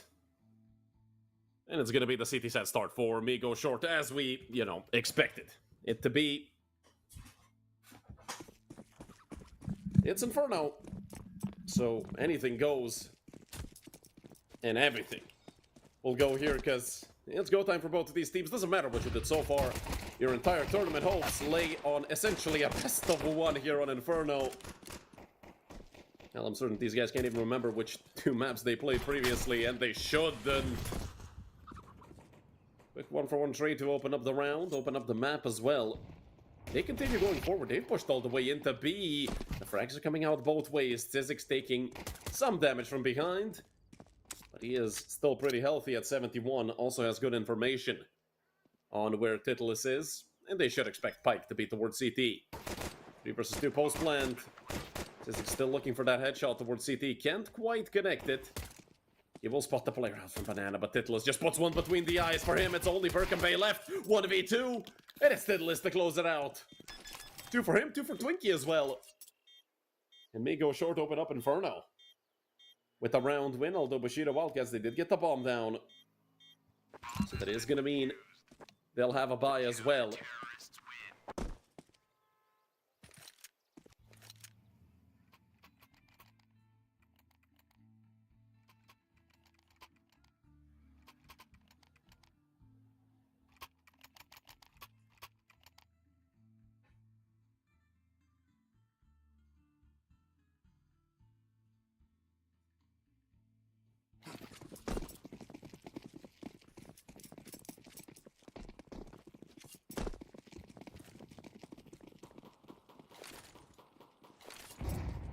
Flashes for Banana. Migo short, they're ready for a force. 3 M4s of Hamas and just a single MP9. They are well equipped. Deal with anything the Bushido Wildcats can throw at them, but hey, I mean, the Wildcats themselves have 4 rifles and an SMG. Of course, 4 Galils. Only a smoke and a molly left, and Pike might go down here. A very big misplay if he does. Luckily, help comes through. In the form of a Molotov from long. Bushido Wildcats thinking about, will they even fully commit into A? The smoke does come out. Still 4 players here for Migo short. Flush all alone on B, but if you can leave someone and expect them to be responsible, it's definitely him, although losing a player here towards A probably going to guarantee the push to come through. Twinkie and Pike, alongside Snow, all of them getting kills. They do almost all go down, only Twinkie and Flusha left. It's a 2 versus 2, Katnick's incredibly low. He finally gets taken out, Twinkie. Phenomenal aim. 3 kills for Twinkie. And round number 2 for Migo short. This time around, Bushido Wildcats will have to somewhat eco. I mean, yeah, they can spend a little bit. 2900 loss bonus will allow for it.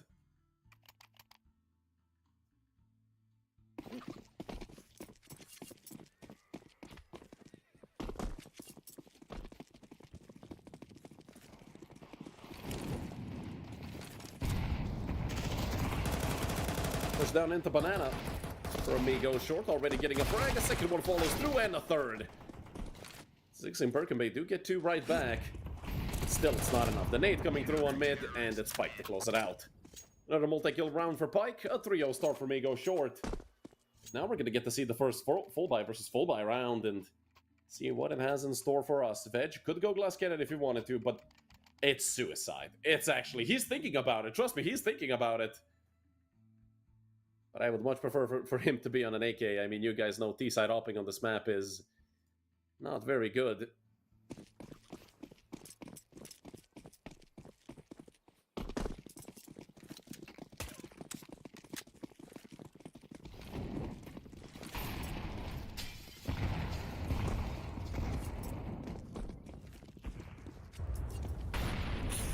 Good damage done onto Pike, and especially onto Snow. To open up round number 4. Bushido Wildcats quickly moving up through apps, mid and second mid. Snow popping a nade onto mid. Speaking of Snow, great shot there to connect onto Katnick's. Already the man advantage is here, and he just repositions, wants to re-aggress, but Darren Deli's holding it. Let's swing the smoke and ruin the plans of Bushido Wildcats. Pike doing a lot as well. He switches over to the USB. Spam through the smoke, nearly gets Tidless himself killed. All the dust still being up, nothing is settled, nothing is done, unless Twinkie says so! Once again, a triple kill for Twinkie. And a 4 on the board for Migo short. Felt like this round could get out of control. But as I said, Twinkie has had the last word in quite a few of these rounds.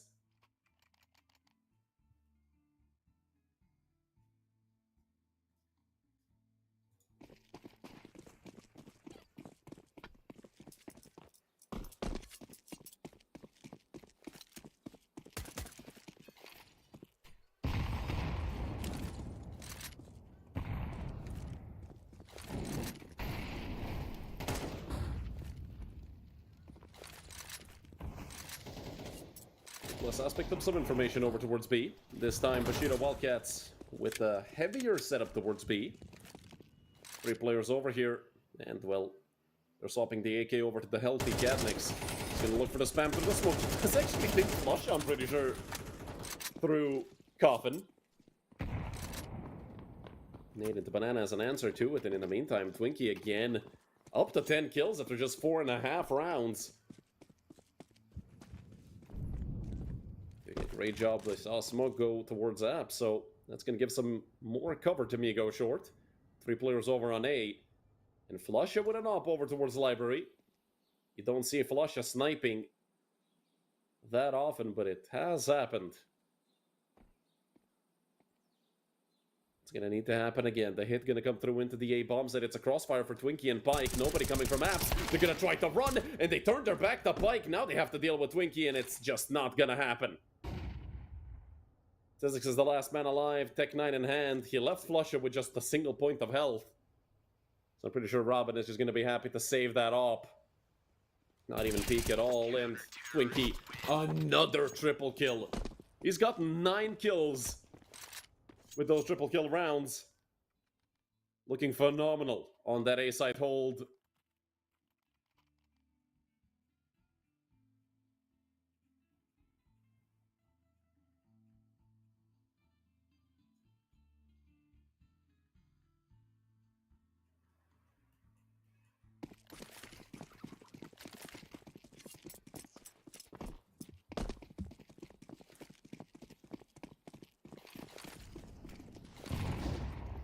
Util down towards Banana. He goes short. Have had good util so far. Had a lot of rounds where they started with like 30, 50, 60 damage done onto some Wildcat players, but this time it's Birkenbait to get the first frag, and Catnix, well, it's an aggressive play, I can respect it.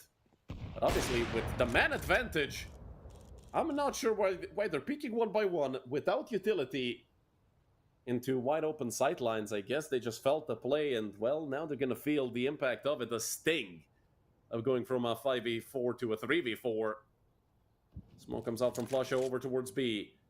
Veg looking to move up with his teammate, and both of them go down. Great timing for the peek from Snow as well, helping out his teammate. Another shutdown round from Migo short. About to win their 6th in a row. Zizix tagged through the smoke. I'm not sure if they heard it, but Zizix is done for. A 6-0 start for Migo short on map number 3, the map that decides the fate of one of these two teams.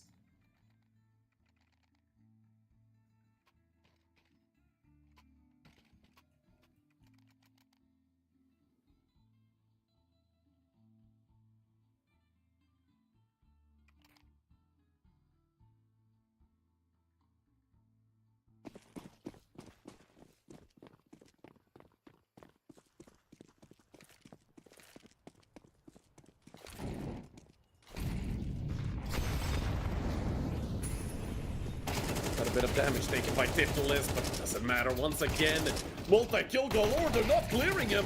Titulis! Is he on for the ace? USB out. He's chasing down Veg. Finally, someone's going to put an end to him, but it doesn't matter.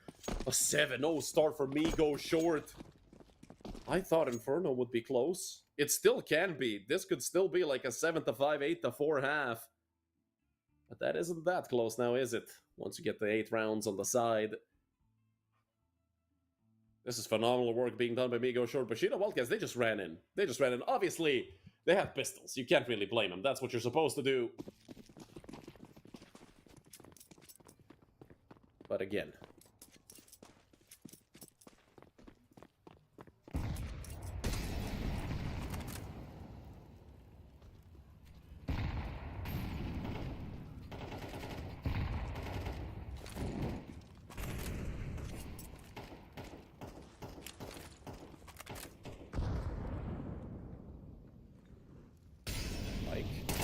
it's a bit of a tricky angle to clear, but props to Darn Deli for connecting so quickly.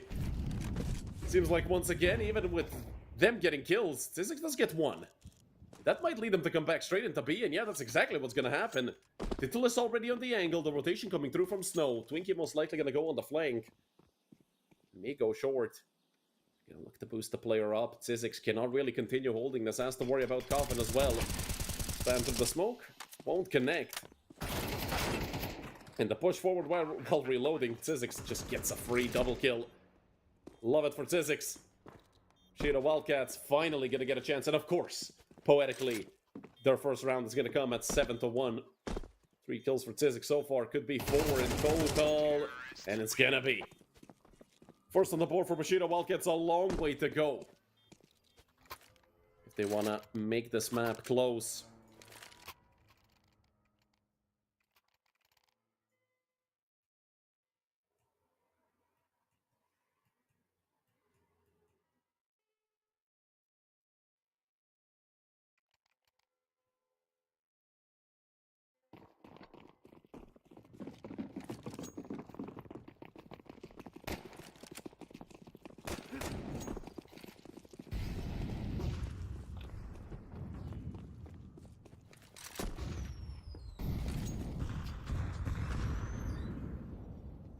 Migo short.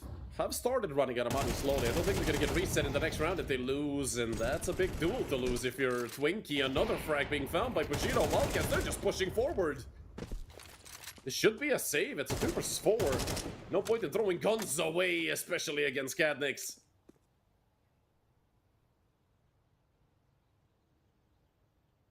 Only Flusha left. Twinkie is 14-3. My goodness, Twinkie. What has gotten into him this map?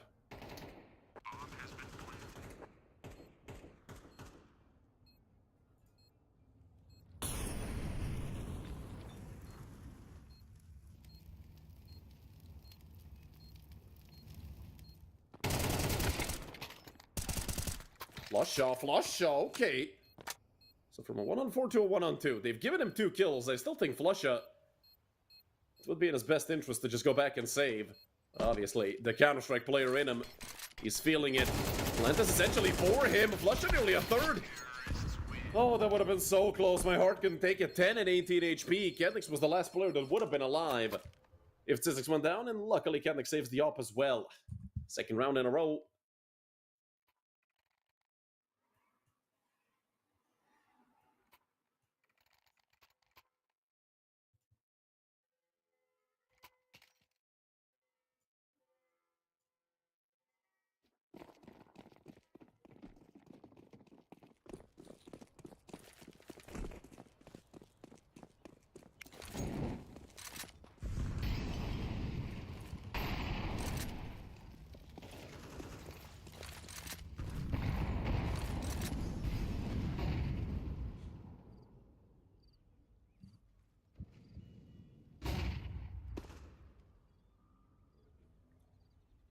This time it is going to be Pike to get the first kill somewhere towards A. Was that on mid? Did Cadnix try to pull some aggressive shenanigans again?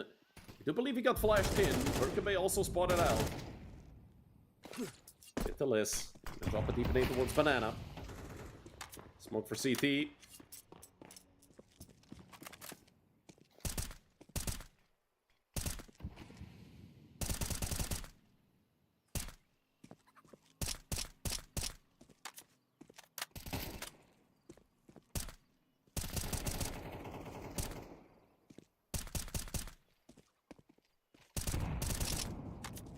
Nade will connect as well. Darntellian Veg in a 2 versus 5. Almost an impossible situation, but let's see them try. Gonna push forward into a crossfire. The player from CT should peek any time now, and it's Pike with 3. To close it out, 8-2 for Migo short. And finally, as they were starting to pick up momentum, they get shut down towards the B-bomb site.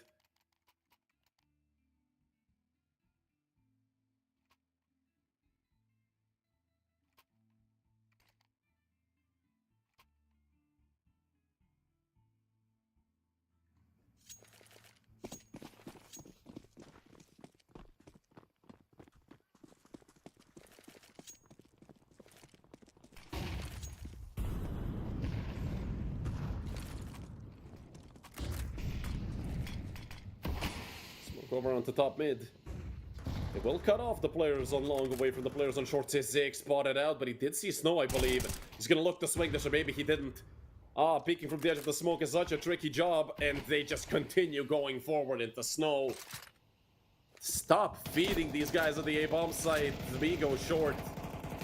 If they take 9.5, hell, it might be 10. Look at the money. They're gonna have 3K to buy coming into the next round, and it's a 5 versus 2 again. Bushido, Wildcats. It just doesn't look like them. This doesn't look like them playing at all. Cadnix only gets 1. And 3 AKs get carried over by Bushido. Or sorry, but no, 4 AKs get carried over by Migo short.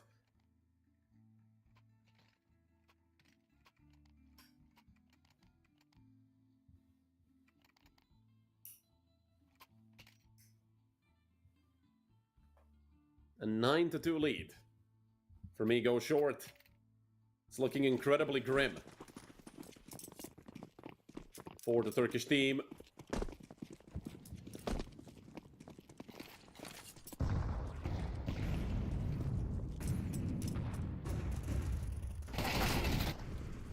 Finally some action towards top mid for Bushido Wildcats. I mean, there's been action just not going their way. Twinkie Forced to fall back, drops the nade into Boiler. He's gonna look to reposition and re-aggress as they can't hear him. Overall, the Chaos Twinkie. He's gonna go with the Deagle for 3. Leaving only the IGL once again. 6. Nothing. Nada. 19-3 for Twinkie. They can't put an end to it. It's 10-2. If they lose Pistol, it's over. What a map. What a best of 3. What an ending this will be for Twinkie.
My apologies, I was accidentally muted, my goodness. But anyways, I don't think you guys need me to tell you that this might be the end of the road for Bushido Wildcats. It's been, well, I was gonna say a good run. They're gonna go out at the group stage 0-2. It's still possible. I'm not gonna write them off fully, but I wrote them off 99.5% of the way. But that 1 in 200 chance of this being a comeback still exists. CT side Inferno is doable.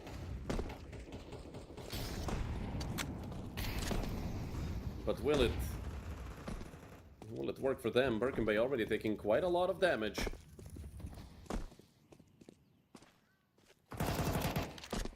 It's a frag going the way of Titless. Only one player left. It's Cadnix here on the B bomb side. Birken Bay going down in the meantime as well. UMP, if it was 2015, would be a massive threat. Still is, but now that he's 1v4, Cadnix needs an ace. There's a player sitting on tree. Oh no, Titless. Just gonna swing out. Doesn't even want to give Flusha the kill. It's Titless's frag. 2 for him, 2 for Snow. 12-2. Migo short. Have 10 match rounds in a row. Well, that's gonna be interesting to come back from, isn't it? Or won't it? Ay, ay, ay.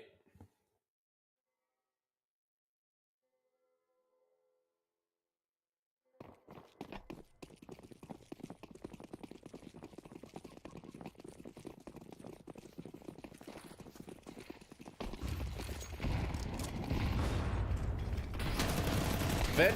Oh no, the Max 7. It almost sold them twice in a row. Cadnix. Ay, ay, ay. Just a single kill. So many lineups to be had in this round, and not a single one of them went through.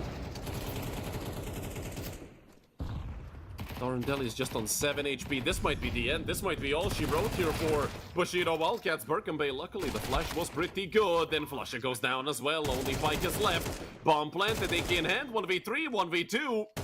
Make it a 1v1. No, he can't. A jumping Galil shot from Birken Bay gonna keep him afloat. Gonna be 3rd on the board for Bushido Wildcats.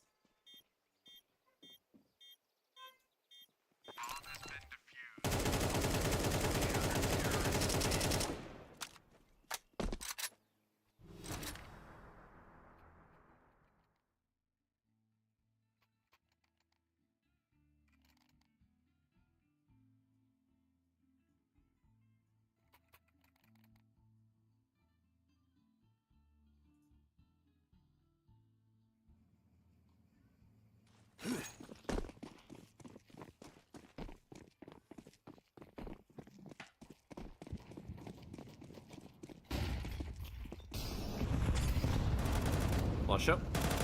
Some damage done there, a lot of damage done there on the Cadnix. Good usage of utility by Migo short. Bushido Wildcats need to win 9 more in a row without making a single mistake if they wanna stay afloat here on Inferno. They're gonna get some breathing room in overtime, but overtime is a long, long way away. Darndeli, will he get peeked by Flusha? Flusha, this could be fatal for the Turkish players, but Birkenbay is holding. They're not ready for second mid, though. They've let two players go through Absol. They're gonna full clear it. They have to realize it. Yeah, especially with that smoke. Snow, he can go run into the A-bomb site. It's fully open. He's gonna drop the bomb over to his teammate. Pike gonna get the plant in the middle of the side. They do spot out one player towards Apps. It's Birkenbay. Taking another frag. Pike, all he can do is hope to get as many kills as possible, and, well, one was realistic. Bomb has been defused. Counter-terrorists win. 4 on the board for Bushido Wildcats. Every round here is the final hurrah, as long as they don't get into OT. But if they get confident, I mean, I feel like their confidence has been stripped away from them.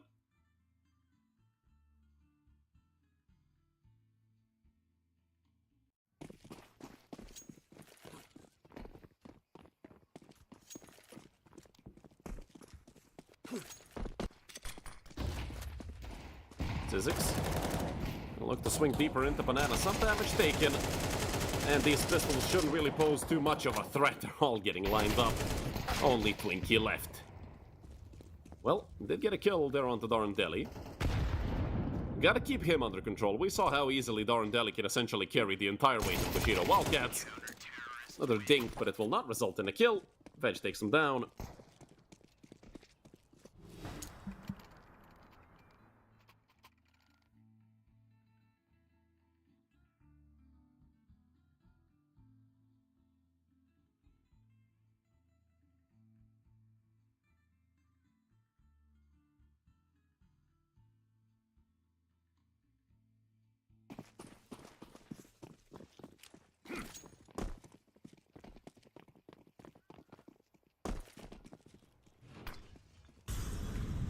Darndeli with an aggressive play down mid. I mean, if there's ever a time to go for something like this, it's now, and Darndeli is gonna make it pay off. A 2-for-1 with Flusha taking some damage as well. Nade from Banana won't do too much. They've taken full Banana control here, Cadnix and Zizix. The nade again, gonna completely miss its mark. Pike, oof, that's a brutal shot to hit, Veg. Going down right there is gonna send Zizix running towards the A-bomb site, with Birkenbay being spotted on mid. He knows he's about to get flanked from Boiler, most likely to swing out, but Pike misses. In the meantime, though, they have taken out Cadnix, who decided to be aggressive, which I would call a mistake there. He might have thought that they're rotating A. Birkenbay will get here at the same time as them. He's in the smoke. Birkenbay gonna look to fully push through it. He hears the plant. He's gonna swing out, deny it. Now his teammate can come in through Banana, but I feel like Flusha can feel it. Flusha can sense it coming, and Zizix, I'm pretty sure he made noise. Molly is gonna stop him, but Zizix goes forward. Flusha just gonna cancel the plant, and Zizix gonna cancel his life subscription. Flusha goes down. Also had a triple kill. Could have been a quad to end off this best of 3. But 6 on the board. 4 Bushido Wildcats.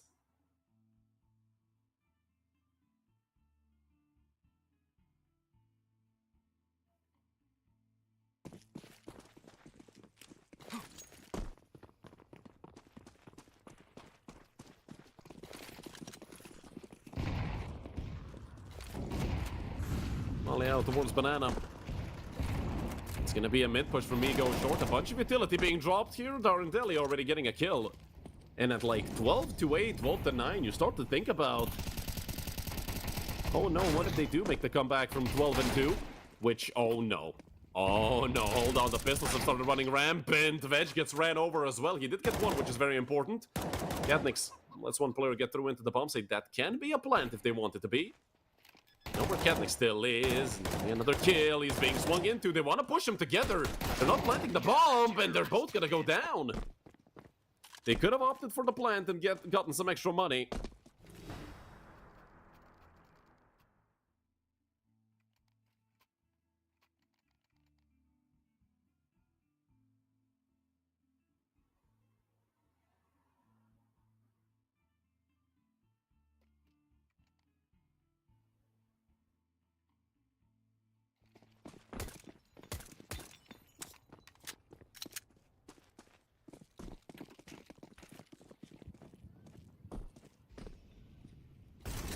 Five more rounds needed. They've already gotten 5 in a row. So what is getting 5 more? Unfortunately, I feel like Migo should have been closer and closer to winning the round. To winning a round. With every passing one, so... Bushido Wildcats are gonna have to stay on their tippy toes. Constantly be on high alert. You cannot allow a lapse of judgment, a single misplay, miscommunication to happen, because it can and it will end your journey here at Season 37 of United21.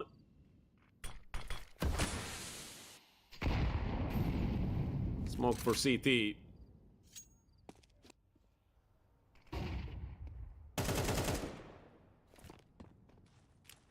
Just some info gathering there by Birkenbay. 2 players are already out towards brackets, soon to be joined by Twinkie. Twinkie 24 and 9. But where will the real hit be? They don't have a smoke for library, at least they haven't thrown it yet, and Veg, falling asleep on the angle, has to quick switch 15 times to wake himself up. They've already crossed into Arch. He will have help from Katniss. They are still holding this angle, jump across, Veg can't hit anything, and it's actually Katniss to save him. The swing out is there, but Veg connects as well. They have let one go through in CT. Twinkie gonna wrap all the way around. Veg does spot him out. And Twinkie falls. Veg doubles up. There's a player towards New Box. This is going to be an extremely difficult round for Tidless and Flusha. Running forward with the bomb in hand. They have no idea where Dorandelli is. Tidless will get him. It's actually Tsizzix went down. My apologies. Dorandelli was over towards New Box. 8th on the board for Bushido Wildcats. The tensions might be rising there for Migo Short. They had a 12-2 lead.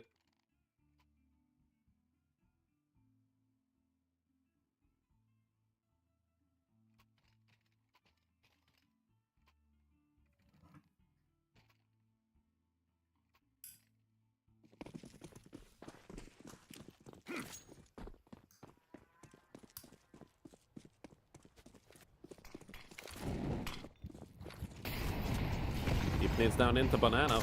Do quite a bit of damage onto the Swedish players, and with the carpet of fire, Hitless gets pushed forward into certain death. We should be looking at a 9th here on the board for Bushido Wildcats.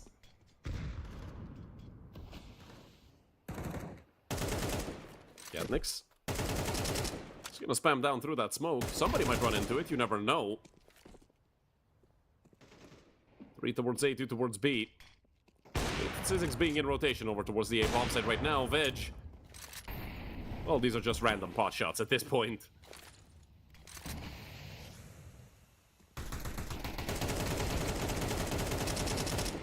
Dorandelli quite a bit of damage to the smoke. And finally he falls to the Tech 9. Still man advantage for Bushido Wildcats. They are wrapping back to B.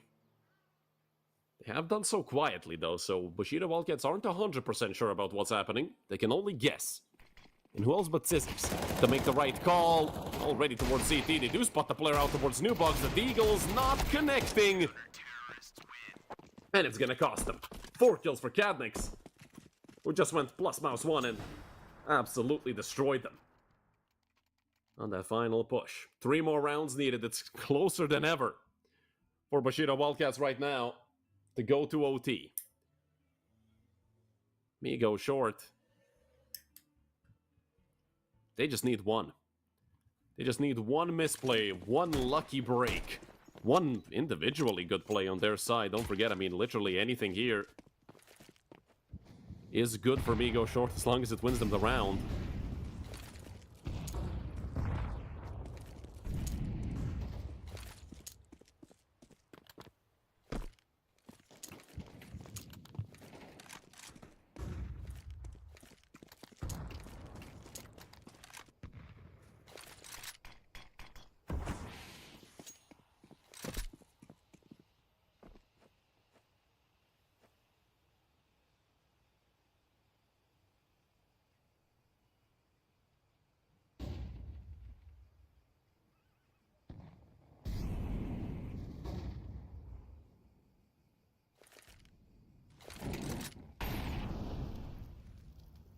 calm before the storm.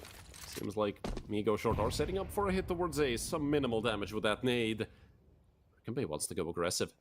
At least don't. It's a two-man Ace setup. No point in playing aggressive. Finally, he wisens up. Again, they want to go towards long. Cadnix will rotate in through lane. Which guarantees that somebody will be here to help out Veg, who mollies himself. Molly falls behind them, Veg does peek it. Did they miss the Molotov? What happened? I don't know, but Veg is killing them all. In the 5v3 with 20 seconds left, they have to push forward. There's 3 players on the side, soon to be 4. They're getting flanked, everybody. Fighting everyone. But it's ultimately another round win for Bushido Wildcats. 8 in a row for the Wildcats of Turkey.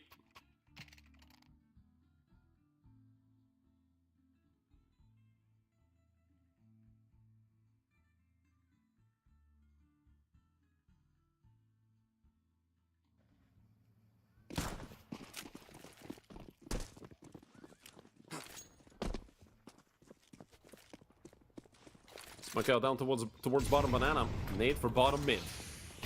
We might be treated to another OT. Don't forget this best of 3 started with a overtime win for...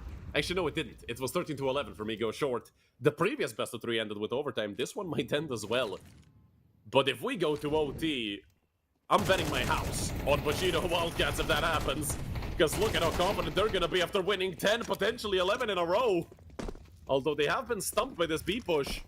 An AK picked up, Snow looking for another, so 2 AKs and a Tech 9, 3 versus 3, a mountain of utility left for Bushido Wildcats.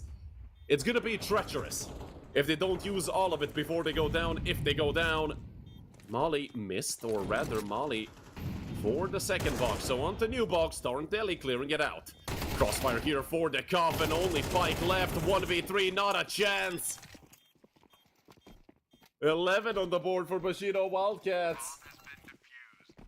They were 12-2. They weren't 10-2. It was 12-2 at one point. 9 in a row.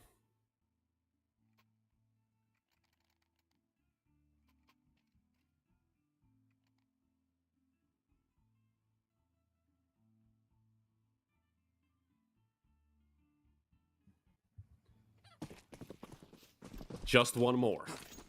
Will it be the one that they trip up on? It's a full buy for Migo short.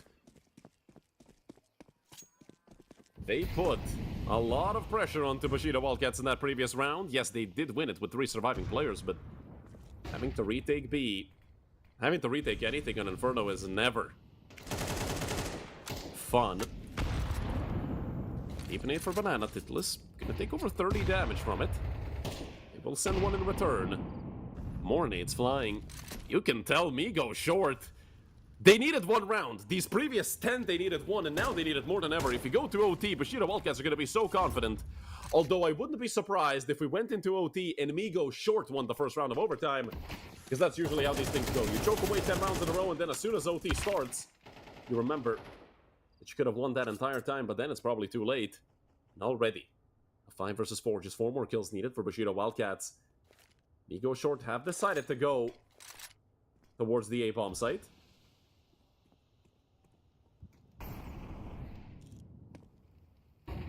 Still 3 on B for Bushido Wildcats. Berkenbay and Veg.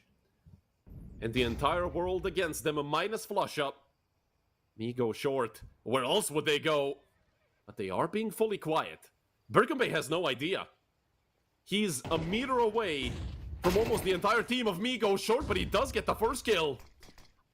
Not even a single point of damage onto Berkenbay. The smoke is there. Veg and Snow both missing. They have no idea how sight is clear, but Berkenbay's killing them all. Only Pike left. 14 seconds on the clock. Even less time now. Pike has to stick this plant immediately. They're just going to push him down right through it. Pike is dead. We're going to overtime. Right after we defuse the bomb. Oh my god. You gotta be kidding me. That's 10 in a row. Bushido Wildcats have done it. 1 in 200. 1 in 200, I told you. 0.5%. And they pulled it off. I can't believe it. I gotta grab some water. That is absolutely insane.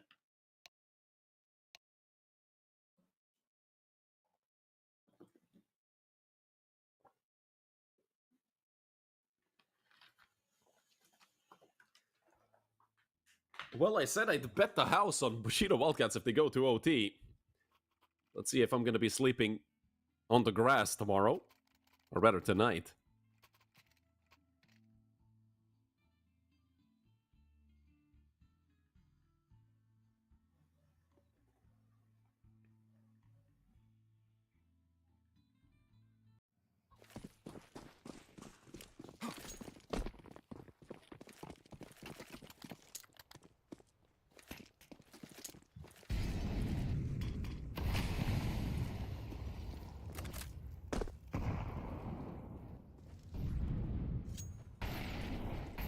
First round of OT. Now the pressure has fallen off a little bit.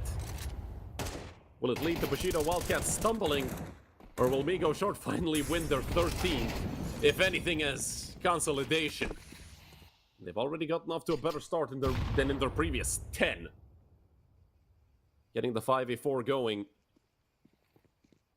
With a lot of damage done onto Tzizix, he's on less than half HP. That should be 2 bullets from an AK enough to kill him.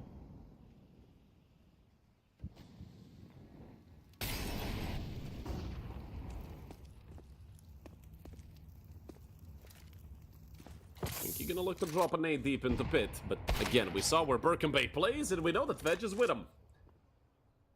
The two wingmen of the A-bomb site, as well, they kind of have to do so when they're in a 4v5. Tzizix has moved back over to B. Still a lurk over towards Zap. Spike could cause some turmoil if he gets a kill, or makes any noise. They have no idea what's about to strike them.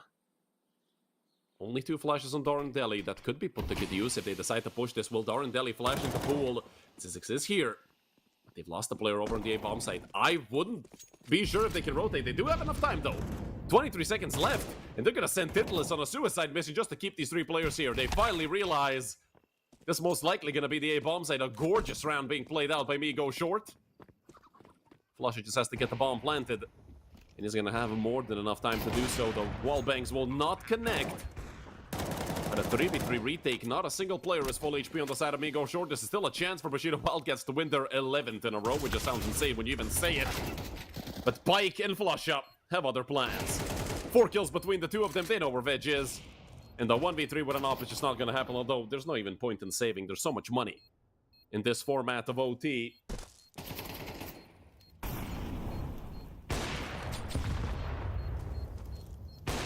Just looking to get any kills he possibly can. And maybe a miracle round when they left the site, which, if Veg got there in time, would have been insane to lose a round 2. If anything, he's gonna get Flush a kill, but Flusher will pick up a triple kill. And what did I tell you guys? I'm feeling like I have a crystal ball today. I told you, they're gonna win the first round coming into OT. It's just the way it works. You know, you win 10 in a row, you finally get the chance to relax. Migo Short finally get their 13th, although it couldn't have come at a later time, I mean, honestly.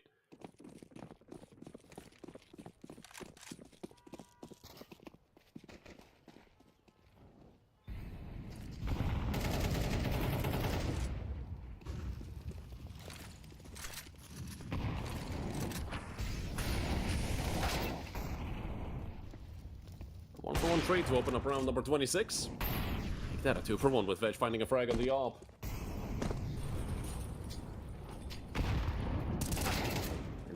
Next, not a chance against Titulus. He is fully open.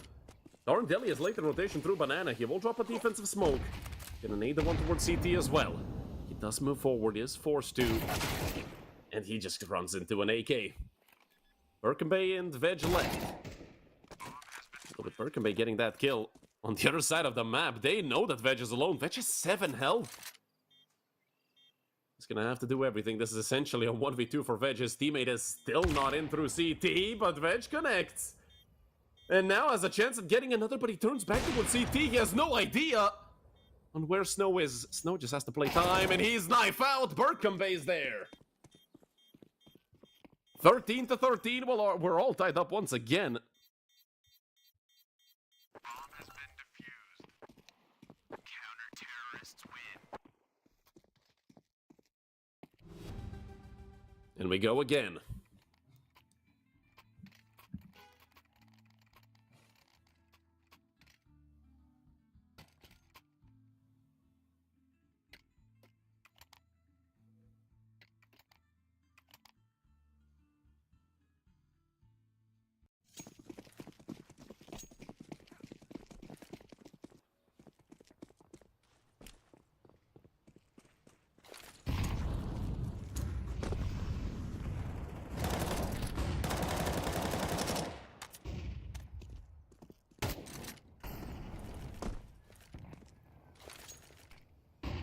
Head out towards top mid.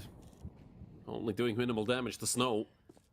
Migo short once again. A lot of pressure towards A. Veg. Is he gonna peek before the smoke? The answer is no. Deli though is gonna get a chance. He's gonna use it perfectly. But look at Titleless, man. So inspirational. And another 1-for-1. With so much space already being taken, Cadnick's peekaboos onto Titleless. The bomb is gonna be late once again. Cadnick's. What a shot onto Twinkie, and he gets another. It's Deli actually to get the frag. 2 for him and 2 for Cadnick's. And the brutal 27th round. Bushido Wildcats are in the lead. This was 12-7. Sorry, this was 12-2. This was 12-2. For Migo short. They've lost. What is that? 12 out of 13 rounds. If my math is right, my brain has turned to mush. All day long, these have been long best of threes. We started at 10. Now it's 4 p.m. Unbelievable. The things Bushido Wildcats have been able to do today. And this is why I said they're one of the most entertaining teams here. I swear they played it for content. 12-2 comeback. Easy work. Easy work. Still not done, though. They can still lose. I mean, hell, it might take 5 more overtimes. They can still lose. So can Migo short, and they're at a disadvantage right now. 13-14. Pike also looking to leave an impact here through abs. He is joined by Snow. Missed shot. Could cost them both, or could lead to just a 1-for-1 trade. Bot shot on the wallbang. Won't connect. Flash out. But Deli has gotten to, but Twinkie turns in time. 4 versus 3. Once again, a round where Migo short have the advantage. Nade out. He'll do some decent damage onto Veg. He is ready with a Molotov to chuck it at Twinkie. Although he does end up throwing it short. Snow has a massive angle over it.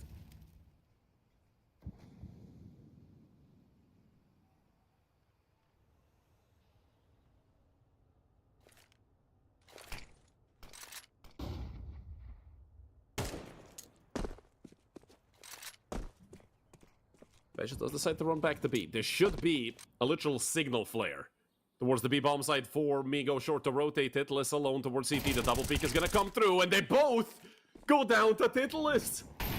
Only Veg left, and it seems like we're gonna get 30 rounds of Counter-Strike unless Veg can somehow win this. At least 30 rounds guaranteed if this goes to 14-14, which it really should. At 3 versus 1, they're gonna give Veg the plant. They want to be certain of it. He tucks away towards Coffin, but that's literally the only place he can be at. Flush shot. Spots him out, and they can already get on the bomb. Titleless, 3 seconds, 2 seconds. And Veg goes down. 14-14, we're all tied up once again.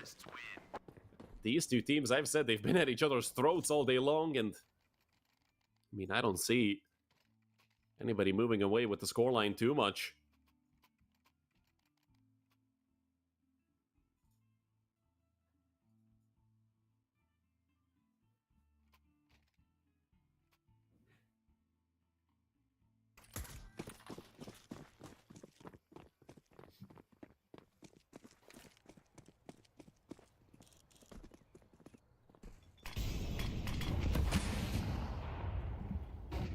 Ops for both snipers.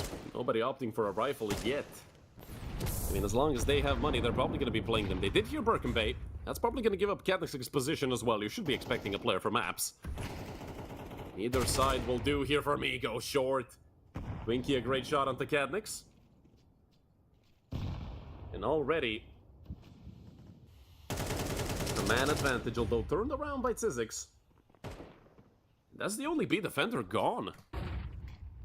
Will they rotate off the back of it? I'm not sure. They are pushing towards B. Flash out from Tidalus. 3 members still on the A bomb site. This is a great round for Bushido Wildcats. Volley towards default. It will delay the plant ever so slightly. Flash out Tidalus! Oh my god! He gets both! And he's somehow still alive, even through the fire and flames. Snow connects another. Only Birkenbay left. 1v3. They're all coming from CT. The smokes will fall in front of him. Birkenbay has to walk through all of these smokes, and he's gone. 15 to 14. Migo short can add another match round onto the 10 they already squandered.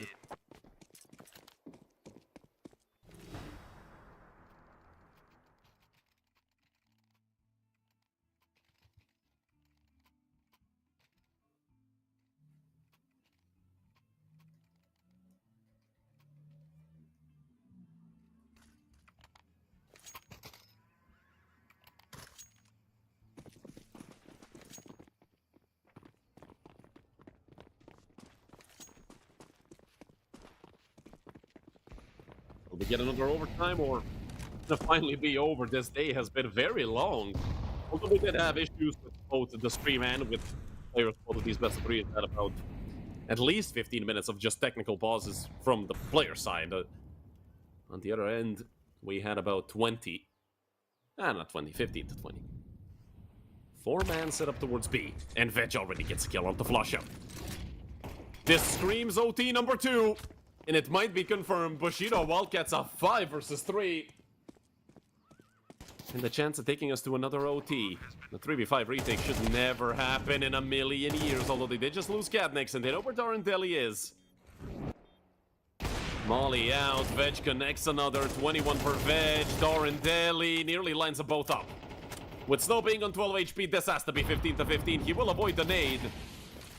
And they're still just going to continue spamming this. He pushes forward, the flash is out, Tzizix sends him 15 to 15, and we're going again.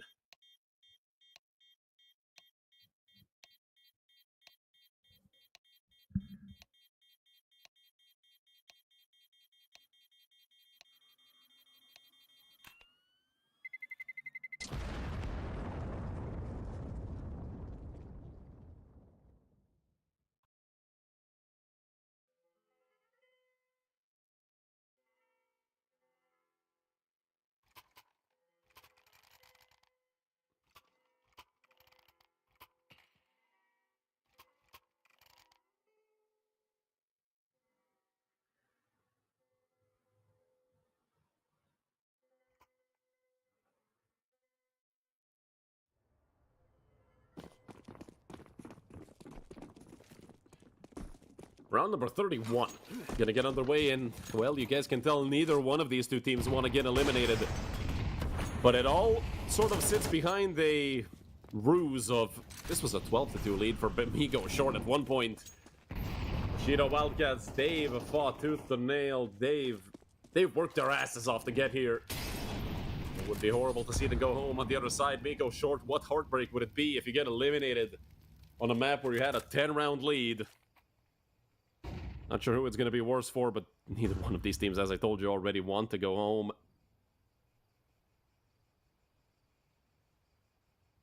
But one of them, unfortunately, do have to.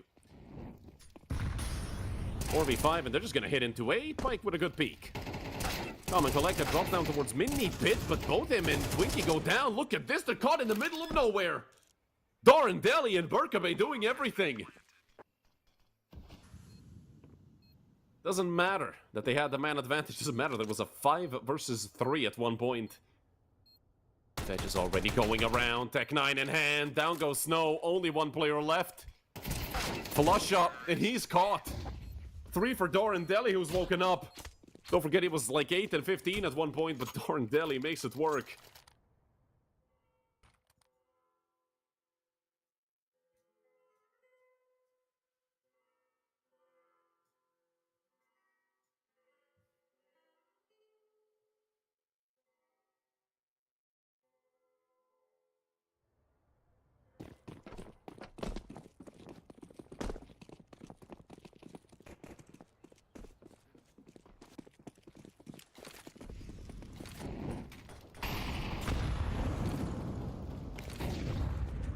Flash down towards Banana. Should keep Veg at bay. 16 to 15 for Bushido Wildcats. And neither one of these teams is looking for another round. Katnick's again going for these hyper-aggressive plays through mid. It's now Dorandelli to line them two up, and the spray transfer is there. Two of them go down. And the Bushido Wildcats have an advantage once again, a 4 versus 3, with Veg being very late through second mid. They know that he was late. But how much can they wait? They can't wait for too long. Birkenbay falls asleep.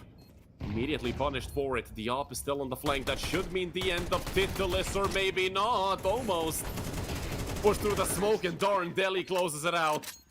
Once again, it's 3 for Dorandelli. Back-to-back triple kills.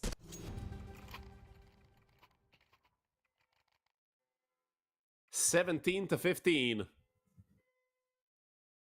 Bushido Wildcats looking at a potential 3-0 sweep. Coming into the second OT.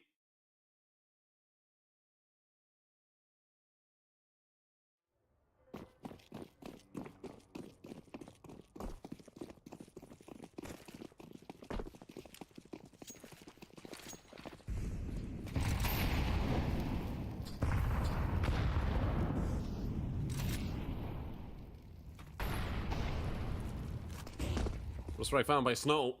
That is going to mean a lot for Migo short, but not if they lose the B side quickly. 2 players here up against 4, and the spam through the smoke is perfect. Hitless and flush up. I feel like they've just denied the potential 3-0 sweep here coming into the first half of the second OT, or have they? They give up 2 frags for no good reason. And now they're left in a 3 versus 2 retake. Smoke towards Coffin is going to give him a lot of cover, but Snow has a gap to work with. If anything, the 5-7 not gonna be enough. Only Veg left, but it's a 1v2 and they finally take him out. My goodness. That was pressure, if anything. Nearly made Migo short fold in the 5 versus 2 that they had.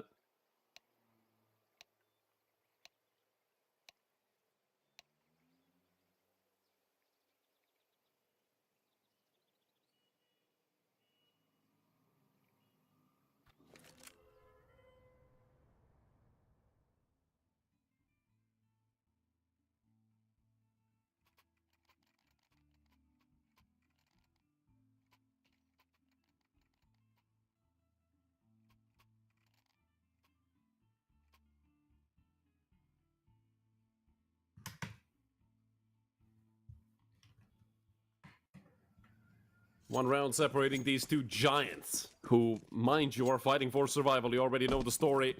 Whoever loses now goes home. The other team is going to get a chance. The fight another day here at United21 Season 37. They're going to go up against Brute in that final match. That is going to be in a couple of days, though. We have to round out Group C and D, and then we're going to get to those last 4 games of all the groups combined. 2 more rounds for Bushido Wildcats to close this out. They've never been closer in this entire best of 3. Migo short have squandered a total of 11 match rounds. And at that point, I'm sorry, but you just deserve to lose. Nothing else to be said. This map should have been over half an hour ago, but they decided not to focus fully. Or it was just Bushido Wildcats stepping up, not to take anything away from them. This is an incredible comeback that happened. But they have lost a player here in round number 34. So 5v4 for Migo short. Let me guess they're gonna go short. I've used that joke about 15 times already, and it's never gonna get old. Birkenbay, they know he likes to play towards mini-pit. 1 player on the side itself, they turned their backs to pit! She's still getting kills, Birkenbay! It's 3 in total, and that's given a chance to Bushido Wildcats to play out this round all the way to the end. This should have been like a 4 versus 2 at this point, but instead it's a 2v2. Twinky's on 31. Hell, he's above everyone today. He's been doing such a phenomenal job on all 3 maps that were played. For him, it's gonna suck, and Spike gets caught in literally no man's land for no good reason, and finally they are able to take down Twinkie. 18 for Bushido Wildcats. Counter-terrorists win. They were 10 rounds away from overtime, now they're just 1 round away from eliminating the Swedish team. And completing one of the best comebacks I've seen. One of the best comebacks in the history of United21. At one point, there was a 12-1 comeback. I think that was Kono that had a 12-1 lead and ended up losing. I can't remember against which team they lost, though. So some of you guys can remember.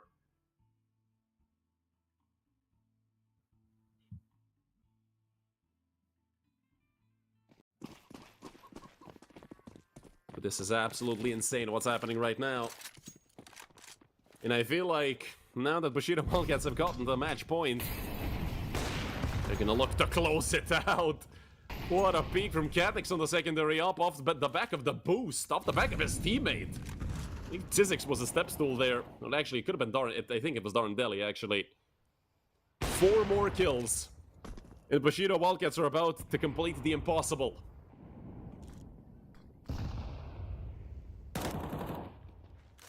Twinkie down to half HP. He's been the main guy for Migo short all day long. Catix looking to re-aggress, and he is going to give Snow a frag. 4 versus 4, still 2 more members of the Turkish team remaining on the B bomb site. Defensive smoke thrown. From New Box, Deli immediately going to reposition.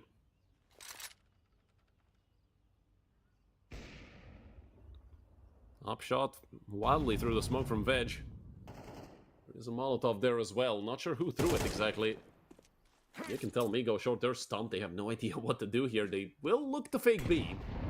Which, if anything, Tidless can definitely do. He's been sort of the sacrificial lamb in situations like this. But he has been doing a good job.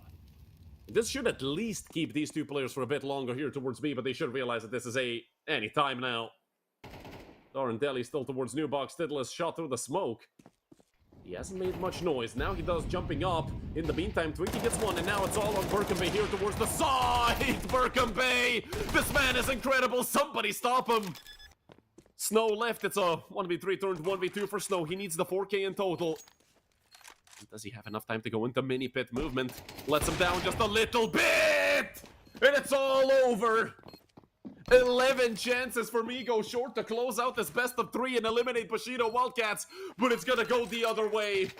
And who else but the IGL to defuse the bomb and close the series out? 2-1, the reverse sweep has happened. I can't believe it. 13-11 on map number 1. Map number 2 was much better for Bushido Wildcats, and then we all wrote him off. I told you it's a 1 in 200 chance for them to come back, and they pulled it off. They pulled it off without even breaking a sweat. I don't remember if there was even a close round throughout that 10-round streak that they had. Migo short. It's something to talk about for sure in these upcoming days. What a way to close it out. What a way to end the day today. I'm not even mad we went to like 15 overtimes today. This day was incredible. And shout out to you guys for following through all day long. That's it for today. My name is Redder. Thanks for watching. You guys are going to hang out with Mets tomorrow, and then I'll be back in a couple of days. But as for today, that's it. And from the entire United21 team, I wish you a pleasant rest of your day.